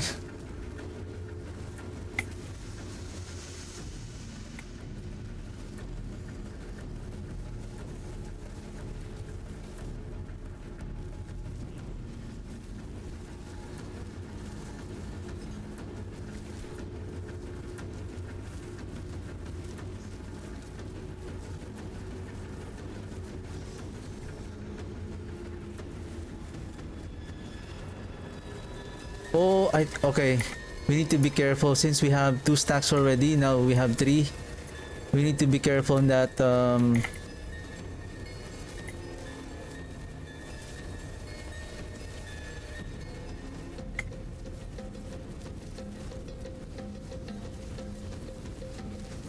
That one.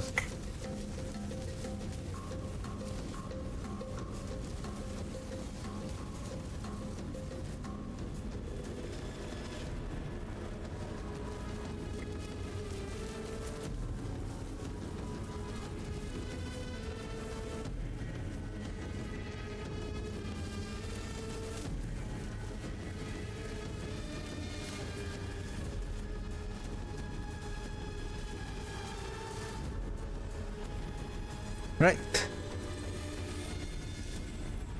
I forgot obols again.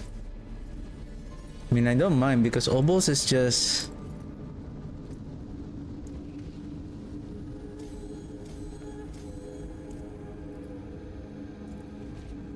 Okay. Let's try this.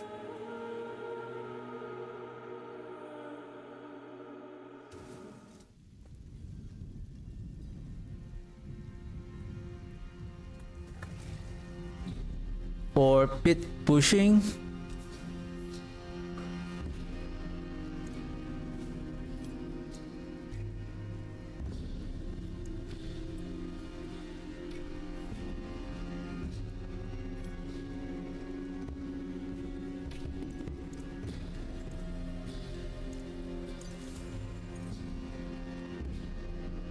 magics await your return.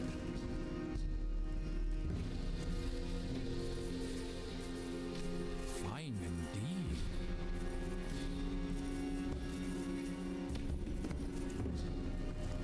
Okay, one more time. 16 minutes. Okay, we still have time.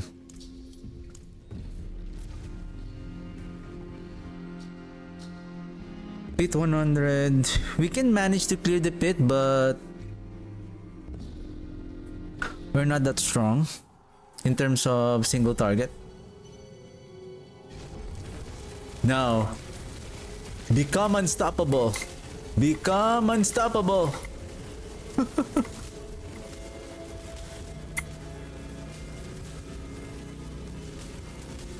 That's what you want, right?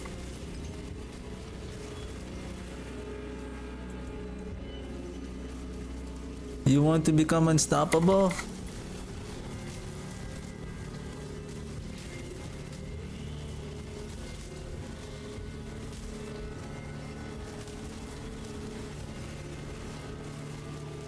Ooh, the DR didn't become unstoppable. Come on. Become unstoppable.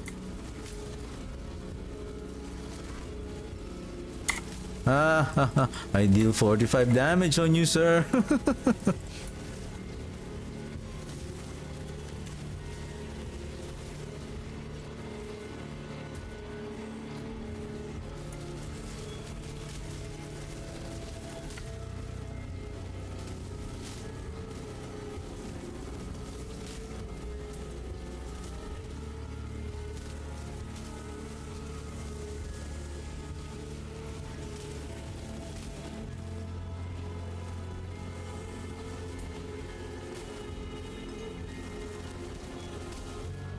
I see poison explosion.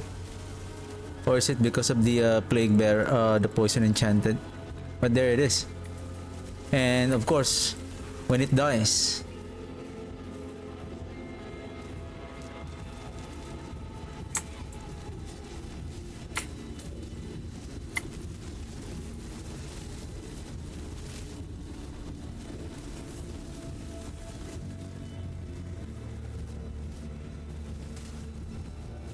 At least I can put my skills to use. unstoppable.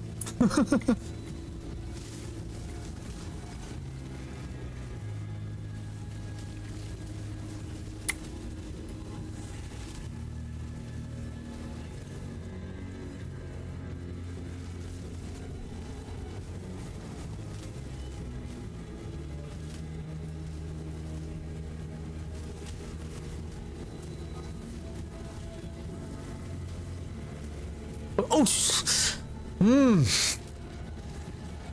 I'm always getting caught of that poison explosion.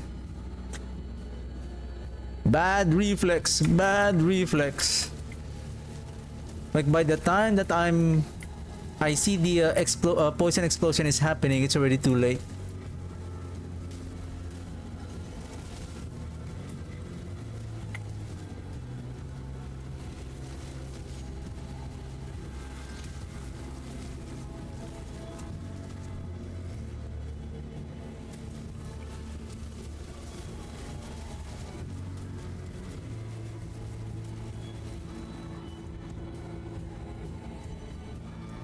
Oops. It's too late now, baby, it's too late. When the poison explosion is happening. It's too late.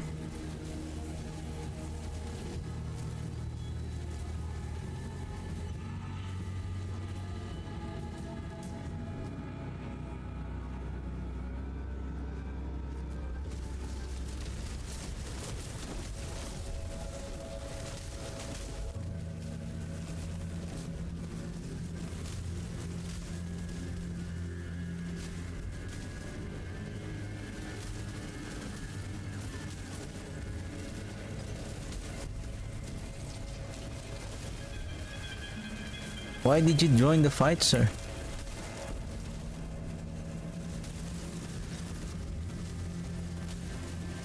Boom.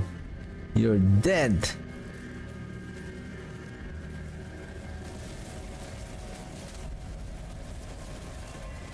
These are the runaway elites.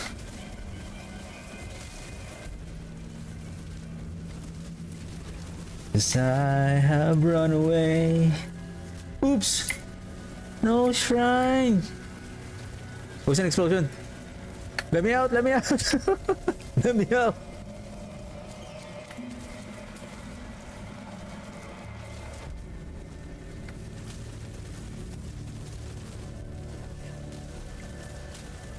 Yes, I have run away.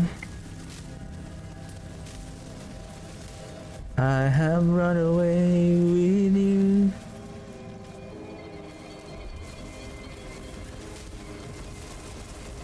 Do, do, do, do, do, do.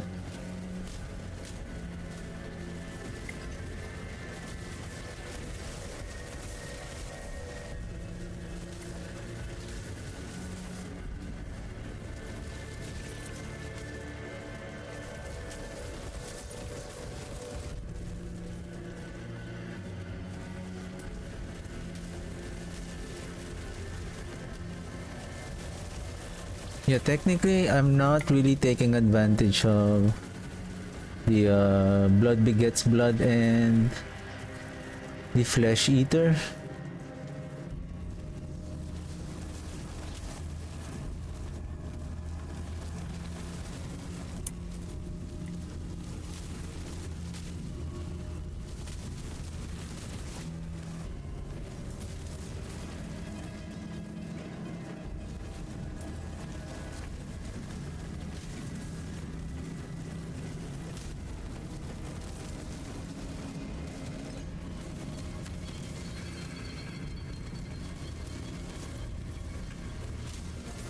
Wow. It's okay, you want to be unstoppable, right? Come on, become unstoppable. There you go.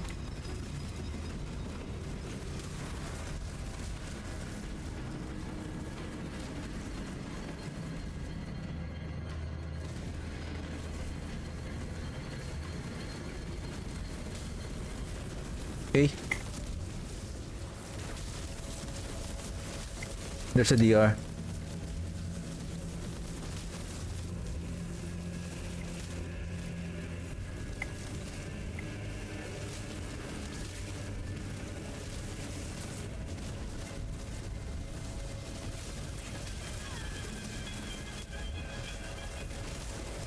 Whoa.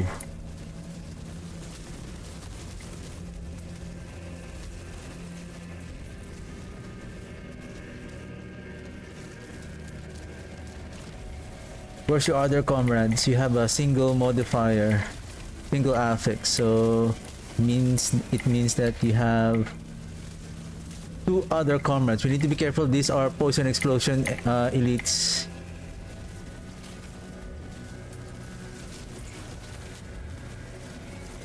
I'm not going to fall on your trick.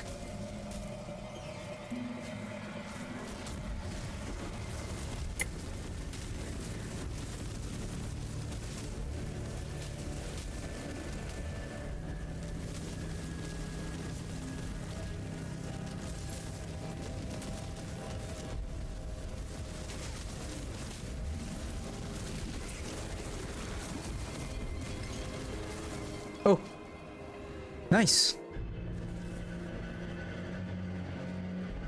554.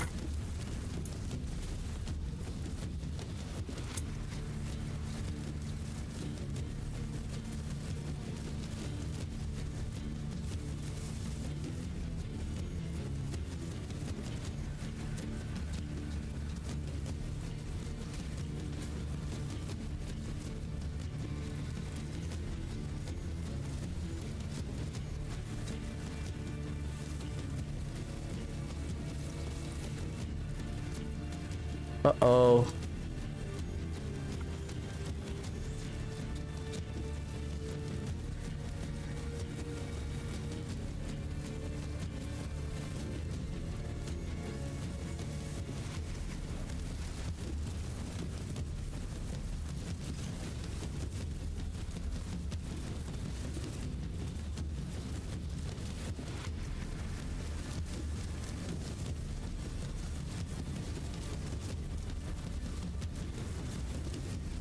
1 minute.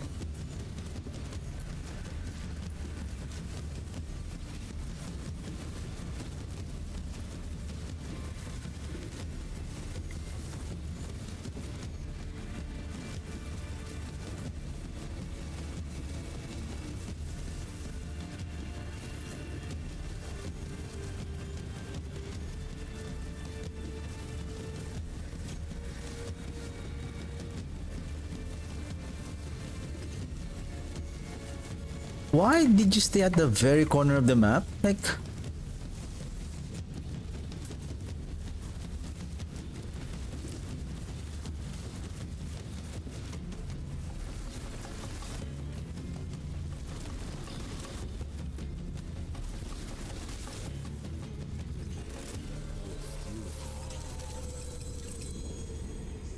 Well, 2 minutes.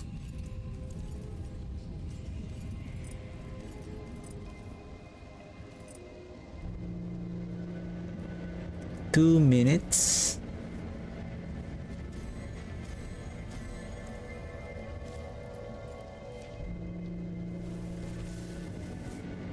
I think I don't have the advantage anymore. That's or do I still need the advantage?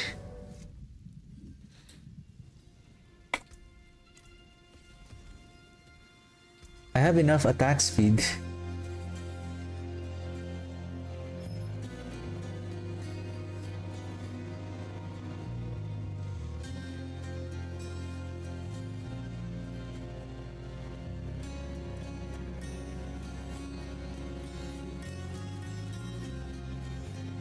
Yeah, there's nothing here that I can really...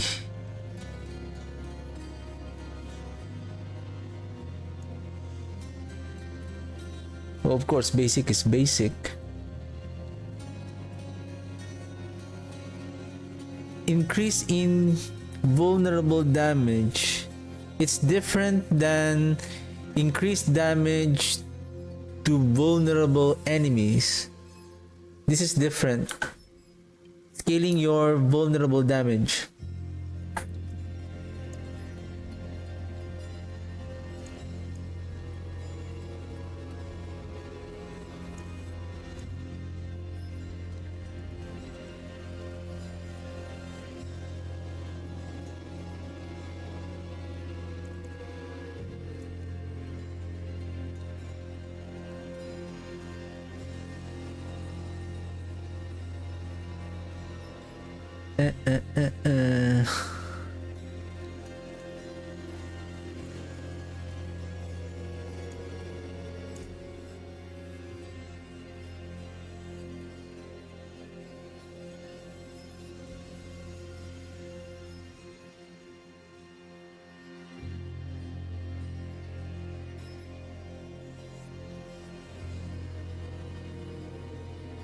Increased damage over time.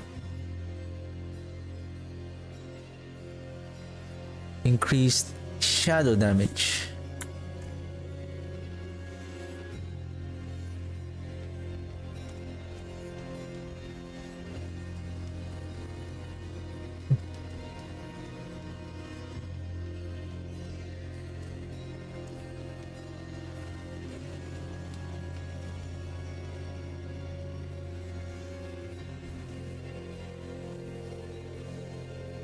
$2,058,000.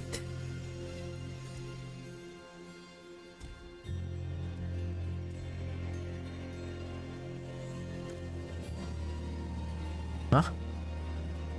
Oh, is it the same? What the heck?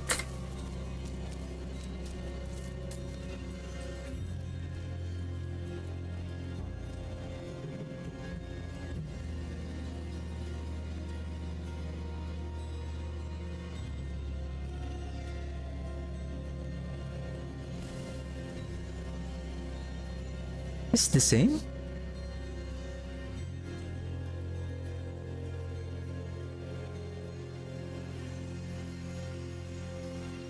Because this is plus shadow damage over time, so this is still damage over time.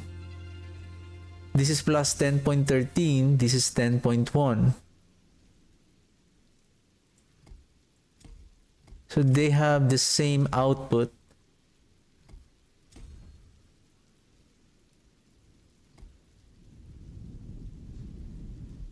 Okay, so it means it doesn't matter.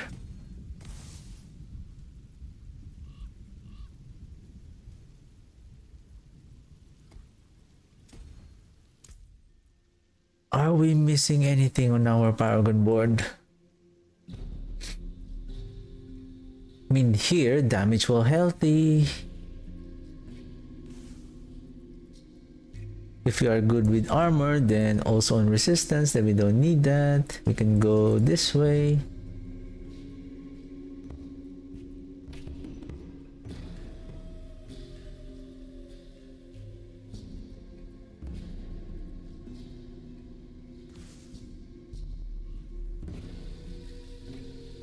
Where is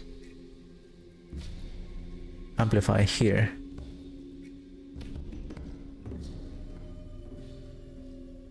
Plus 18. Then we still have this one. Oh no, damage while healthy only.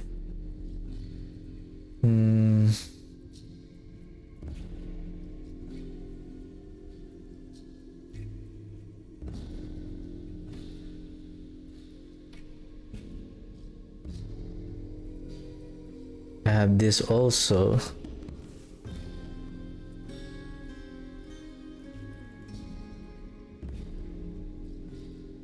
These two right here, plus 25, plus 12.5. This is 25.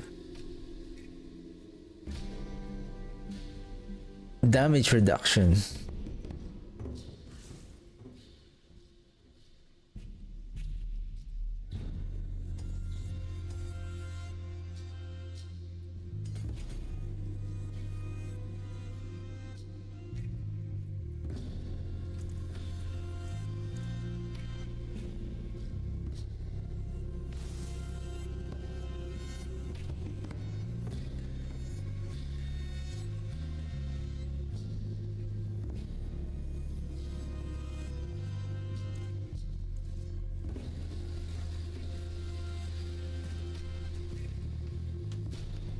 Now let's try this one now.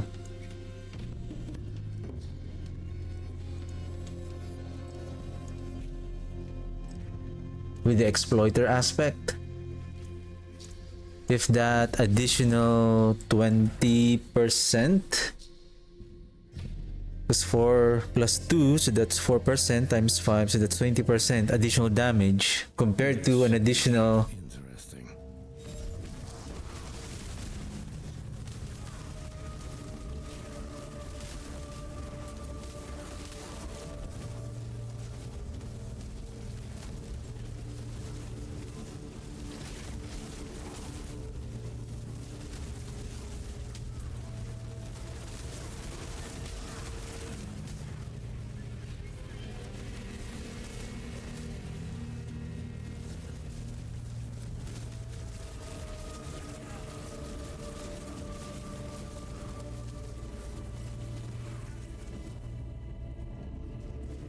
Oops.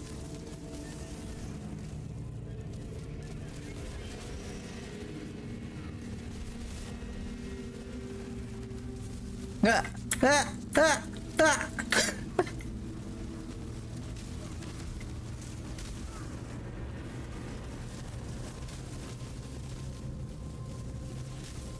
Oh, fear, fear, fear, fear, fear. Get out, get out, get out. Holy. Holy crap.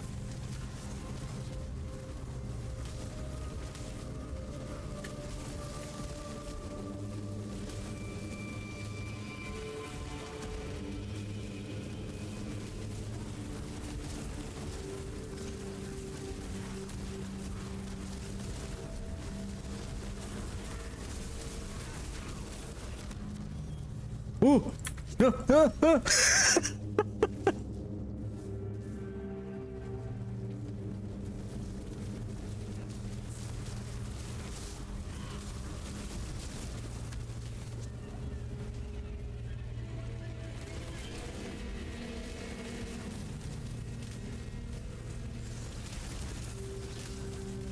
If you don't have any if you don't have any other means to counteract the crowd control, it's really it's really annoying.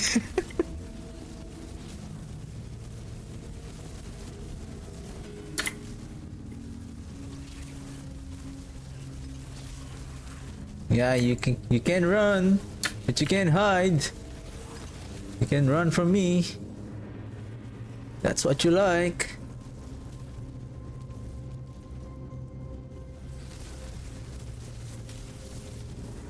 Oof.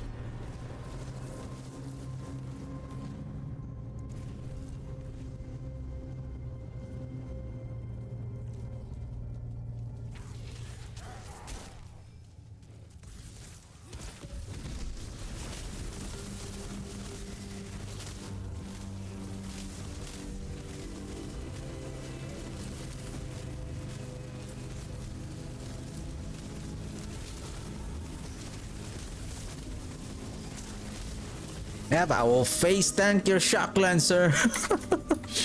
Fear, fear.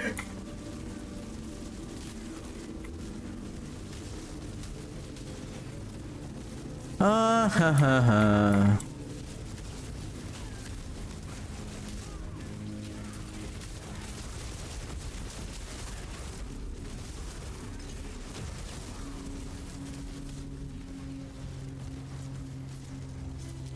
Let's kill this one. I hate this one.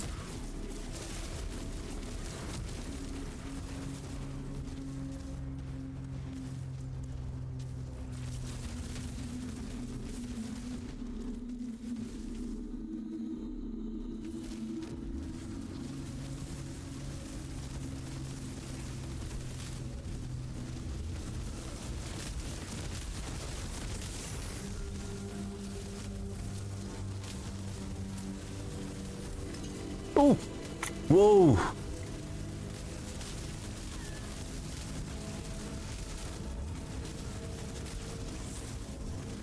What was that?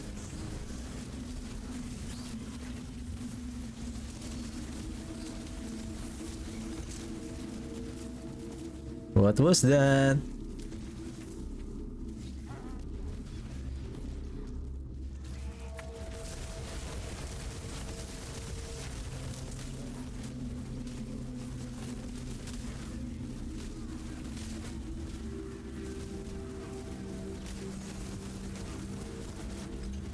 Yeah, right. Yeah, keep teleporting.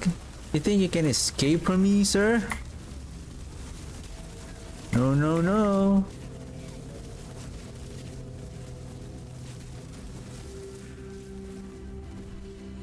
I hate this one. I hate this one.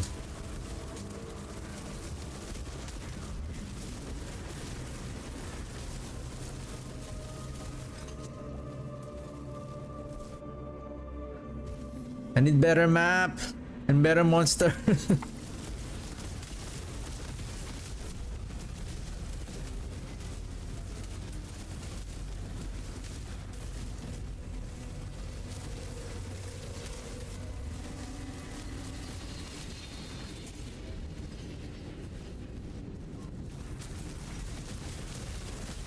No shrine, no shrine.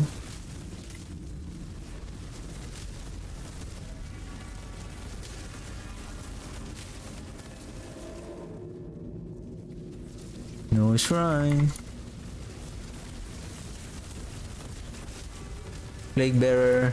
What's the other? Explosive and terrifying. So there will be fear in the ground. Let's watch out for that. And then there's this Plague Bearer. Watch out, watch out.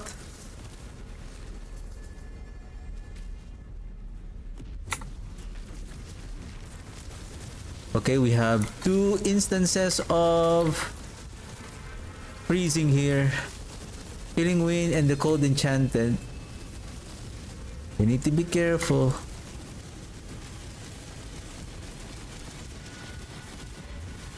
And I got frozen.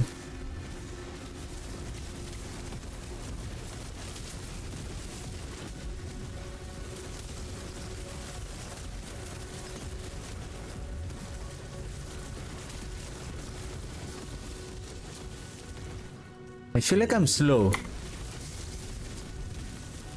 Don't tell me that the 1900 outperformed the 28%. The 20% additional damage increase.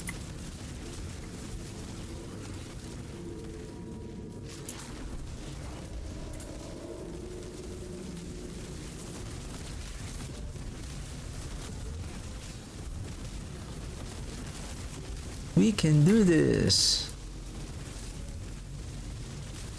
We need to make a direct hit on the elite in order for them to deal double damage. That is the requirement on the second enhancement of the Blight. Is it the second? Or...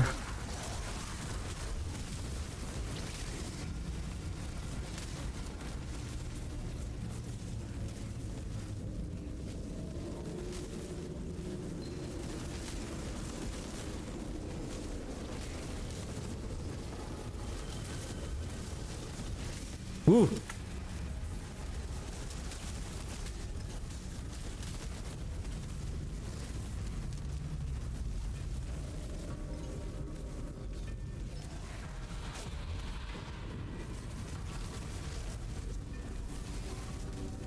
Shock Lance. No? We're done.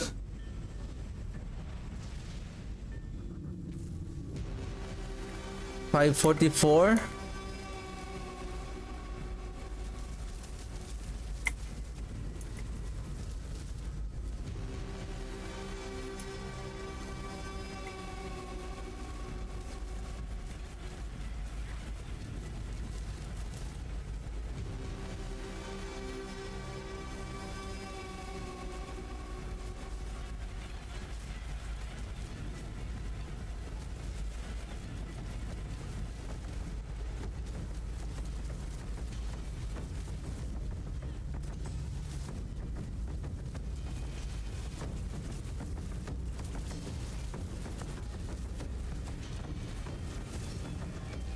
Whoa, whoa, whoa, whoa. Be careful on those circles.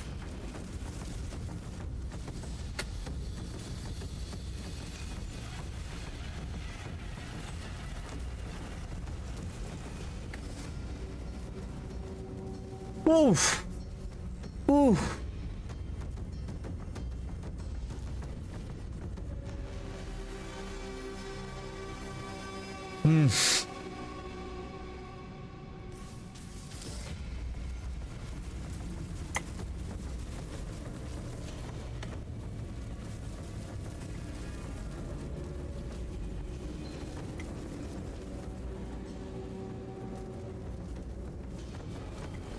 Metamorphosis is really important on this build. It's just we don't have any more space. Like, we're getting knockback, frozen.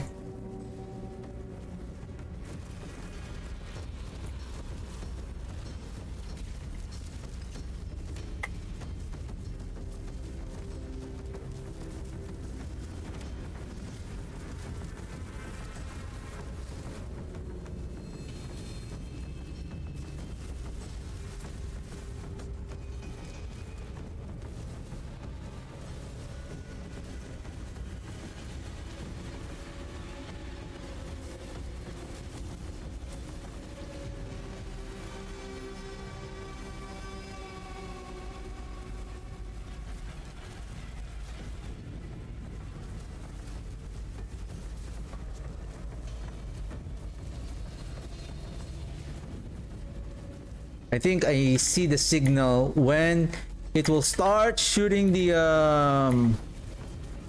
projectile when it knocks back. There you go. Knock back, then shoot the poison projectiles.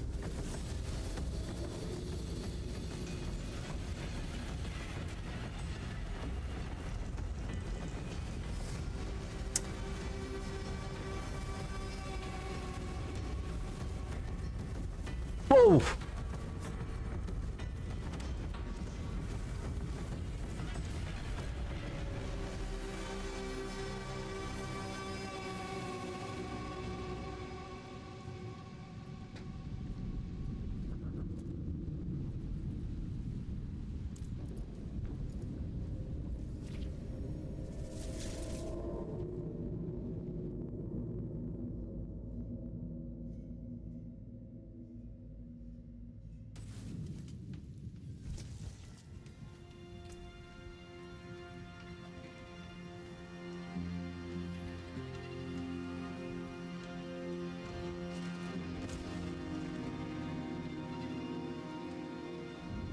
We're so weak.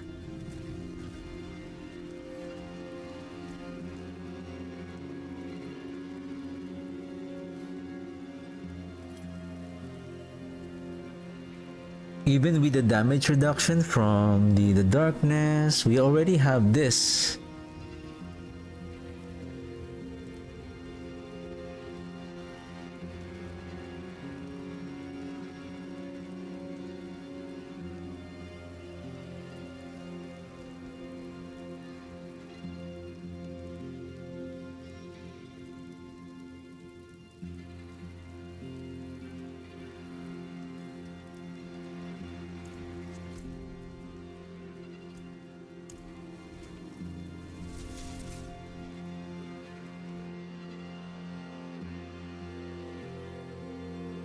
And especially when like that kind of enemy.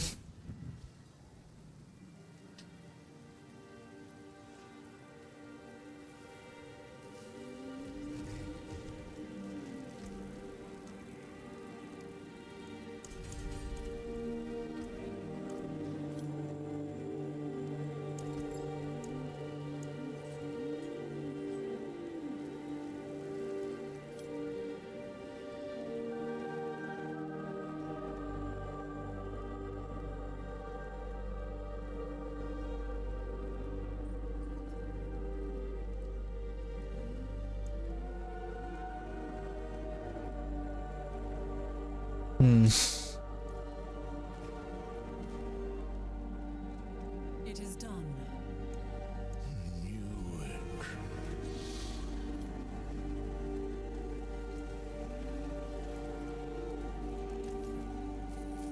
Plus, I'm so unlucky on masterworking the items. Bless and thank you.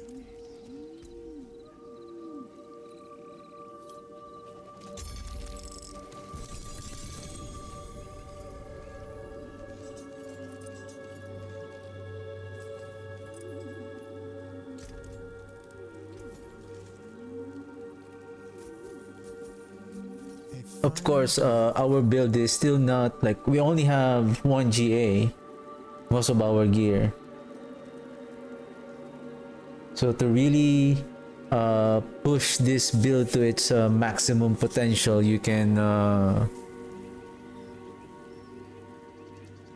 you know, if this is the build that you're playing, so you're gonna invest heavily on this and then masterwork the items properly.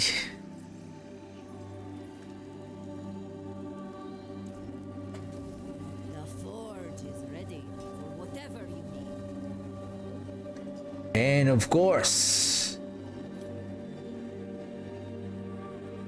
where's my Omrune? The forge is always hot.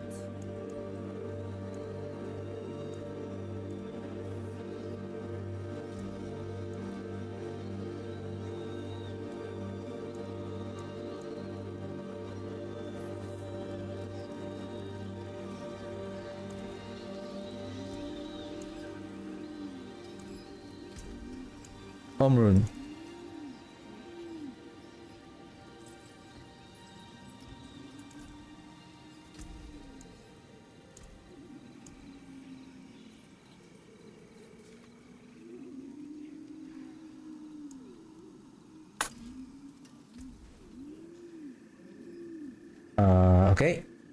Okay. Let's try to masterwork again the weapon. That looks worn. I can fix it. Never seen something finer. What the?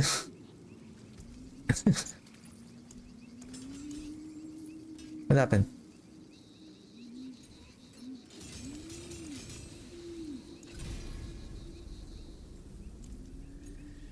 Of kingly make. Use it well. I think on Monday, I'm not going to create the blood surge yet because that is the last day. That is the last day that I can take advantage of the Gilded Goblins event. Because on Tuesday it will be PTR day up to for 1 week. So after that, that's the time I'll be playing the Blood Surge. Rare to have something so fine.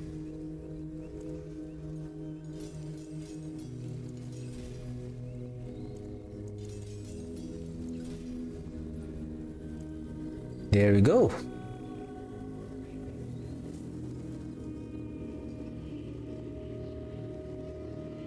$36.4,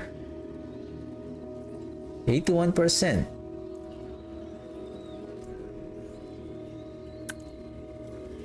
Okay, let's do this again. With Omrune.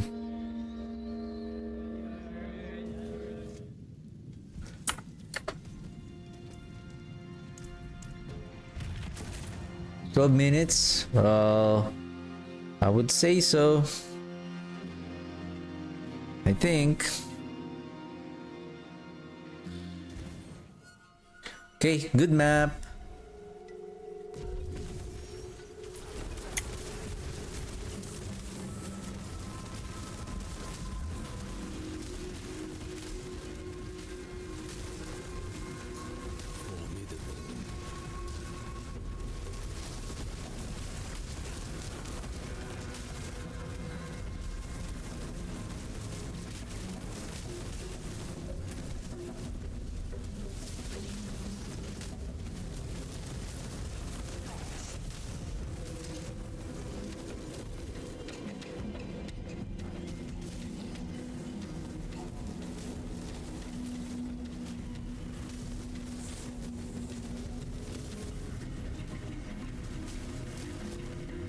Oh, you like being unstoppable, right?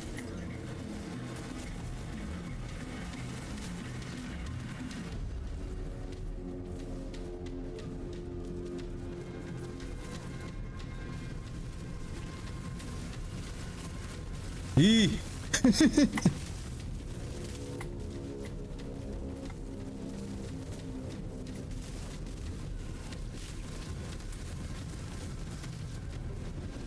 Hey. Nice one. Nice one. Frost and Fear? Right. Good job, guys. Good job.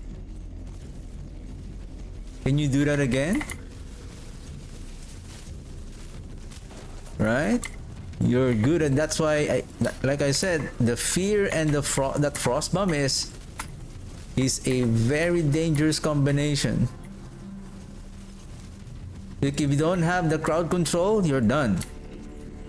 See, I'm getting feared. So we don't have to counteract the crowd control, so that's the problem.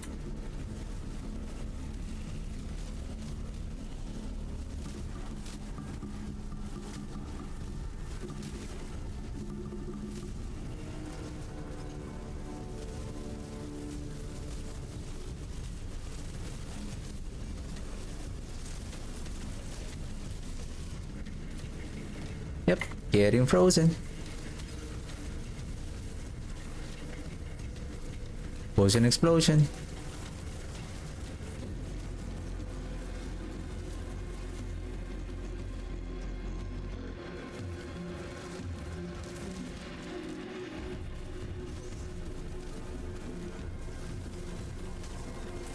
Wall, fire enchanted, shadow damage.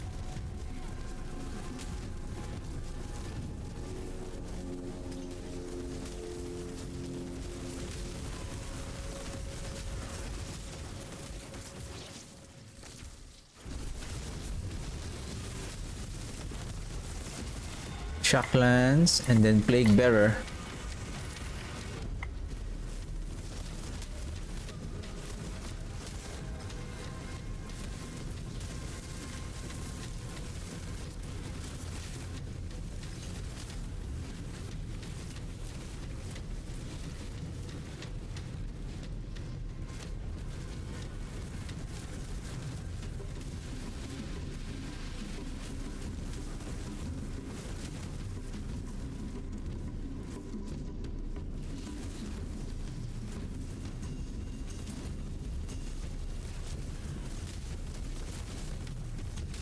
Done.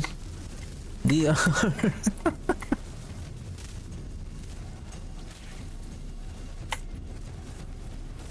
Okay, Plague Bearer, Summoner, and Lightning Enchanted.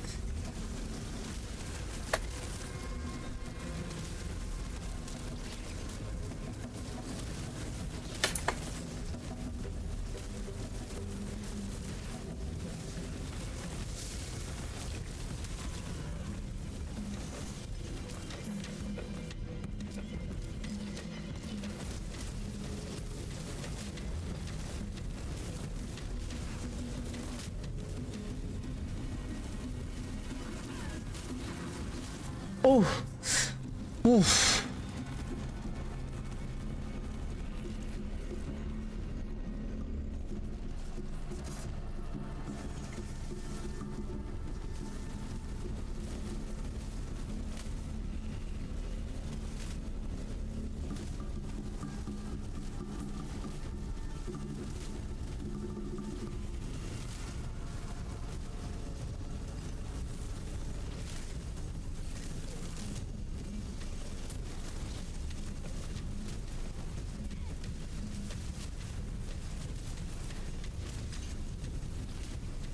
Wonder what hit me there, like the poison explosions?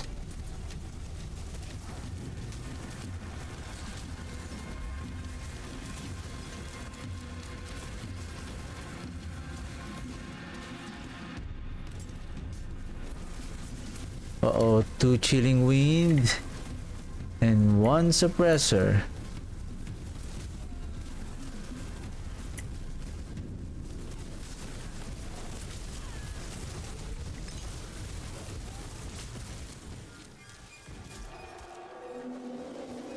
Let's clear this area. Whoa! What is that? What was that?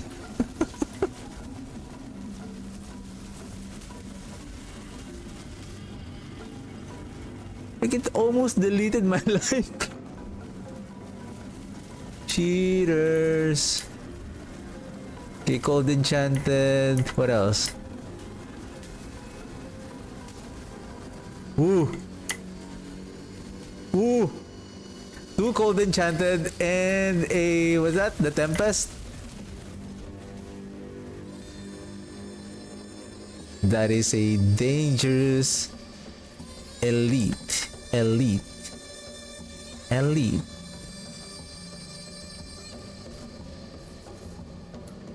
Let's go. Next floor.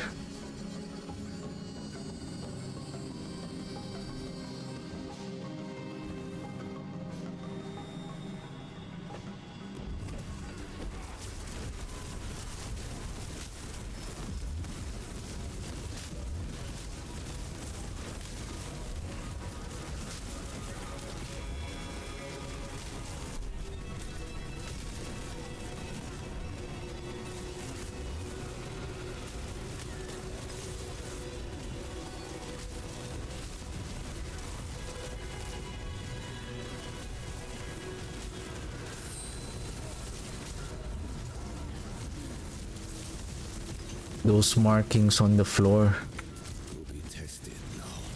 Suppressor, Summoner, and Chilling Wind. Oh, that's the reason why. Now I just realized that the reason why those minions are still part of filling the pit completion bar. It's because they are part of the Summoner Elite.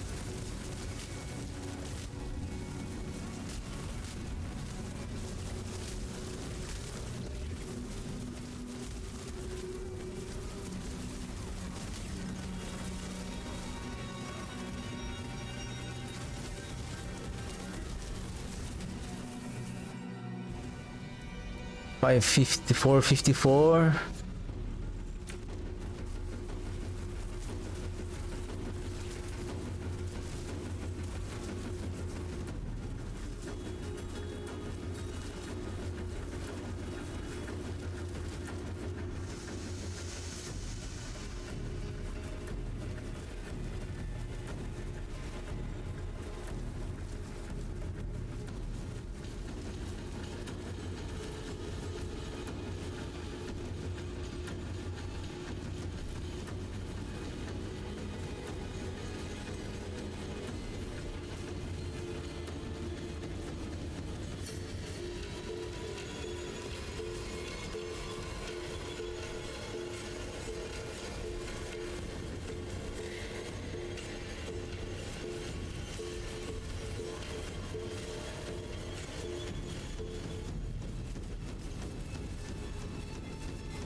Whoa, whoa, whoa, whoa, whoa, whoa, whoa.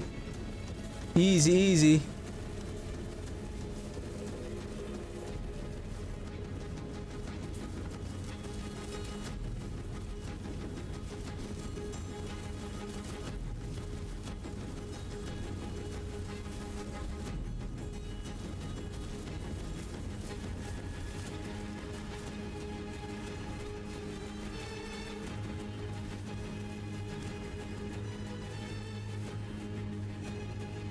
No, no, no, no, no, no. No.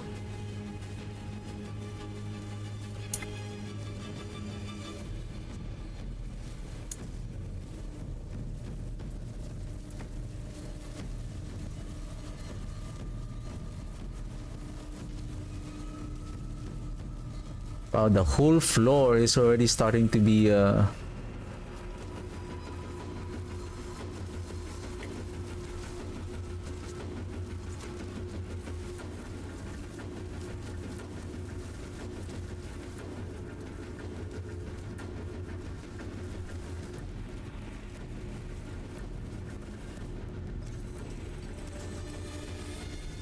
I don't know. I feel like this one is much more better.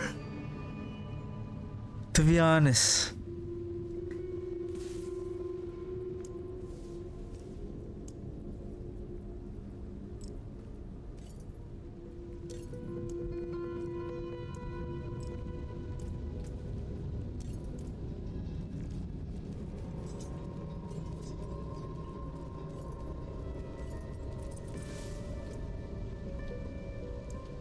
Right, 90. Always getting +3. Always getting +3, not +4. Hooray! Hooray! Okay, next is exploit. Oh my goodness. Oh, world boss. Oh shoot, did I miss it again? Ew, it says Nahantu. Oh, it says Fractured Peaks. I think that's the same boss that spawned here a while ago. I don't know when is the next world boss. Anyway.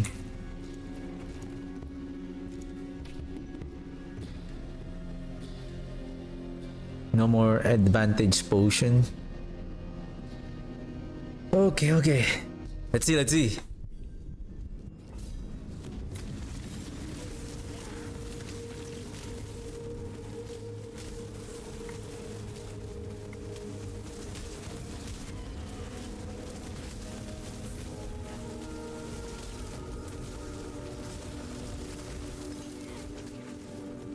The only problem is really is the survivability, that's all.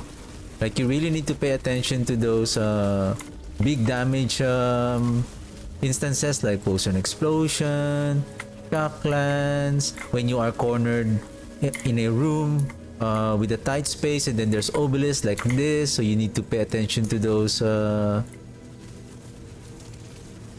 you need to ensure that the barrier from your soul rift is active.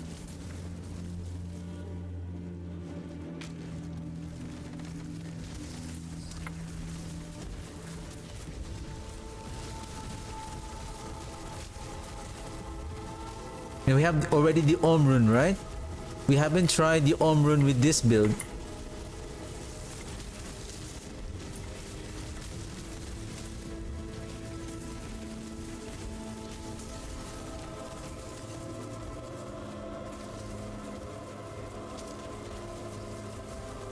It's really different.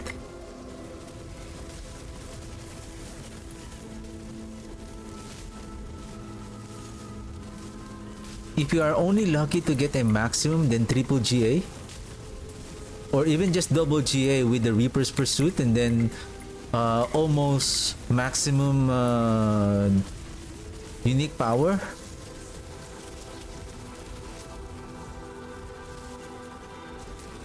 I think that will make a difference. Look at that damage tick. I want to observe that damage on the single elite pack.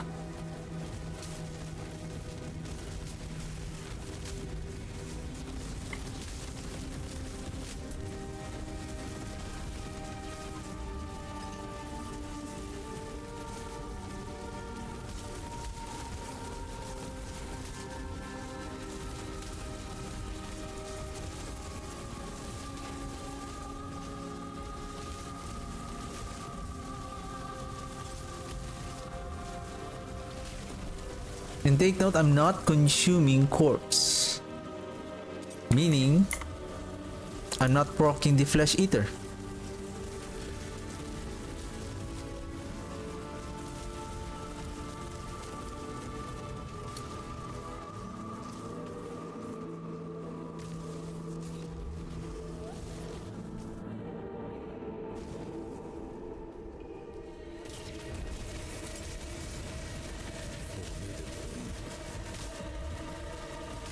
Uh-oh. Second floor is the white spiders. No way.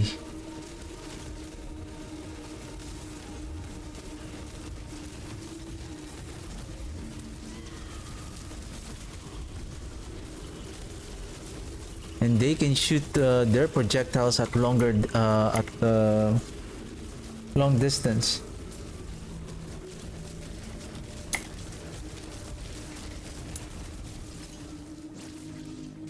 That is amazing. I can see the how the shadow damage over time melts the barrier of that elite.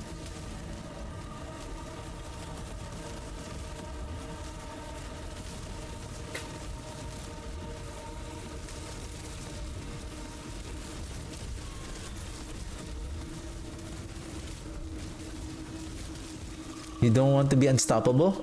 You're afraid of my exploiter aspect? Why you don't want to be unstoppable? It's okay. I'm not bothered. I'm okay.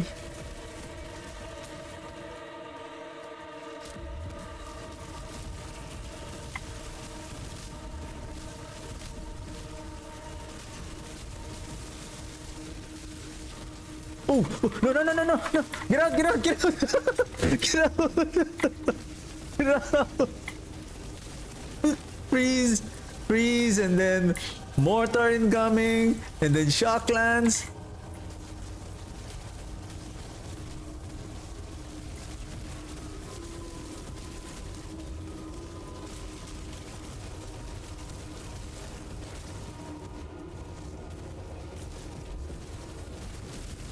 You need to be careful with this elite. This will explode upon death.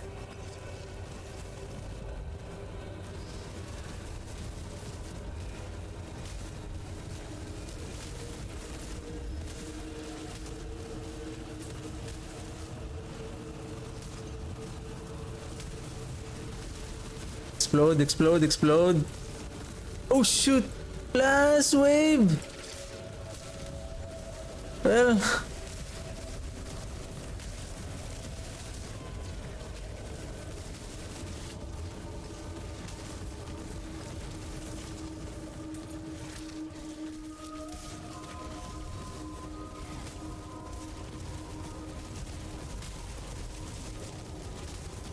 Wow, those projectiles. Oh shit! No, no, no, no, no! Get out! These spiders are really... You guys are insane, guys. They shoot at a long distance, and then those are ice. Those are cold enchanted. So imagine, I think they're throwing like 3 to 4 projectiles at once. So if you take that hit, probably at one single from that single attack, I think you'll get frozen right away.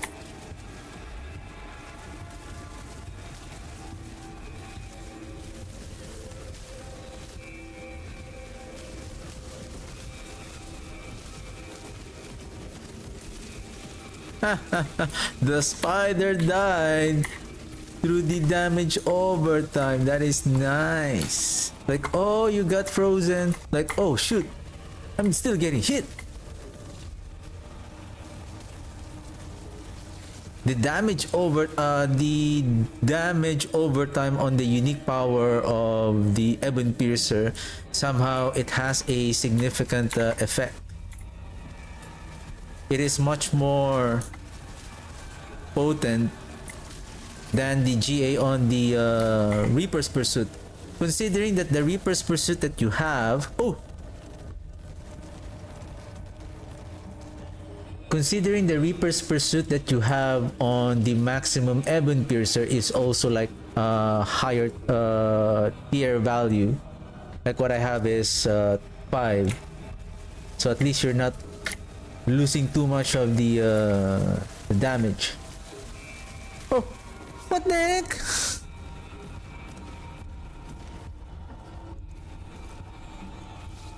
These spiders are... I don't know what to say. It's just I don't have to counteract the freezing effect. Can you do that again? Let's go. Yeah.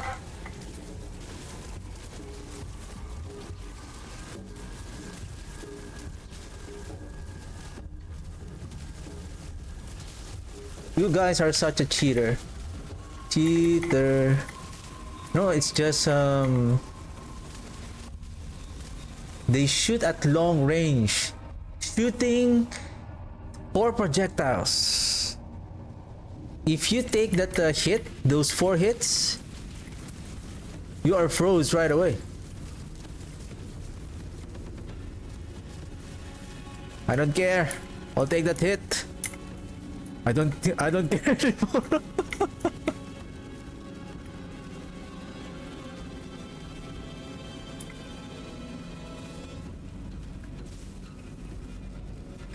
I think I died twice, right? Or 3 times.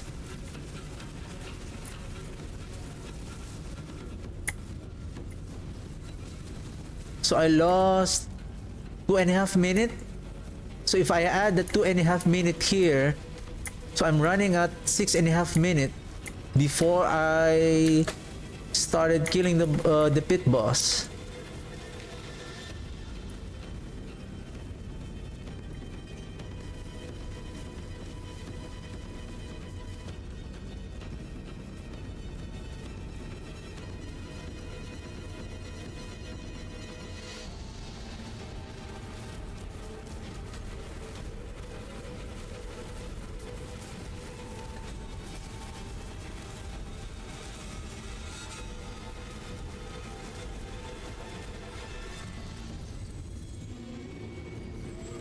Why you can't let me finish? Oh shoot, exploit first. Why can't you let me finish a or why can't you let me clear a pit 100 without dying?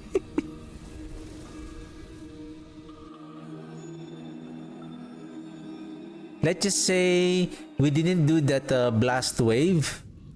We didn't pick up the blast wave. Let's say 6 minutes. It's still much more better compared to... There is magic in all things. Oops, wrong NPC. An equitable transaction.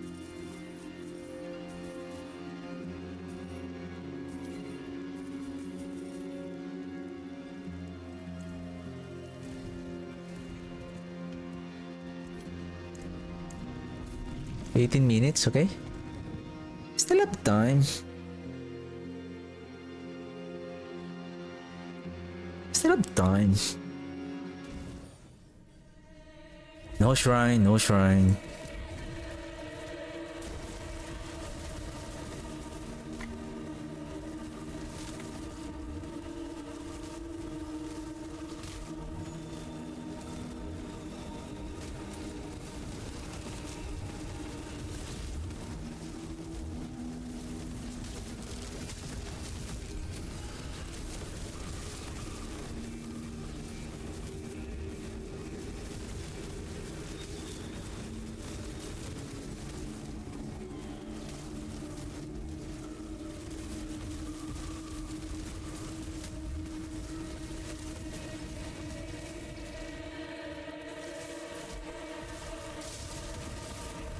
Poison, lightning enchanted, and then cold.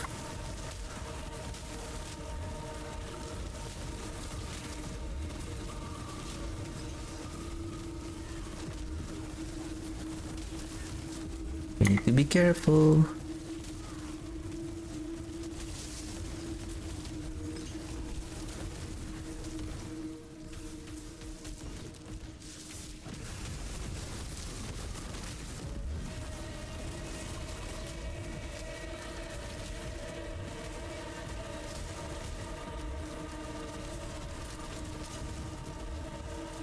poison.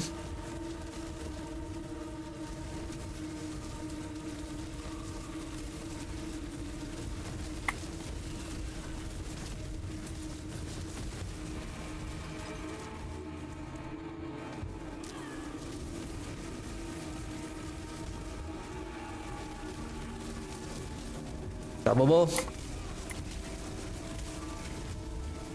That's what I like. Unstoppable and I'm feared. That's not what I like.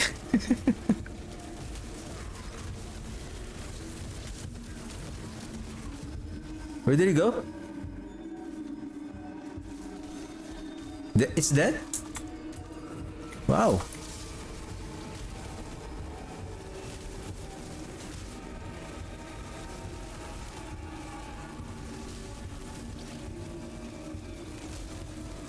Melted. Whoa, no. You know what? Every time that I insult the enemies, they're dealing a lot. They start to deal a lot of damage to me. You know what? I'll just keep quiet. I mean, I'm not going to insult them anymore. Oh, guys, good job. I'm cheering the enemies. Good job. You're doing good. Keep it up. Keep up the good work. You're doing a good job. Oh, nice damage there. Nice freezing and explosion. Oh, that is good.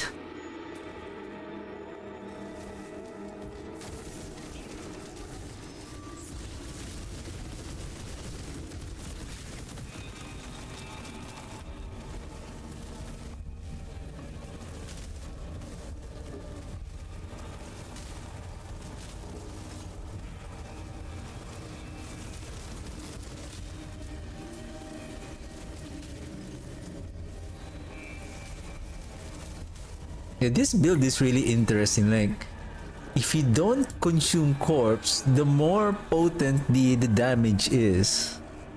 Like, wow, 40%, 50% clear at 4 minutes. Oh, that's... Oh no. Let's hide on the pillar. Let's hide on the pillar. They're looking for me. Where's the necro? Where's the necro? They cannot shoot the project. They cannot target him because of the pillar. I was hiding on the pillar, and then they're trying. Oh, where's the necromancer? I cannot shoot. I cannot shoot. I cannot see the target. Where's the target? Boo! Oh, now I found your weakness, huh? So I need to hide. Okay, let's hide from them. So that's your weakness. You're not good at open field combat. Aha! I found your weakness.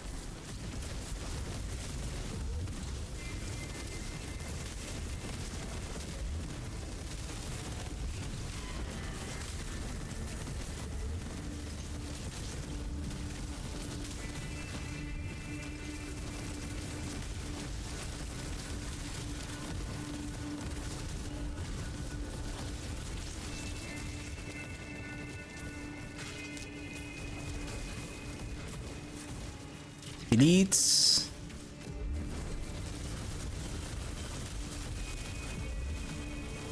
Hide. They're looking for me. I'm here. They're looking for me. What the heck is that necromancer? I cannot find it.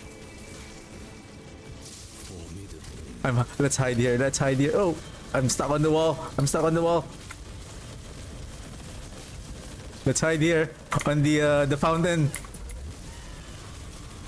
I'm here. Come here.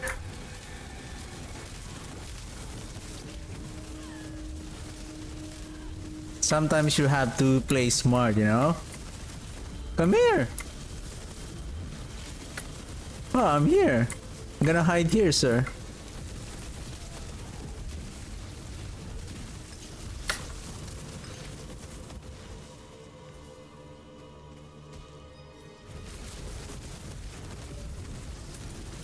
Yeah, keep shooting. Keep shooting. I'm here. I'm hiding. Oh, I'm here. I'm here. Keep shooting. I'm here. Hiding in the pillar.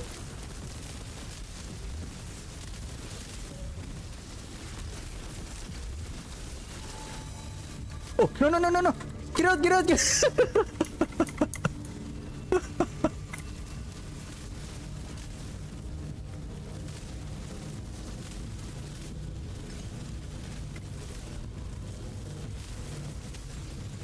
Okay, let's go, let's go. But there's a minion here. Let's kill this minion. I feel like this minion, that minion will cause trouble on spawning the pit boss portal. Okay, let's hide in the fountain. Let's hide in the fountain. Oh, 7 minute 29. Wow. 7:23.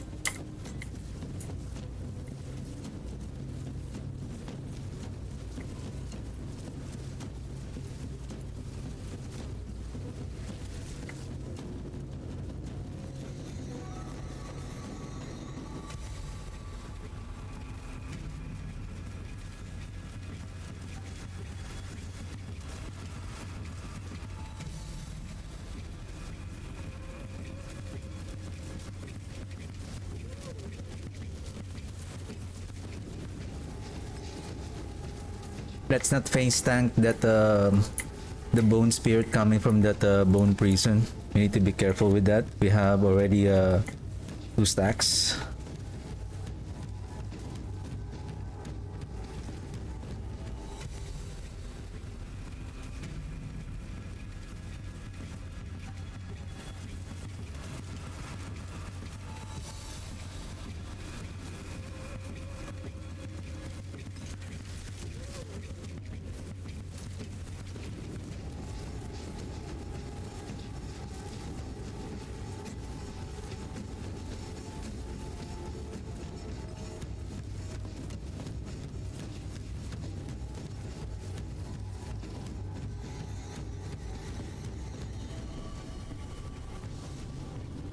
What time did we enter? Like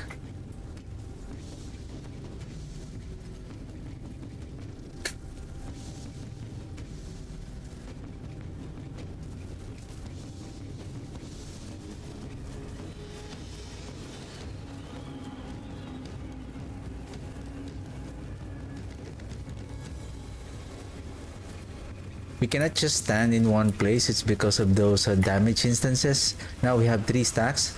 We have to be careful now. So far, no deaths. No deaths. No deaths. No deaths.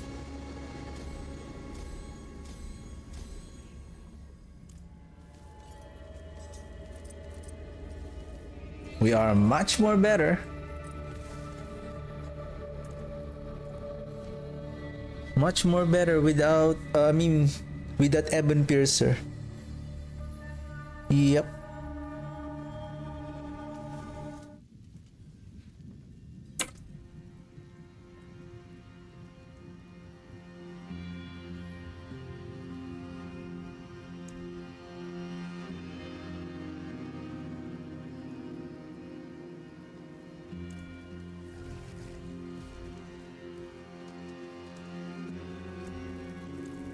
We are better.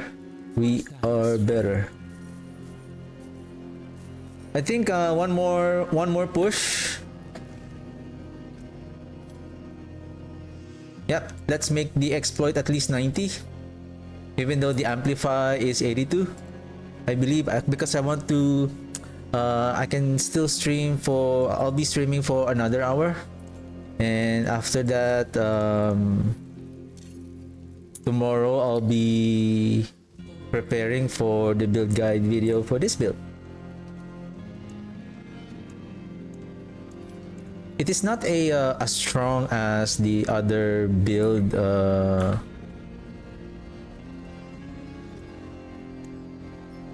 for pit pushing, but in terms of other game activity like headhunt events or farming dungeon or infernal hordes, this is still very efficient.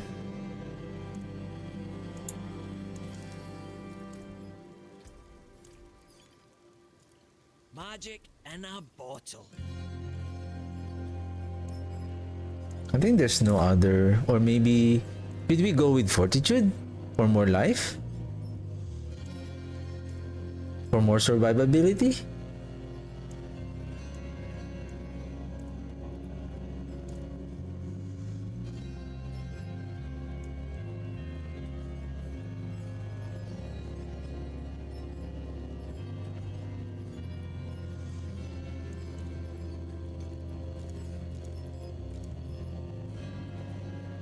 I think I repeatedly consumed the incenses.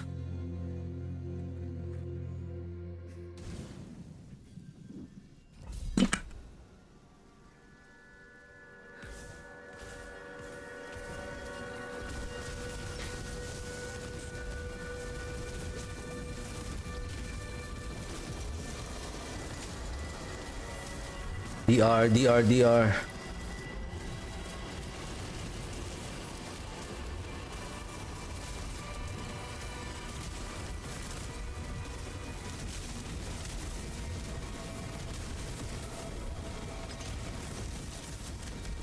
Of course, more life, more fortification plus more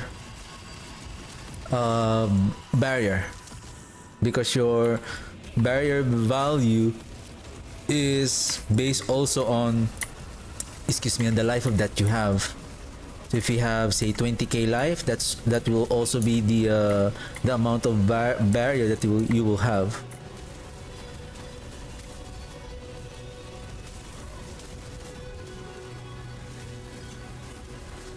Wow, what? That damage stick is very strong.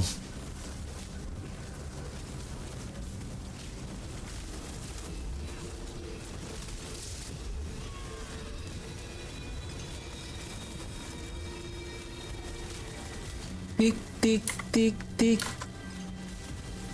It's just I'm just standing still and then just keep casting the blight. Then corpse tendriling to pull the enemies. I'm not even picking up the blood orb. I would say the blood orb will be automatically pick up when we cast the corpse tendrils and the blood orb are spawning so close to us that is like the distance is enough for the blood orb to be automatically pick up.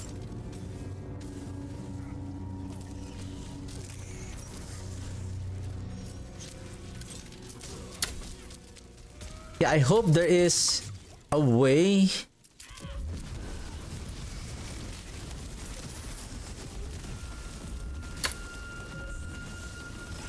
a utility aspects perhaps that or maybe they change the Ebon Piercer, same thing like the Blood Spear, the Invira's memory. It consumes corpse and then it shoots another projectiles from the corpse, something like that. But I feel like it's going to be like copying the mechanic of the Blood Spear, right?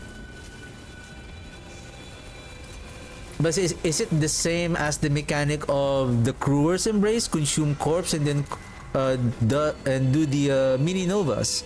But how about the Ebon Piercer, consuming corpse and then or maybe the corpse explosion?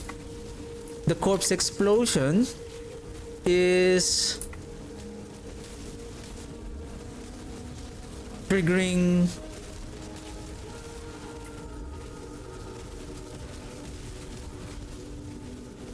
or yeah, maybe just shooting additional projectiles, right? Ouch.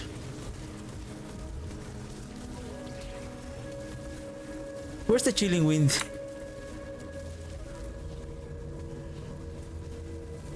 You can run.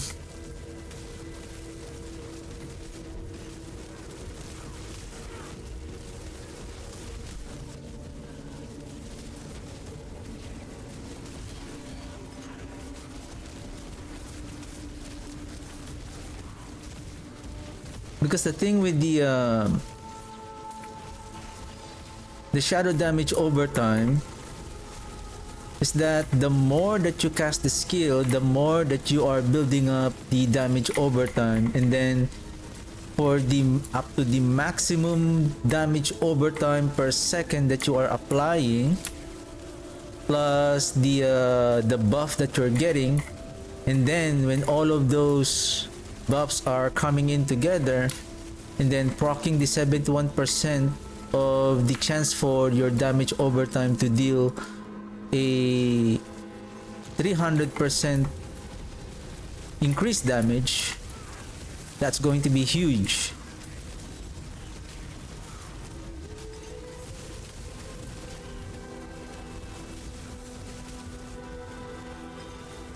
Can I turn on the combat text? I just want to see the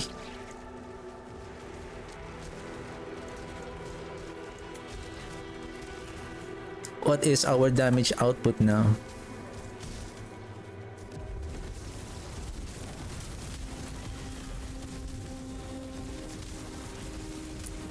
$10 billion.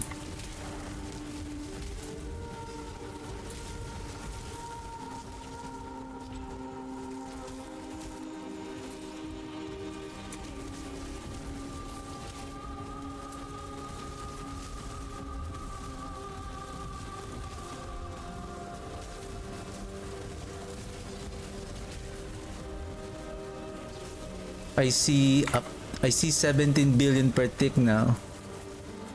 Per second.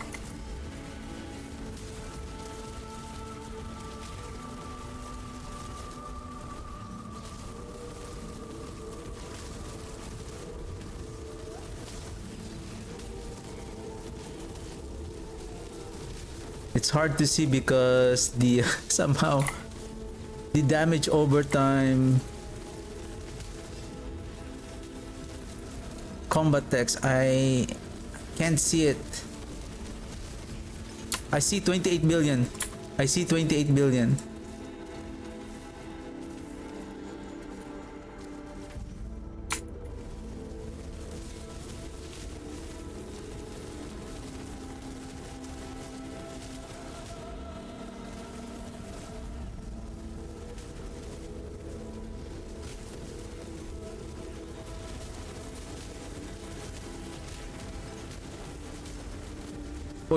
Poison.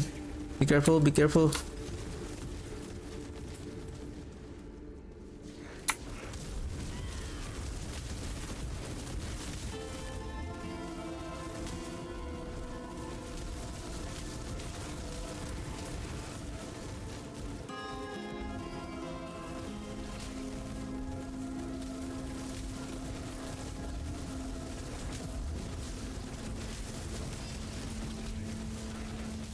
I hope wow, the explosion, it was able to reach me at that distance.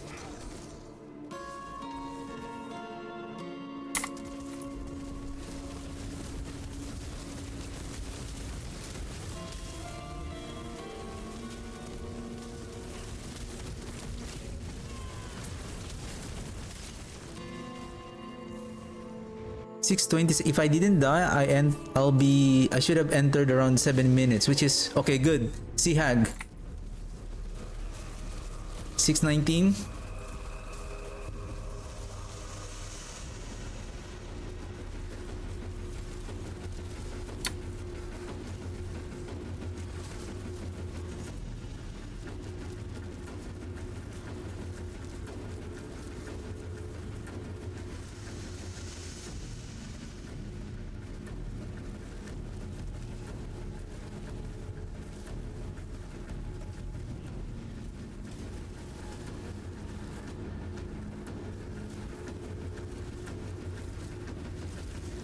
You can really see here that the billion damage is much more consistent if we just stand still, and then if we move away, like for example if there's any instances that we got like that one, we're getting knocked back, right?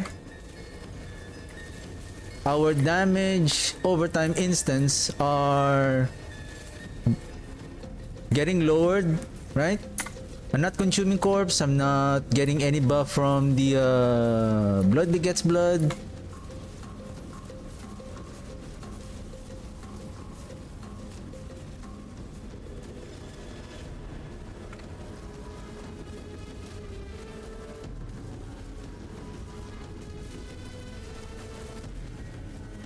Wow, I managed to survive that. I just stayed in the middle. I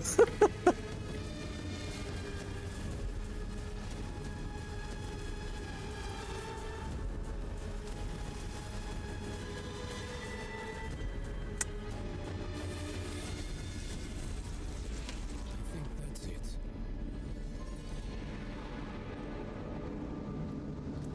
I do hope that this wither board maybe to increase the intelligence, at least to make the chance to make it at least 75%. You know, 75% exactly, like 3 out of 4. I don't know how fast that I killed the sea hag though.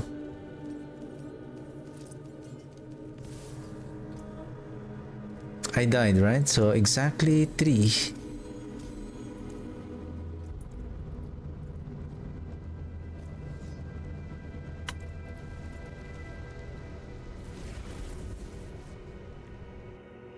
Where did I died? Oh, the explosion from that fire enchanted. I think I have. This is already the. I don't know if we're still gonna use. I haven't seen the. I haven't found the Shroud of False Death. Am I correct? Shroud of False Death. +1 to all passive skills. Maybe to replace this one, the exploiter. Maybe. Where's the jeweler?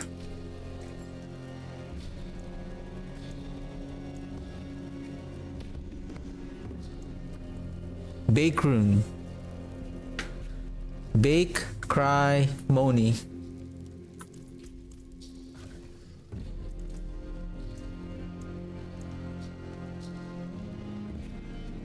I only have 4.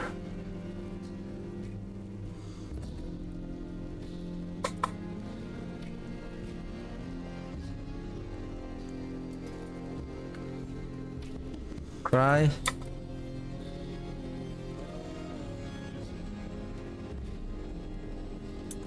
Oops.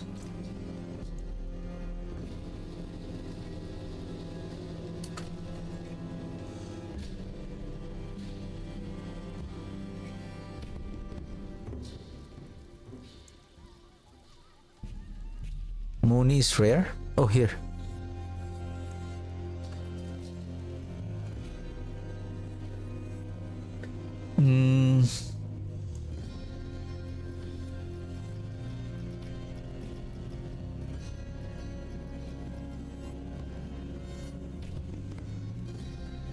Ooh, I have Ahu. Ahu is give me a second. Ahu is Doombringer. Yep. I have a good Doombringer already.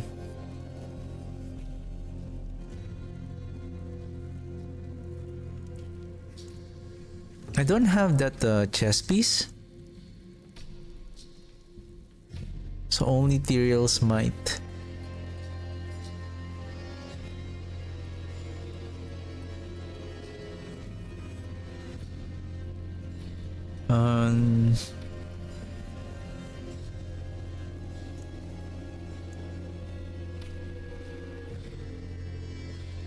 +5, +2, and then drain +4. This is much more better.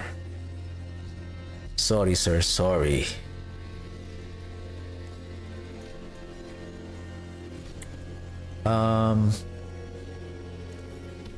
Equitable transaction. Oh, what is this? Life? What is this? Okay, let's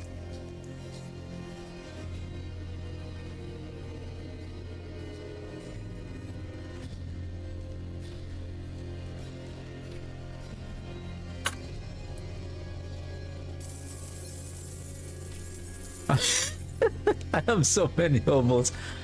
I don't mind. The obols is. I don't mind if I have full obols. Doom orb. Okay.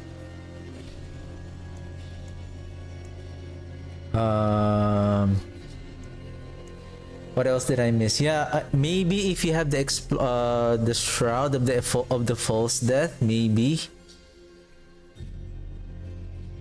That will further increase because you're increasing all of your passives, increasing your finality, all of your multiplier damage, especially the another plus 2% times 5, so 10% on the Reaper's Pursuit again, right? So let's repair.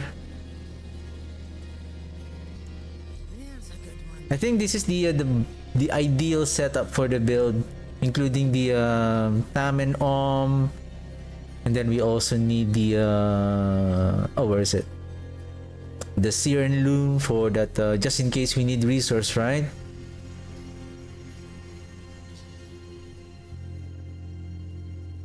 So we don't have that lucky hit on resource, so we just have essence per second here, then essence per second here.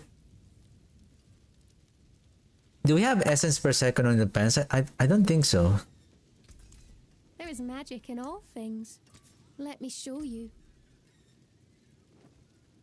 Nope.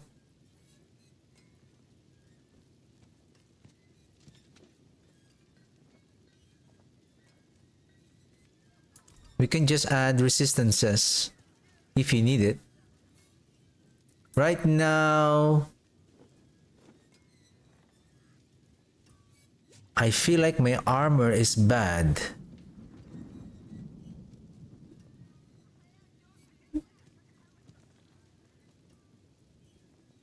After removing the armor, because I lost the armor here, the percentage to armor when wearing this Air of Perdition. But anyway, so we now have the Blight. Let's load this one.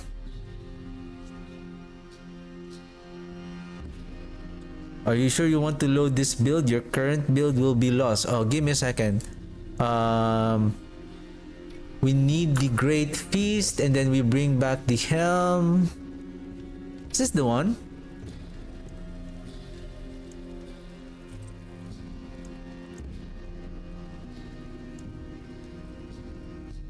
In this ring. No, this one. What the heck is this?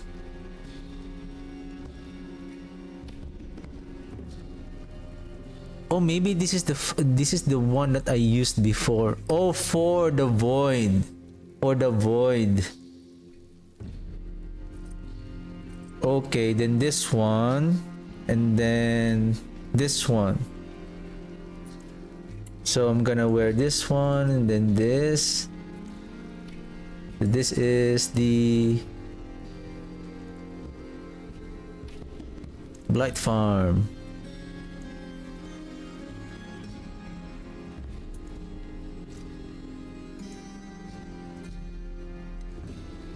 How about using this one and then change that to Void Aspect since it has the Masterwork already.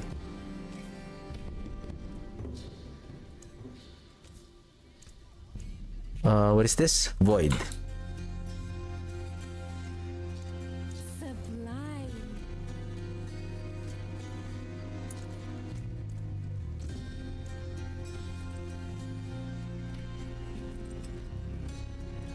Oops, I need that.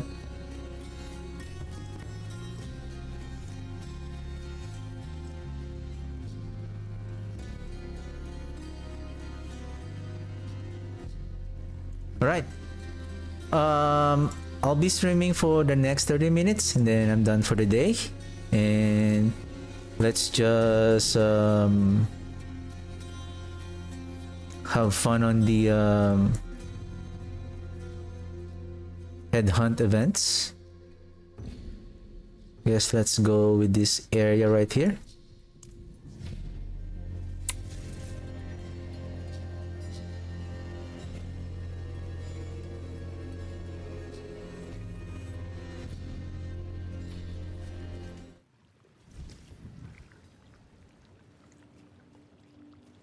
Where should we go? I think this way is much more closer. Why did you point me on the wrong direction? Oh, it's because it leads to that ooh, world boss. Who's this? Is that Avers? Can we see who's the boss that's spawning there? Oh, it says Ashaba. Oh no, it says Ashaba, blah, this. How about, give me a second. 1 hour. Let's see if this is Avarice. If this is Avarice, then I can wait. If this is Avarice, I can wait. I can wait if this is Avarice. I think it will show, right? The, what world boss is spawning there.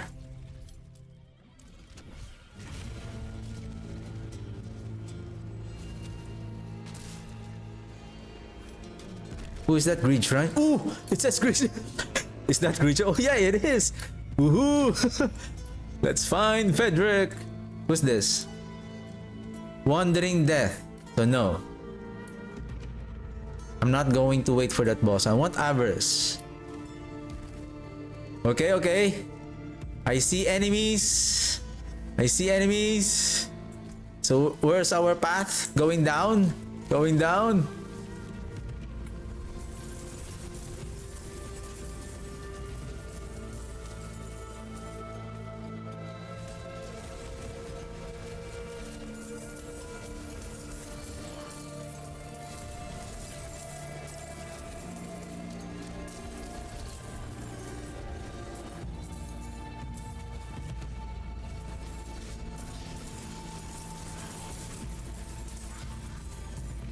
No. Oh man.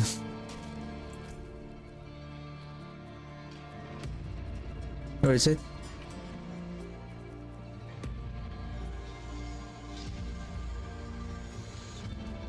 Huh? It's gone? Was it here? Right?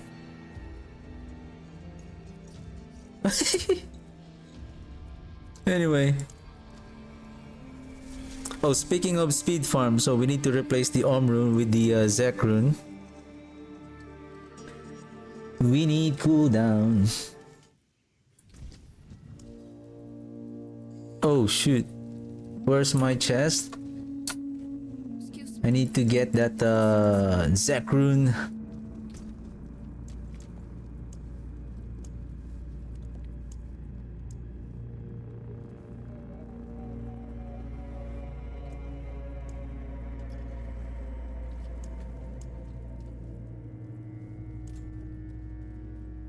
Okay, let's go.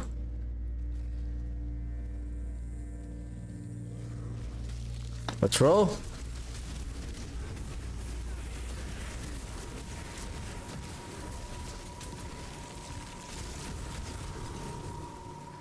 It's just the damage instance of the damage over time is maybe make it longer, up to 6 seconds.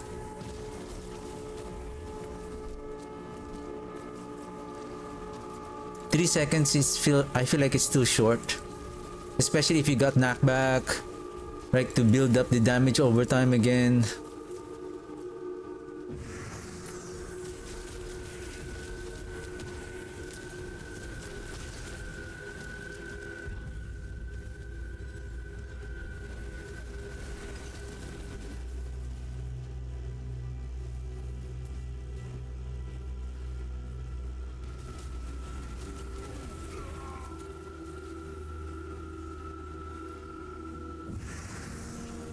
How many, sir?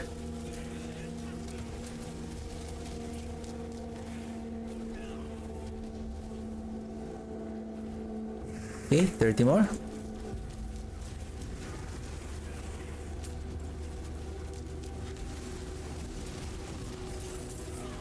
Let's remove the combat text.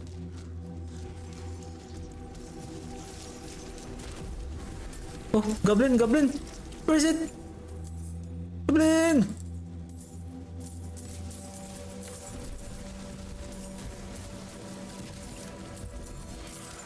Boom! Okay, let's go back to the patrol.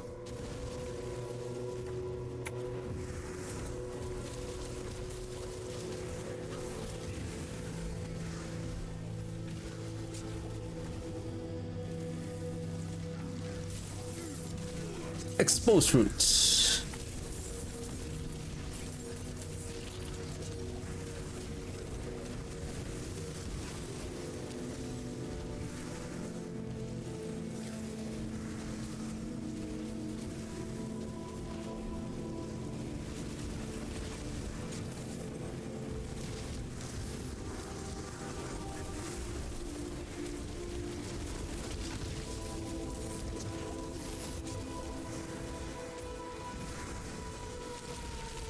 I hope they make an additional update on that season. I feel like maybe on the Necromancer side, the fact that the damage scaling of the ultimate has been significantly reduced. So it's like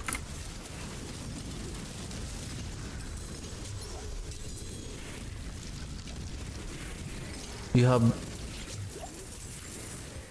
lesser build again to play around.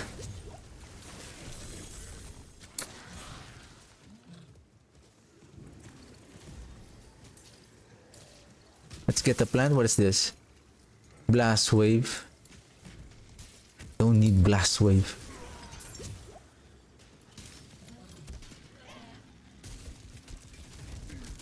What I need is Retrain.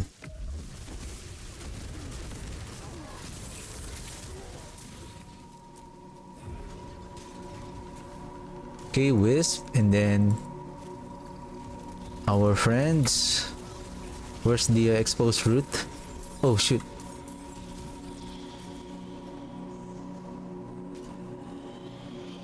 It is done.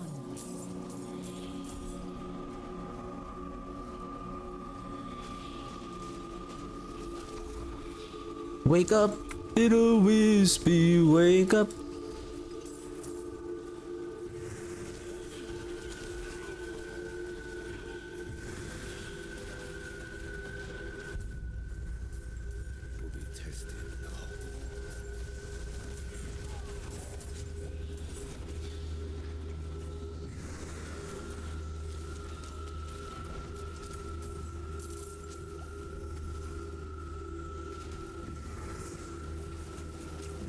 Plant.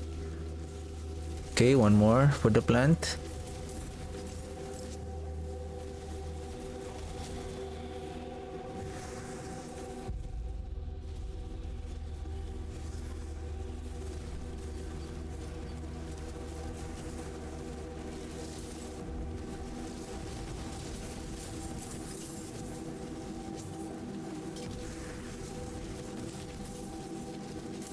How many more we need? I mean, how many stopover? Last stopover. Okay, I guess last wave. Oh, one more stopover.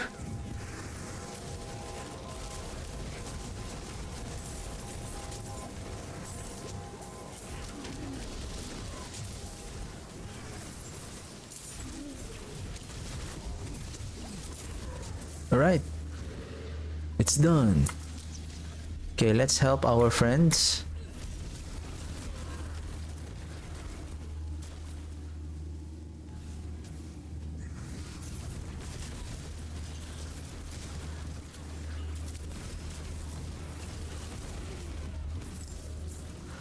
We're gonna get our last plant after this.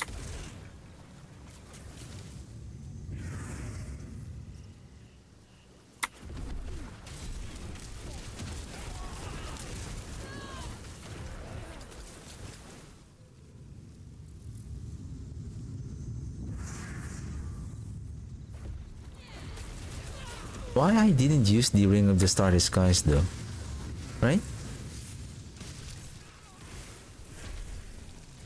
Scar, isn't it? Gelatinous, keep multiplying.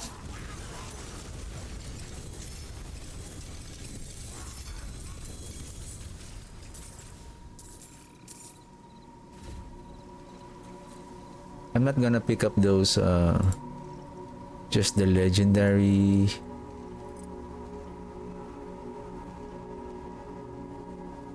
Except the uniques. This will give a decent amount of gold. How much is our gold now? 2.1 billion. Still a lot.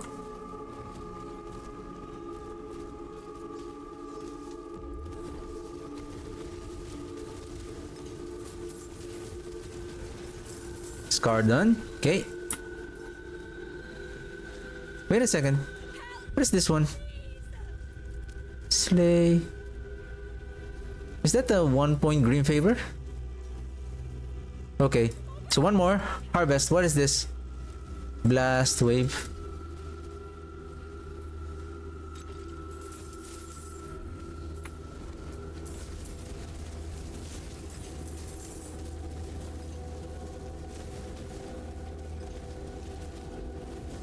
%. This is gonna be blasting in Infernal Hordes.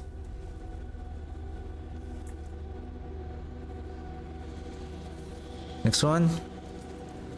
Expire in 9 minutes. 29. Okay, let's go here. Stop.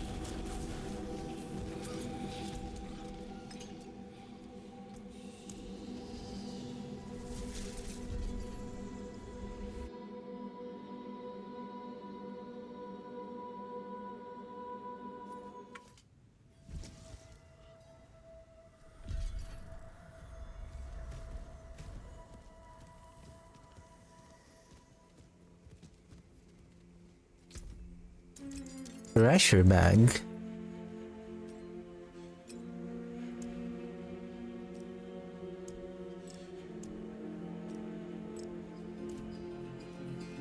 Where's the armory?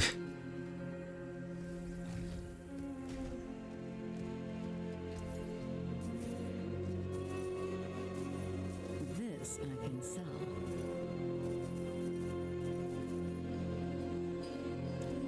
Merle's bag of obols of fullness.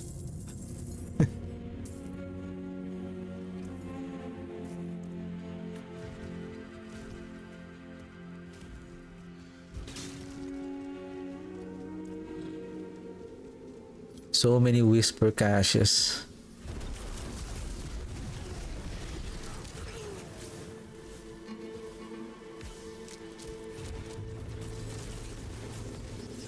What's this? Man, I don't like Merle. I have so much obols.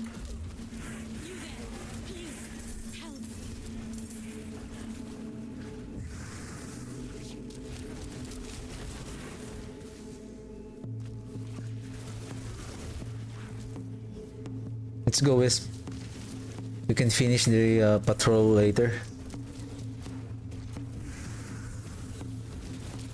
4 points. Plus 3 and 4, so...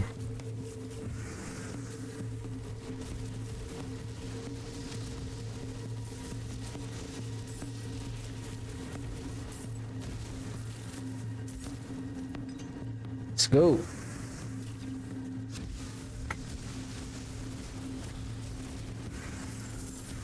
Still no sign of Frederick.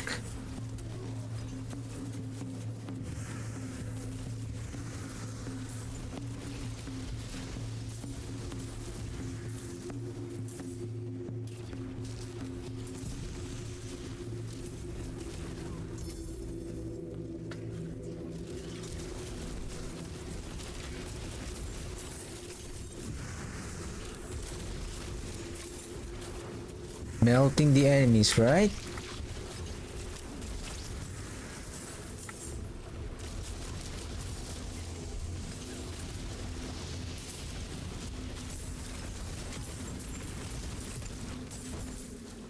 Okay, last stop. Last stop. 6, okay. We still have room. Just in case. Oh, Perch of the Rot. Oh, oh.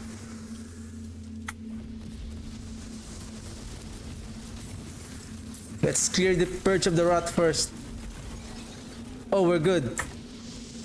Unless we accidentally clear a 1 green favor event. Nothing. Right. Nice. It is done. Last wave. Poop.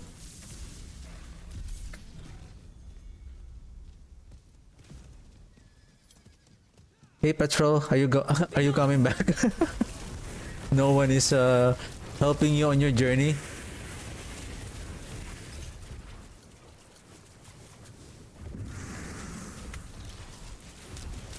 Probably after this region, I can do one more region and then I'm done for the day. It was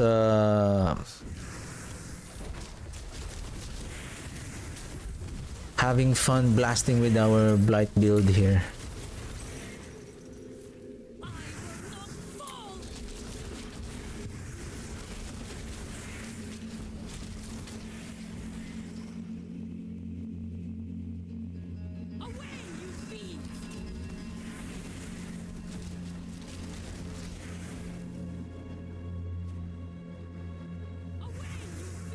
Away!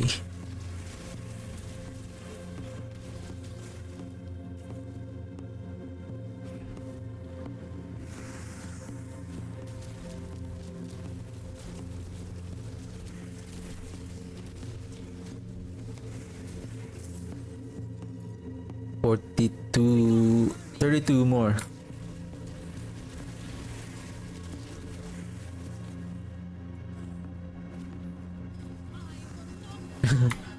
I'm snipering enemies over there just in case there's an enemy there. I think I managed to kill them because the orange dot got reduced. 4. Okay, we're done. We still need more plants.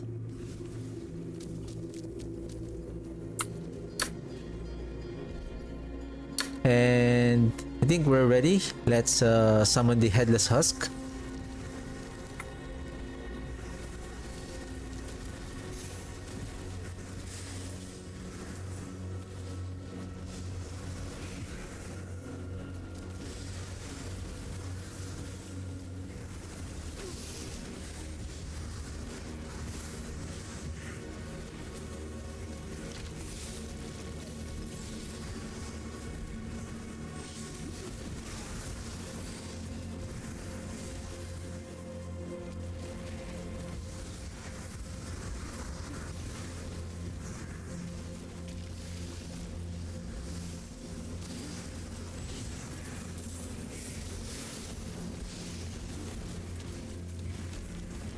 Okay. Come out, come out.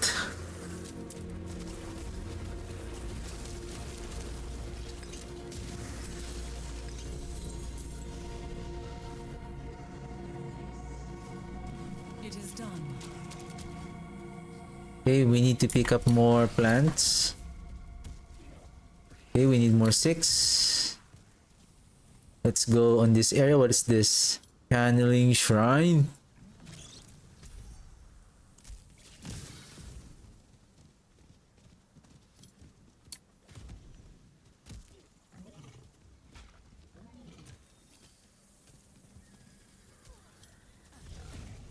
How about Greed Shrine?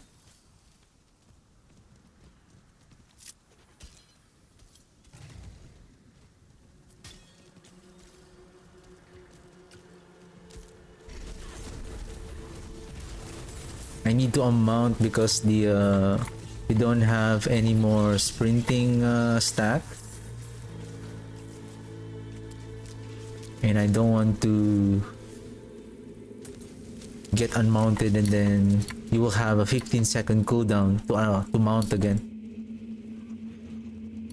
Cauldron!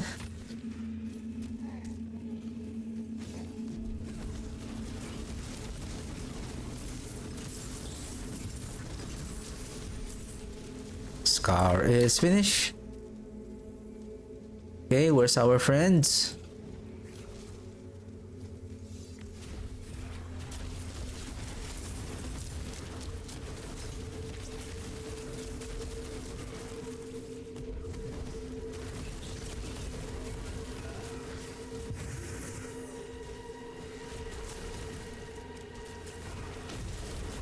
Go.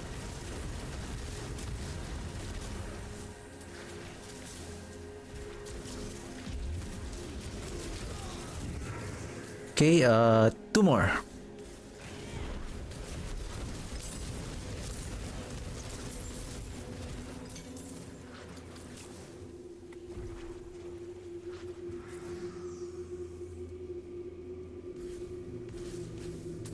Let's go, sir.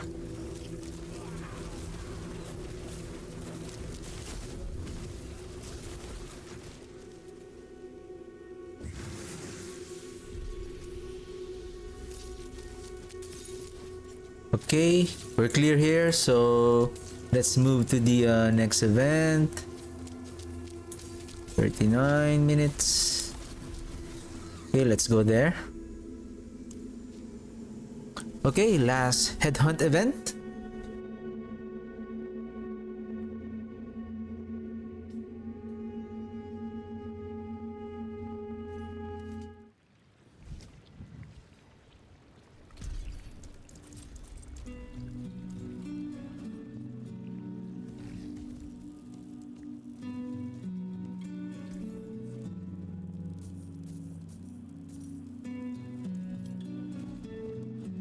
Okay.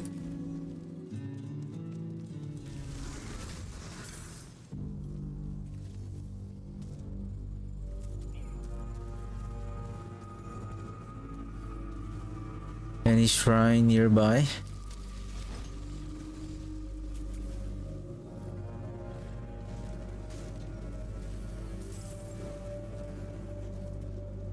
Okay, patrol. Will you help me, stranger?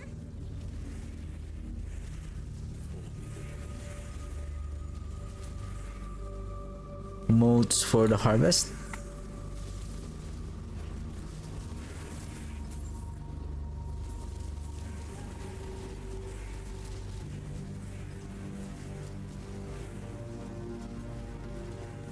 Okay, halfway to go.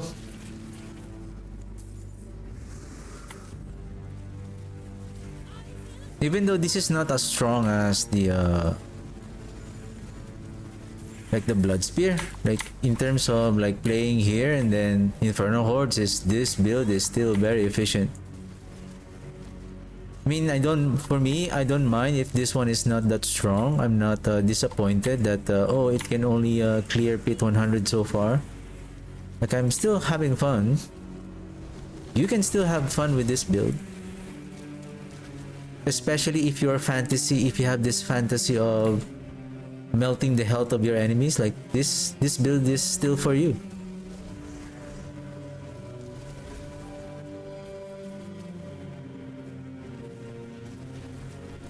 Oh shoot, we're still not finished with the patrol.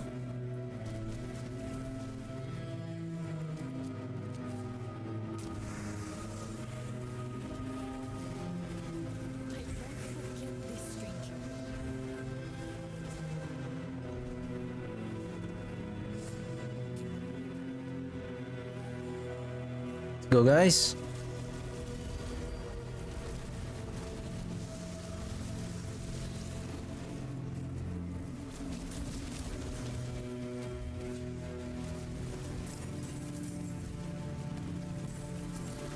Oh, so many enemies here. Give me a second, let me turn over. Ooh, who's that? Hector. Hector! It is done.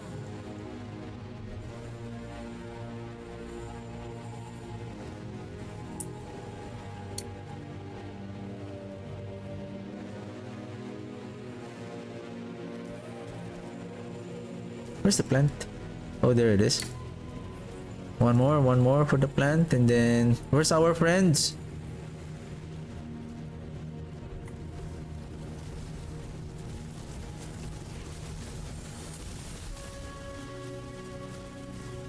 Let's go, let's go!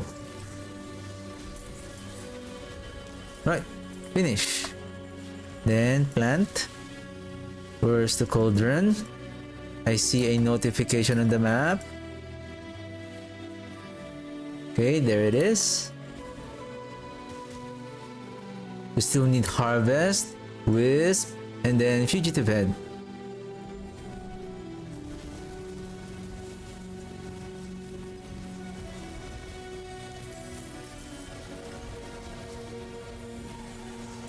Ooh, 263. Nice. Who's this? Who's this? Hector! Hector! Hector!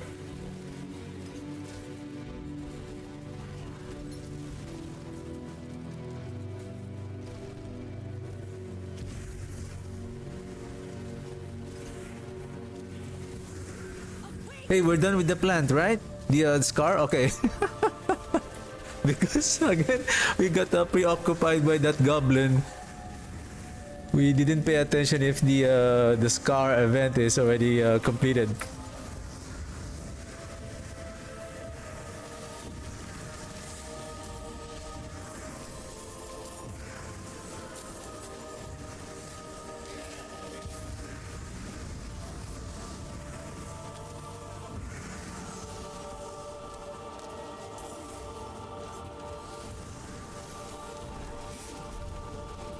Pledge to injured enemies.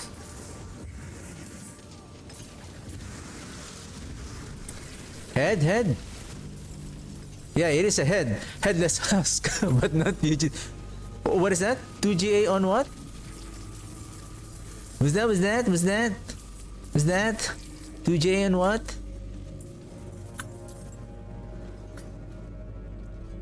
Amulet. Wow. Lucky hit and shadow resistance. Ooh. That is so amazing. That's 1 in a million. That's so rare. 1 in a million. 1 in a million that you're not going to use that one. 1 in a million.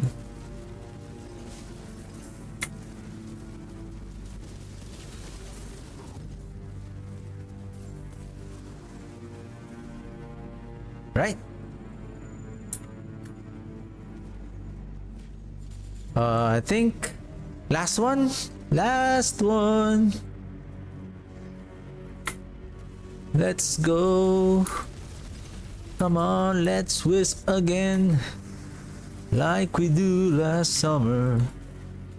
Yeah, let's wisp again. Da, da, da, da, da. Hey.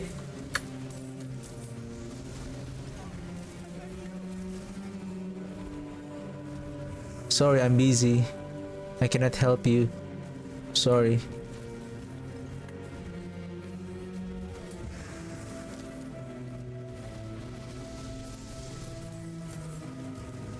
Even though from 81% chance to cast projectile twice to 61%, the 1900 shadow damage overtime additional, that flat damage is somehow really plays a significant increase on our damage. Of course, it's just the Reaper's Pursuit is still +9. It's just 2 ranks behind. And then Blight also max, right? But if they are not maximum on the Blight and then the Gloom, on the other affixes, it's gonna be hard to. How about we join that? Maybe it's a fugitive head one last time before we end the stream.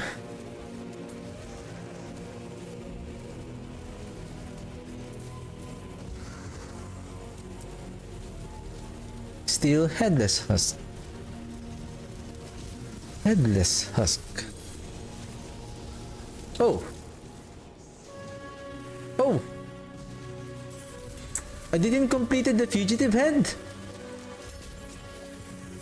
Huh?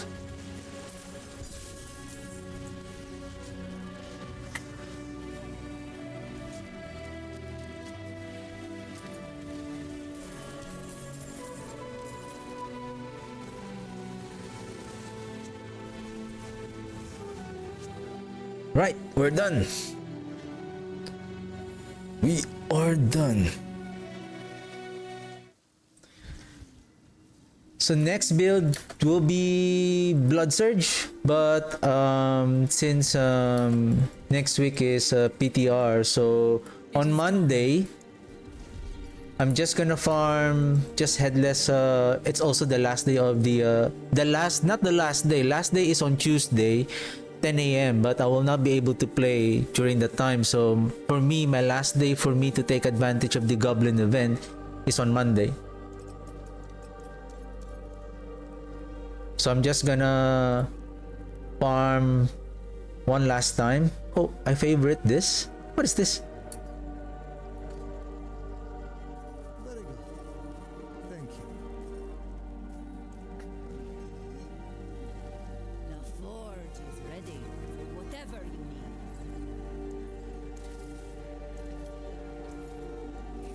Come back and see us.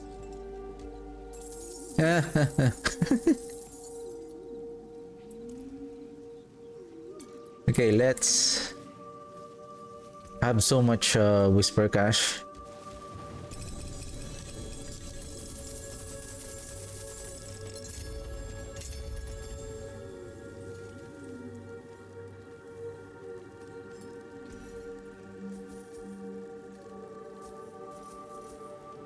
A fine deal. What is that? Movement speed? Intelligence?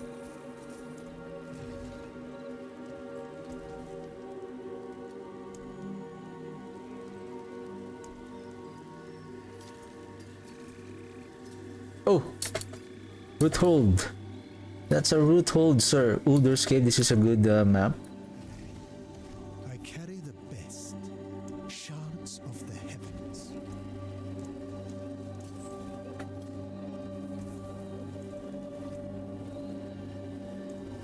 How about we exchange? What? Let's open this regular.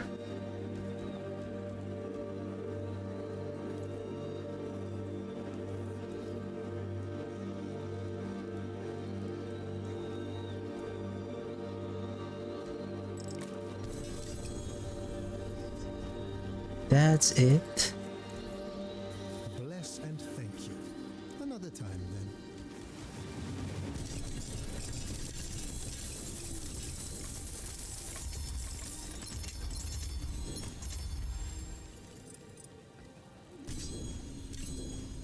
Okay, we're full, we're full. Precious stones to catch the light. A fine deal.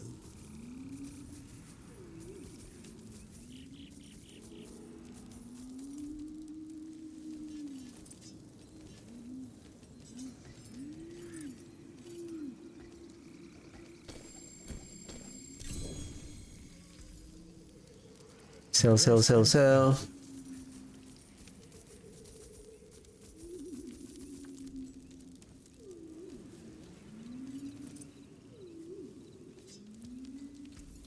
Very good. Thank you. This weapon has not been used for the past, probably for the past 5 seasons.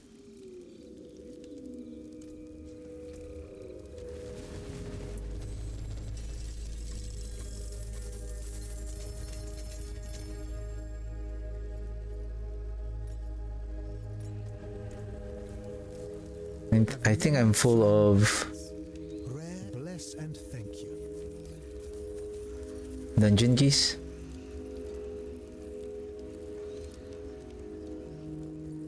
Sirocco is okay. Abandoned, I don't know. Oh, Putrid Aquifer. I think this is also good. Silent Root Hold. Valuable's mine. The light keep you.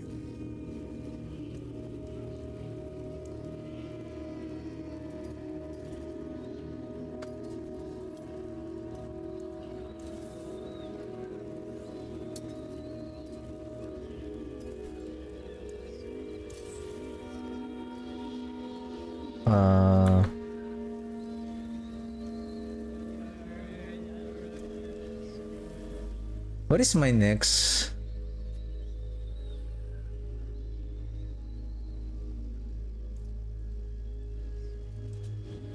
Enter the silent foothold. I have the silent foothold.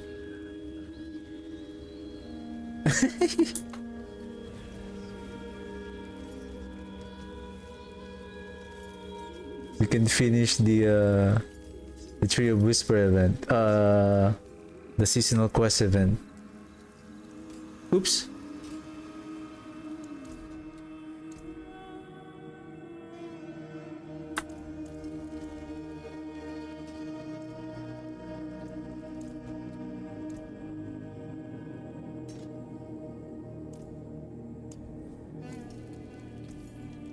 A fine deal.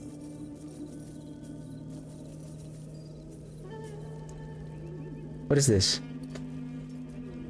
Oh, Comdor. Comdor is good. Mercy's Reach also. Hidden's Keep.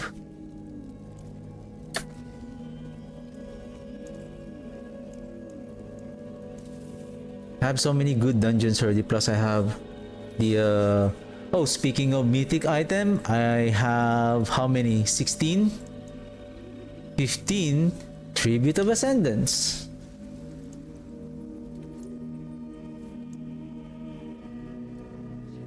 So yeah, so that's it for me today. So I'm gonna make a build guide video tomorrow, then I'm gonna upload it also tomorrow, and then on Monday I'm just gonna play with the still with this build, and then Tuesday throughout up to 18th we're gonna play the PTR. So I have my notes with me, the things that I find that I need to check on, and then especially let's see the I'm still worried about how is the Army of the Dead is going to perform next season after 2.2.0 patch. So we'll see. And yeah, we have one more day, hoping to find Fedric. I hope we can still find him, and I mean either way, I'm still okay. If we don't, it's just, of course, it's the that goblin is so rare. But let's see if you are lucky on Monday. And after the PTR, so I'm gonna play the Blood Surge next, one of my favorite build. So yeah, that's it for me today, and thank you very much for watching. Hope you guys have a wonderful day. And I'll see you guys on Monday. Have a good one. For you to, for those who are still playing the Goblin, hope you find Fedric. And all right, thank you very much, and have a good one. Bye.